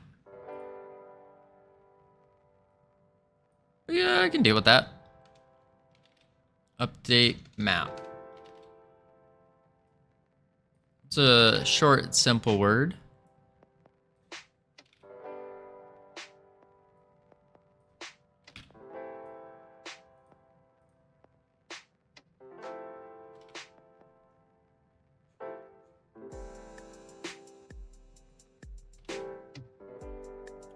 I like it. Map.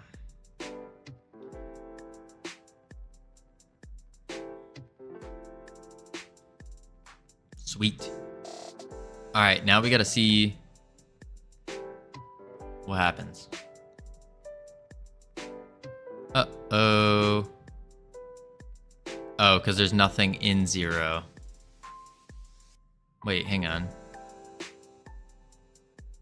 Out of bounds, get index 0 on base pack scene. Yeah, because there's nothing in 0 right now, which is kind of an issue. Wait, map array. Oh, because I changed the name.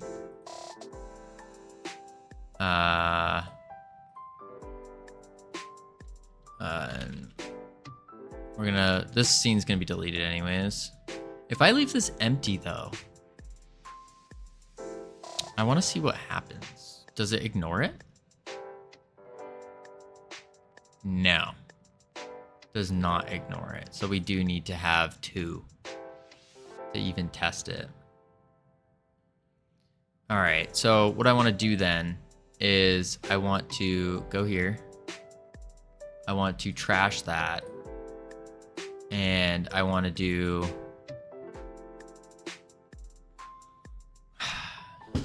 Really, I feel like we don't want to mess with this right now until we have the actual map. Don't. Crap. Let's do this. Level 2 environment, delete. Remove. Fairy Realm, 3D. We're gonna... To have gray box levels so your artist knows what assets to make.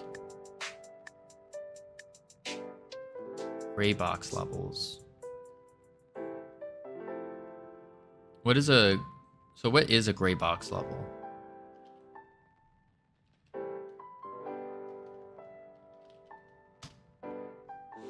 Just CS. Oh, okay. Just the CG boxes. And then we're calling this map 1. Map level 1.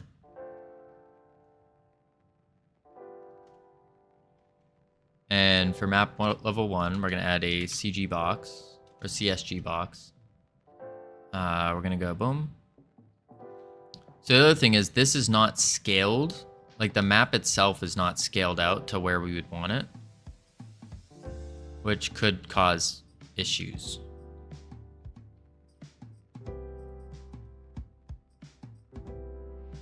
It's like telling your artist you want a house. I gotcha. I think that makes a lot of sense.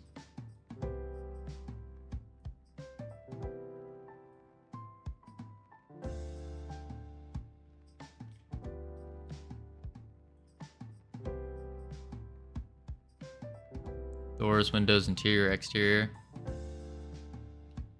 What does that mean they should make? I gotcha. And then we would do this, and we would go save branches scene, map level 1, save. Now we can just delete it. And then we go a new one, and we can do node 3D. Map level 2. Don't delete it. Why? Your function deletes it if it's in the walls group. Oh, I forgot to add it to the walls group, actually. There we go. I was just deleting it for, so it's clean. I guess if we want to keep walls in the same spot, though. Yeah, that's a good point. Map. And then we can go here. We'll just bring this below it. There we go. And then we can do and add a CSG box.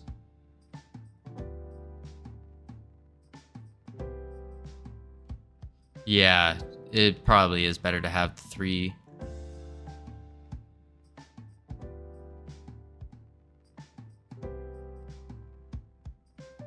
I mean, I could just line it up normally, but all this is getting deleted.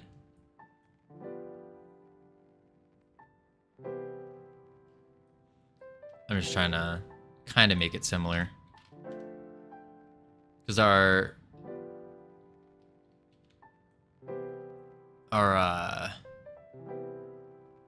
sizing of the map, like this is not the size of the map or what the map's going to be. It's going to be a little bit bigger than this.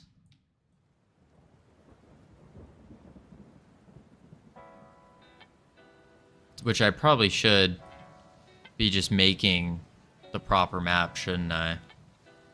With the prototype, you make all the proper scalings and dimensions, and then you have the artist come through and put it all in. That would make sense.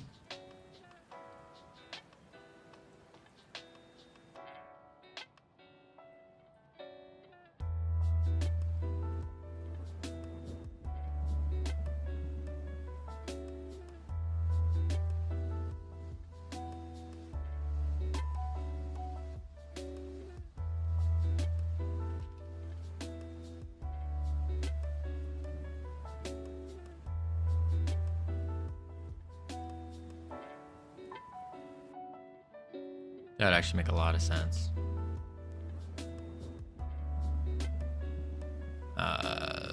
Say branches seen. Alright, now we got 2. And then we can go back to our fairy realm. Size of 2. Quick load. Map 1. Quick load. Map 2. Save. Play. There's the wall. Perfect. Let's go. And then it's gonna break. Yep. Perfect. I like it. I like it. Okay. Oh boy. We're gonna have to do some map design. Because we're gonna have to make sure everything is actually sized up properly. Yikes. Yikes, yikes. Let's do one more map.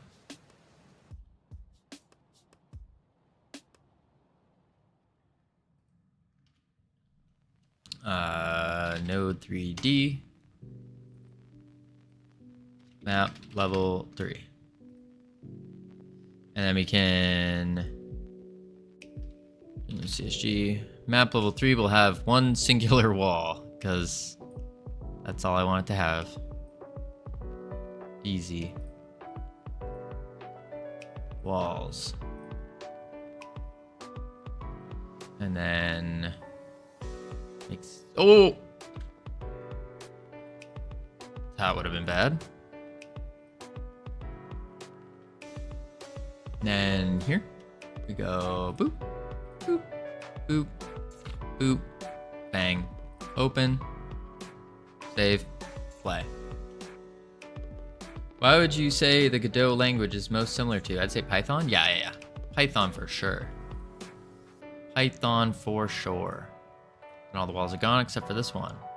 Nice. Whew, let's go. We got it. We got it. We're cruising. We're cruising. Python is such a good language. So easy. Yeah. That's what I like about GDScript, is I feel like it's relatively, compared to other languages, I feel like it's relatively easy to learn.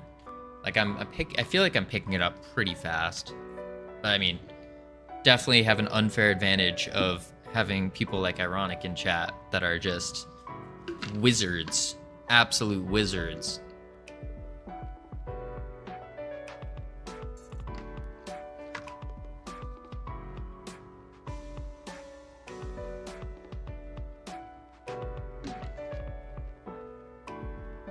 Certainly is. I kind of understand it.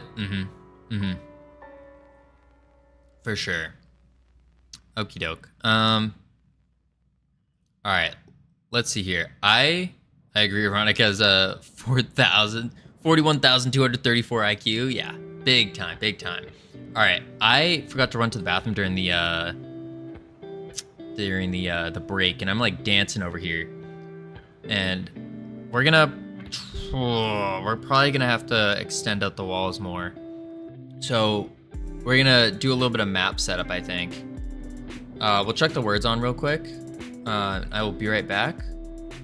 Let's see if we can continue going, continue cruising, continue destroying it. Autopilot. All right, I'll be right back.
Woo, I'm back. Suntan. Yikes. Yikes. Where's Be Right Back? There we go. Turn off the Wordle. I gotta turn off auto. Oh, there's no autoplay anymore because... Yikes. We got wrecked. Absolutely wrecked. That one was rough. That one was rough. Alright. Give me one moment here, team. Just gotta do this. I gotta pop over to... where is it?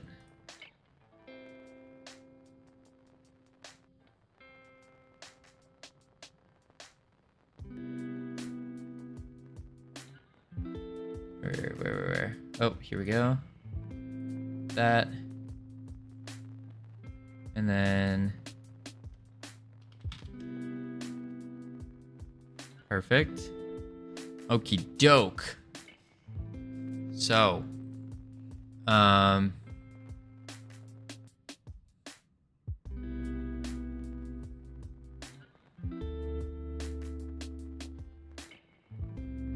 sec. I forgot I had to send a message out to quick message. But what I'm thinking about we're doing is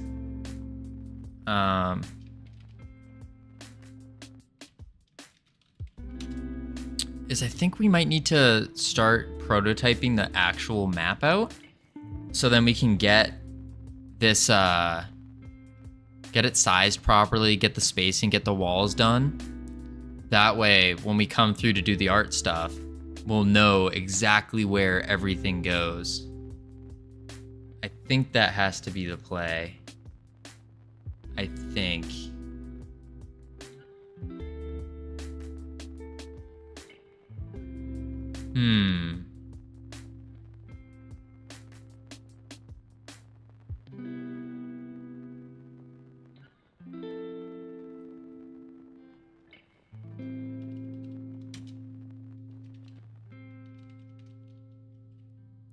Go. Do that. Sorry, I gave myself a little bit of homework. That.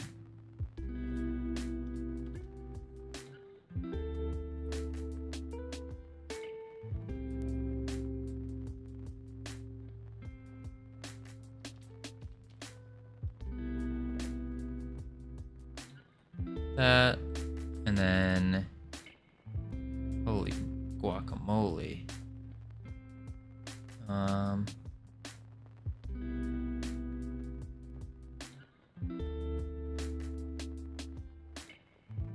That's a good idea.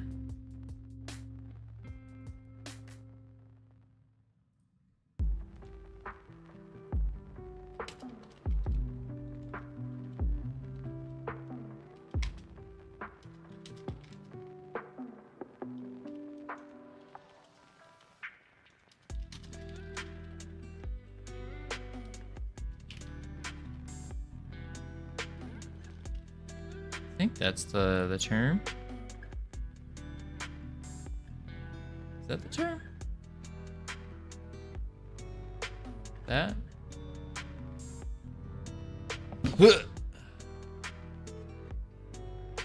Yeah, we'll do that. Sorry, I told JD I would send some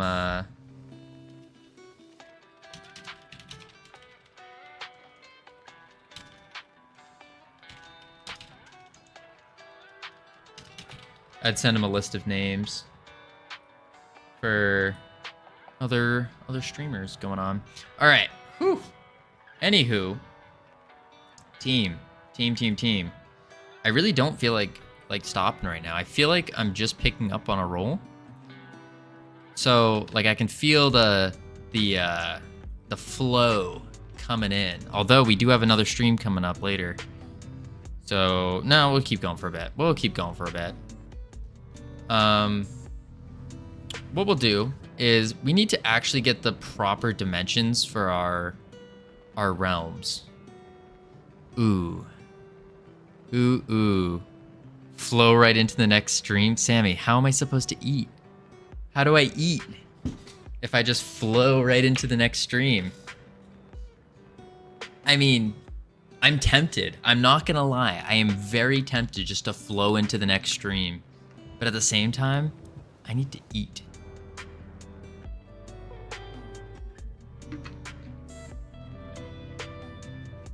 I need to eat.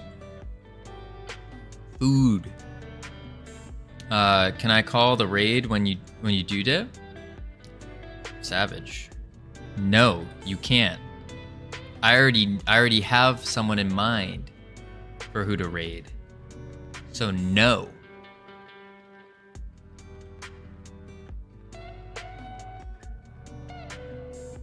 Absolutely not.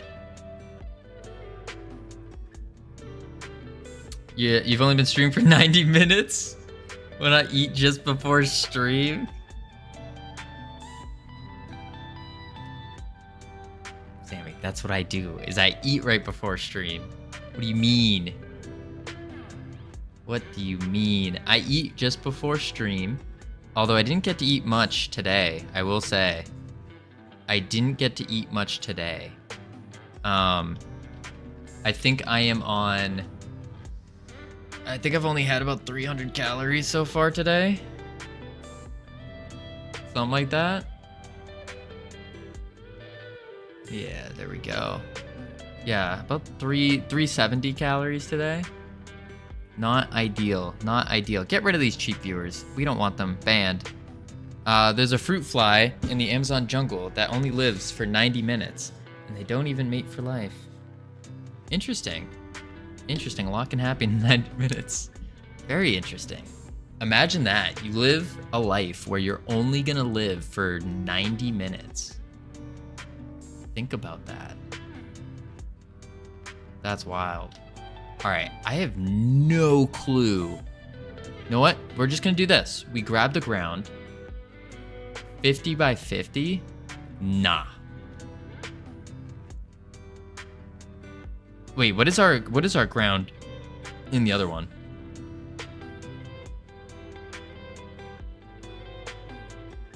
$400 by 400? All right, question is, we need to figure out realistically how big. I feel like, what do you guys think? Do you think this map is too big?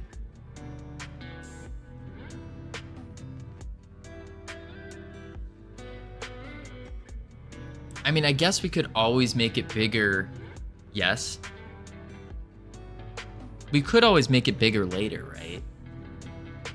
It's a little bit of work, but yeah, 400 by 400 might be a little too big. What if we half it? We do 200 by 200.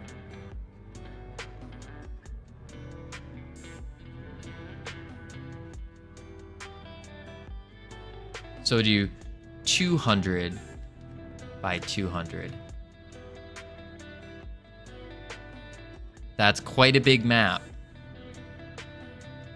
Quite a big map. Heck, maybe we do 100? That seems a little small now, though.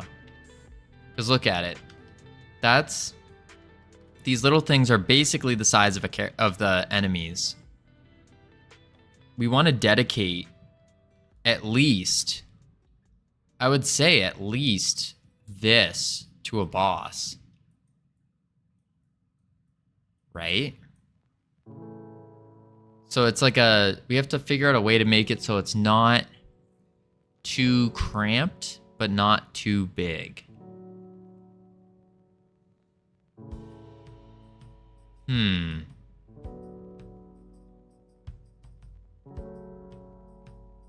That's tough. Very tough.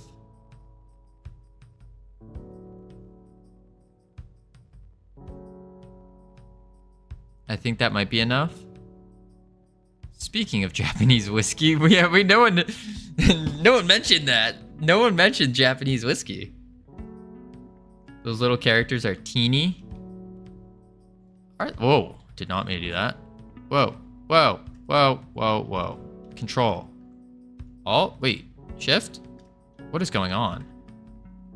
I thought pressing control would change my zoom speed. Oh, left click? There we go. I'm dumb. Are they teeny?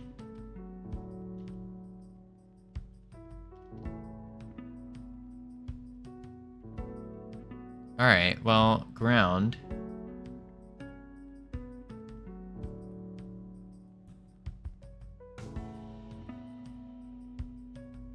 What if we do a CSG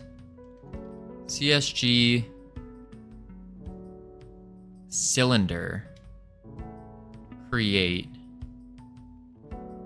and we make the radius, oh, that's a diameter, 50.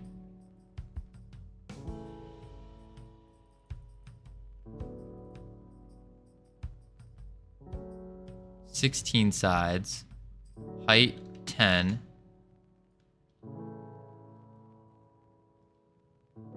And then we want to do no.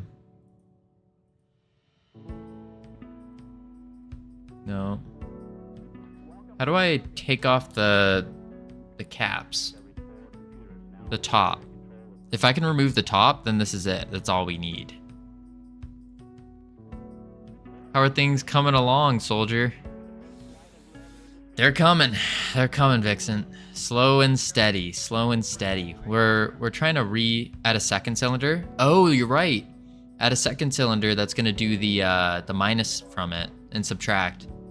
Yeah, I think that might be it. Let's do 32 faces though. Make it round. And is this? I feel like this is too small. I feel like it's too small. But to answer your question, Vixen, it is going. We're moving, we're grooving. Okay, that might be too big. All right, we'll try 60.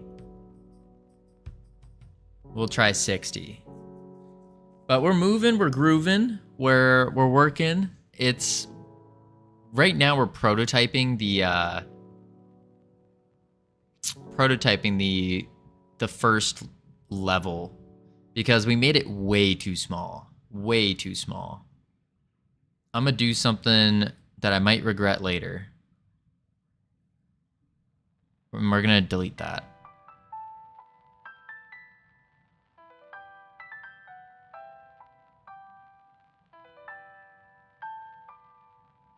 Okay. And we're gonna delete that. And we're gonna do this. And we're gonna add a new CSG cylinder. That's gonna be...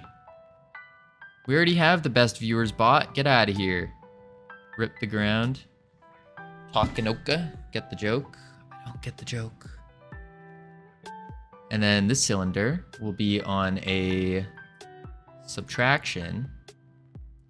And it will be a radius of... Did we do 60?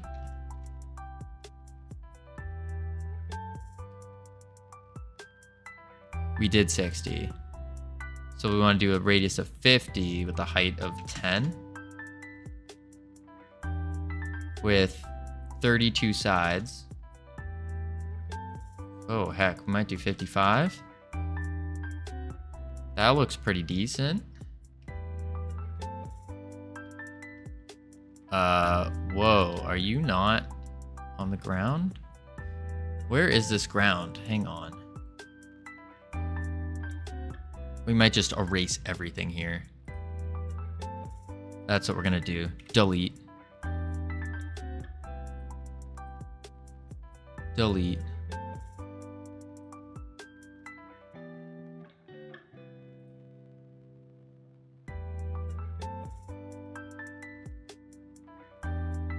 Delete. And this is going to be 60 by 10. Position on 0. Okay. And we'll call this ground. Call this walls. Or Yeah, we'll just call it walls for now.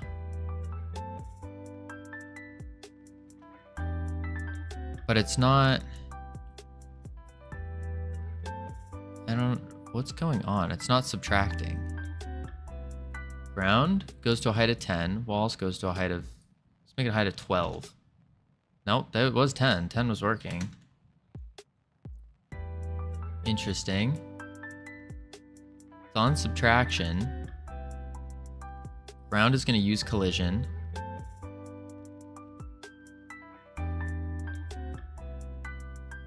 So why is it looking weird? Because shouldn't it subtract?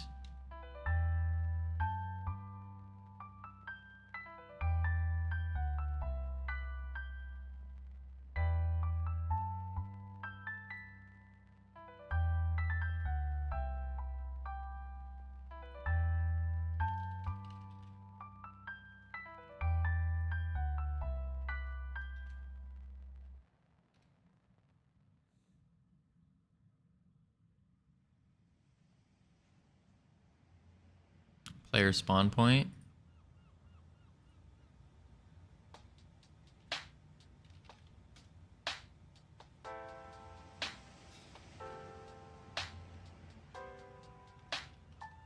Are you subtracting two identical shapes? No.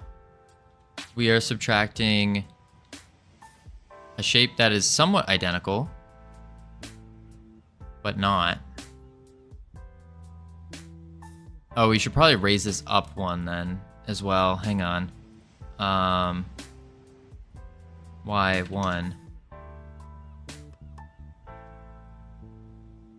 Needs to be a child of the shape it's subtracting from. That's right. Boop. There we go. There we go. Oh my. Then we're gonna have to bring the ground up.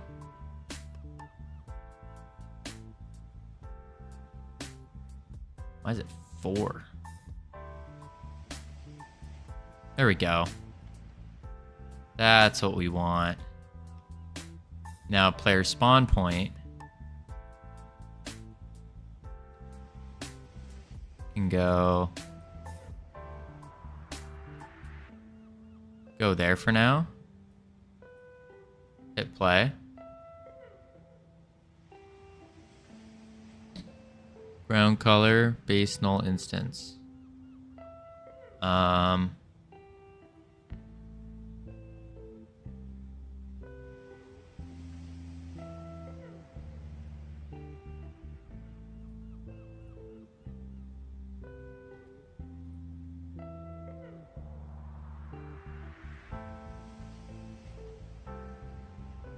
There we go.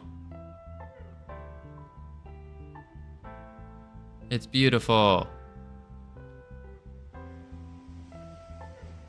Not really. Oh, there's the walls. Bloop. Interesting though, the ground color is not setting itself.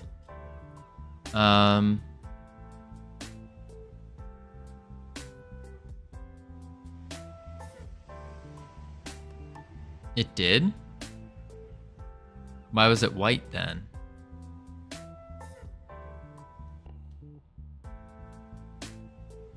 But not where you thought it would.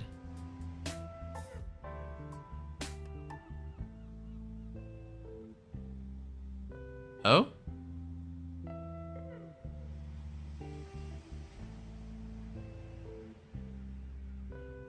What do you...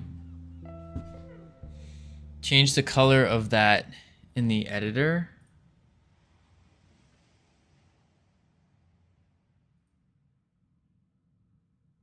What do you mean?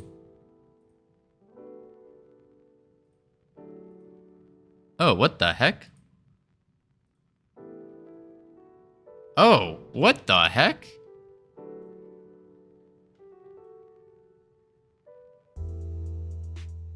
What?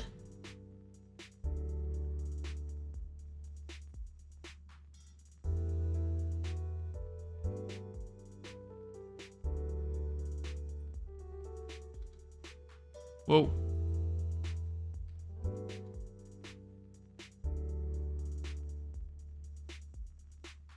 Oh, I don't like this. I don't like this. Hang on. I don't like this at all. Because we're going to want to change the color of the walls. So we need a separate thing to be the wall. And we just want a circular bottom.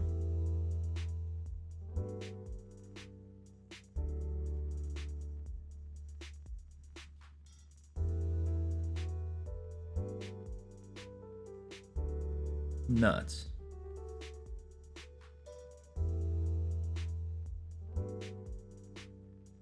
We all just want a circular bottom.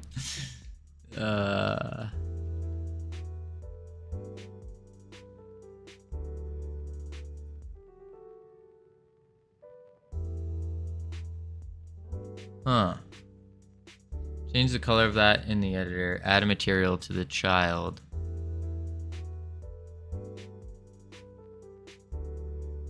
Oh.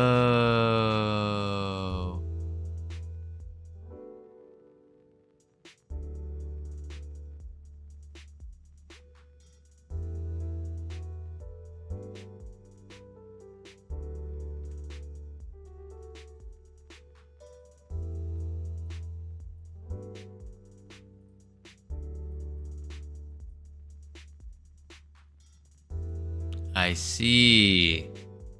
We don't want this to be the thing. We want a so we're gonna want a separate CG box for the wall and a separate for the ground. Okay. Message minus 100. Okay, I see what's going on here. Nuts. Aw, nuts. Alright. Let's figure that out. Man, oh man. Alright, what we'll do... we're gonna have to do... I don't want to do a box. Like, that's one way we could do it, is do a box, and then with that box, we could... just add a circle around the box. But then that leaves the four corners. And if we leave the four corners, then we are leaving the potential of someone kind of seeing that. I guess unless we make the walls high enough and thick enough, then we don't have to worry about that. Yeah, I guess that's the play. Make the walls high and thick, and then no one can see it.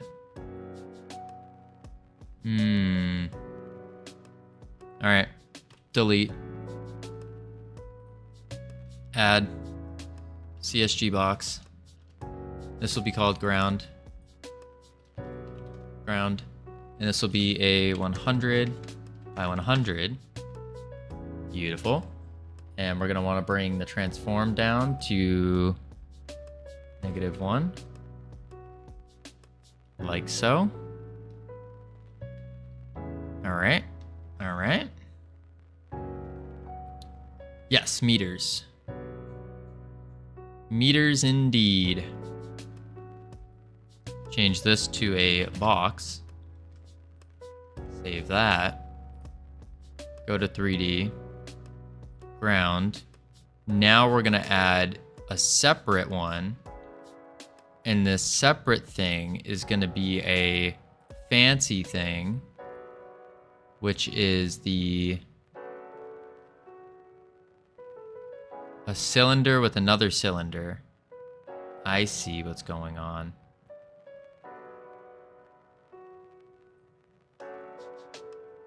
Superior metrics.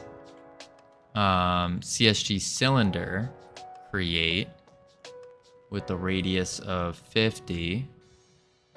Sides 32, make it pretty. Okay.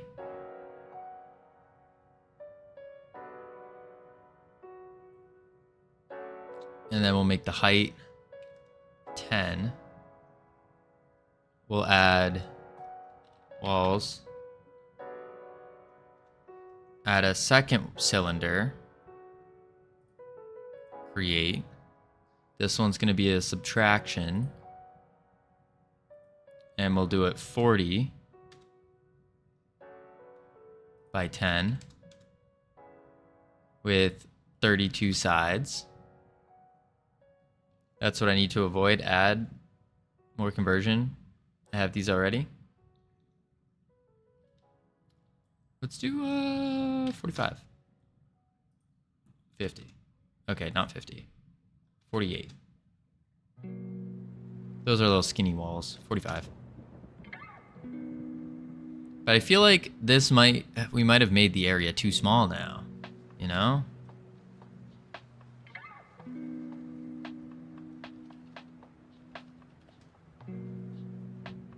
Ground. Material. Bada bing. Save. Walls. Material. Bada boom. Save. What is this? USD 500? 500 is 379 euros, 735 Australian dollars. Oh my.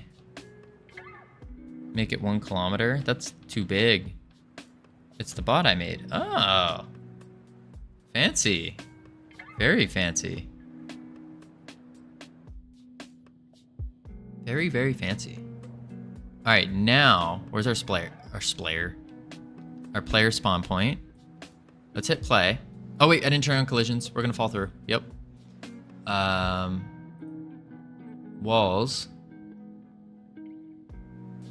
Use collision. Ground. Use collision. Save. Cool. Walls. Go here.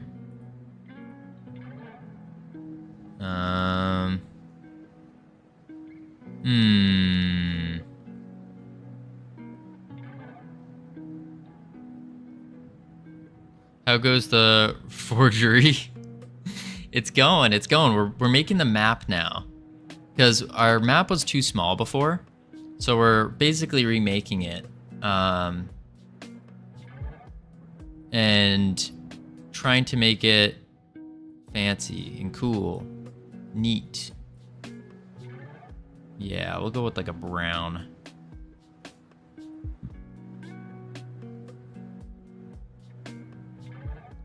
You can also type give it.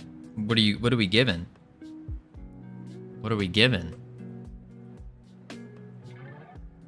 That and then that needs to be material. And then albedo. Another brown. Save, play. Type it and see it. Give me.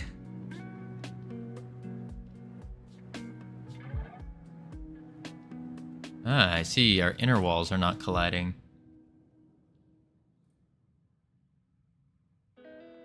No, wait. Inner wall. Maybe inner wall doesn't need to use collision. And it's just our camera smashing into it. Give it high five. Give the hawk to a.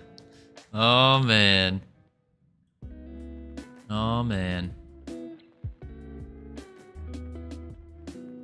What does it mean? Don't worry, Bush Meta. Don't worry. Don't you worry. It's a thing. Now we're gonna add the altar. But I want to change this is just gross to look at right now. So we're just gonna do like a, just change it to like gray. There we go. Nice and happy.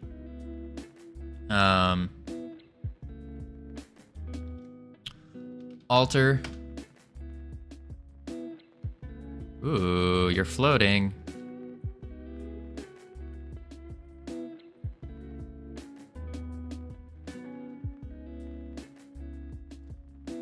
Interesting.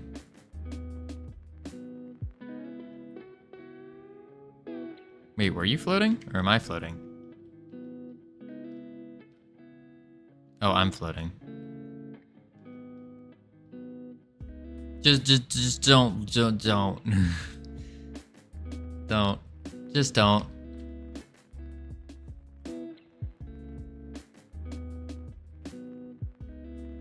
Yes. That's what it is.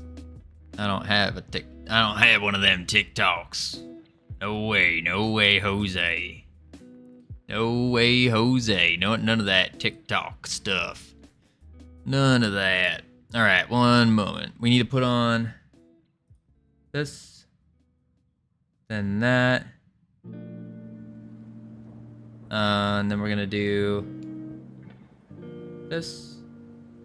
We can do this. We can do that. All right. It transcends platforms. It really has. I will say that girl did do some pretty smart stuff. She ended up starting a charity with it, and is helping animals.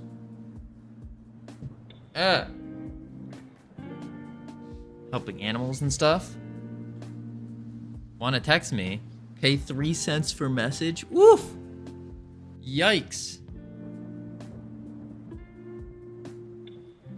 Alright. Ugh. We gotta re-add our portal base.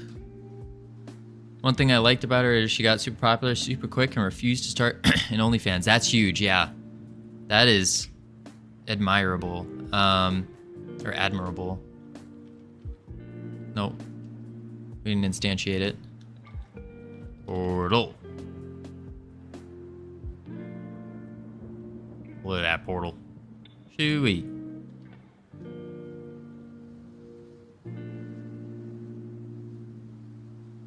Then we want to do our player spawn point. Whoop.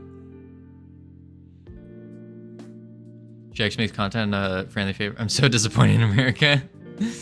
Yeah, she makes content on family-friendly platform. Yeah. Yeah, no, she's trying to take it. It's funny. She took something not family-friendly and then is making it family-friendly. And I think that's really good. I like that.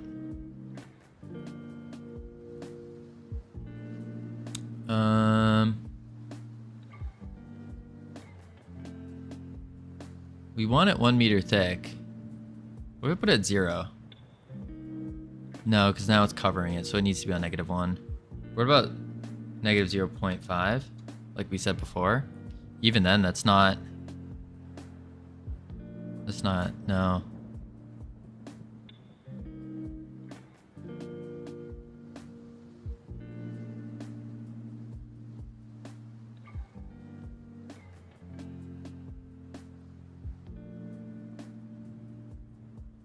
We'll do it that way. I think that's fine. Okay, next. Yeah. I'm gonna save that. We're set there. Beautiful. Now we want to do why is she on Wikipedia? Listen, everyone who blows up gets a Wikipedia page. It's not difficult to get that Wikipedia.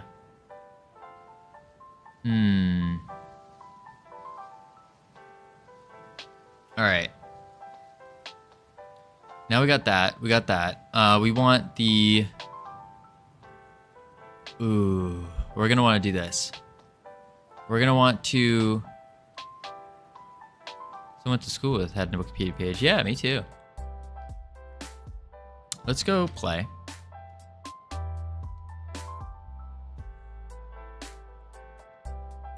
And some 15 minutes of fame group. That's funny.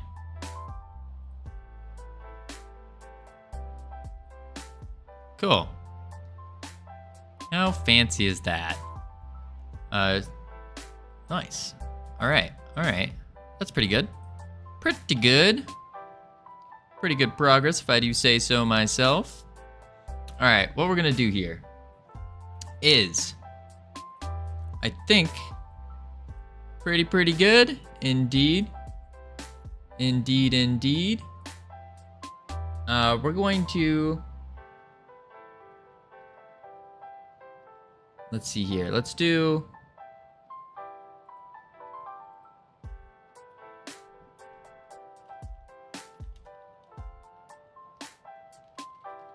All right, let's do that. And then like that. Okay. We want to add just a couple more things, I think. I don't know how. Let's first, out of curiosity with the size. How long does it take us to get from one point? Ooh, don't want to go through there yet. One point to the other. Ready, set. 1 Mississippi, 2 Mississippi, 3 Mississippi, 4 Mississippi, 5 Mississippi, 6 Mississippi, 7 Mississippi, 16 seconds to go all the way across. But that's with the lowest speed. 16 seconds to go all the way across. That's the lowest speed. That's why I think that's why I was thinking the map might be too small. That's why we had such a big map, is if you do have the speed. 15. 16 seconds to get across. I guess that's fine though, it's a mobile game. We're not trying to make this game last forever. It's just supposed to be like a 2 weeks of playing casually kind of thing. Okay.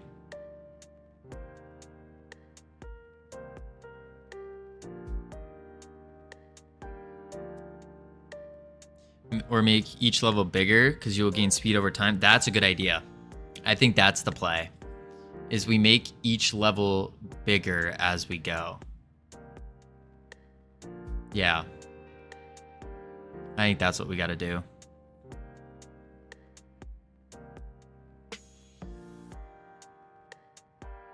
Okie doke. All right, so what we'll do is we gotta plan out the walls, man. So I think we just delete these, the map level ones, and then we'll start off. So we'll delete one at a time. Close it. Let's go back to the fairy realm. Fairy realm. Go to map level 1, delete, remove. And now we're going to add a node 3D, like so. Whoop. Map level 1. And we're going to add a C. Don't delete it, drag it in, make it local, and then save it. That would have been smart. That would have been smart. But I didn't like where any of those walls were in the first place anyways. I didn't really enjoy where they were anyways. We need to bring the... Ooh. That's annoying. So this is something that's kind of annoying though, that I want to fix before we put the walls. How do we get our ground to be on 0? So then when we press 1, it all fits perfectly. Instead of having to do like 0.5 and then like guessing. Because even at 0.5, look at that. It's still floating. And I think that's gross. So what's a different way of doing this?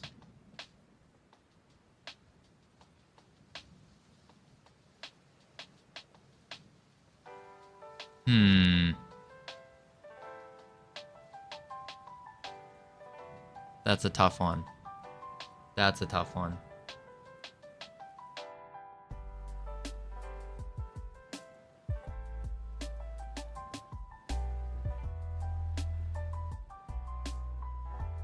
I'm not sure. But what I think we're gonna do is we'll save this. And can I pause the ads?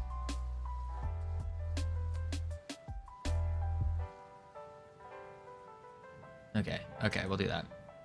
All right, so what we'll do is we'll call it here for now because it's we streamed a little bit longer than I was planning. We're gonna get ready for a raid. We're gonna raid our buddy QE Sleepy, taking on learning with Unity. So it's Unity, but the skills are pretty transferable from what I've learned. Thank you guys for the help. Thank you for stopping by. Tomorrow is an exciting moment of building the map. And do not forget, we're going back. We're going to be streaming again in about 2 hours. 2 hours, we're going to be streaming again. So, check the X. We got Freedom Forge Friday. Forge. I'm going to type this because there's ads going on. Freedom Forge Friday. Starting in 2 hours. Come compete for a... Oh, that's all caps. Come compete for a free progress pass in Project Kaizen. All right, we're heading over. Team, I will see you in 2 hours. I will see you in 2 hours. Hopefully you'll all be there. Let's show up. Let's make this competition big. Let's make it fun. Catch you all later. Awkward. Was not ready for that ad to play in the middle. That was a little awkward there, YouTube. A little awkward. All right. Well, I will catch you all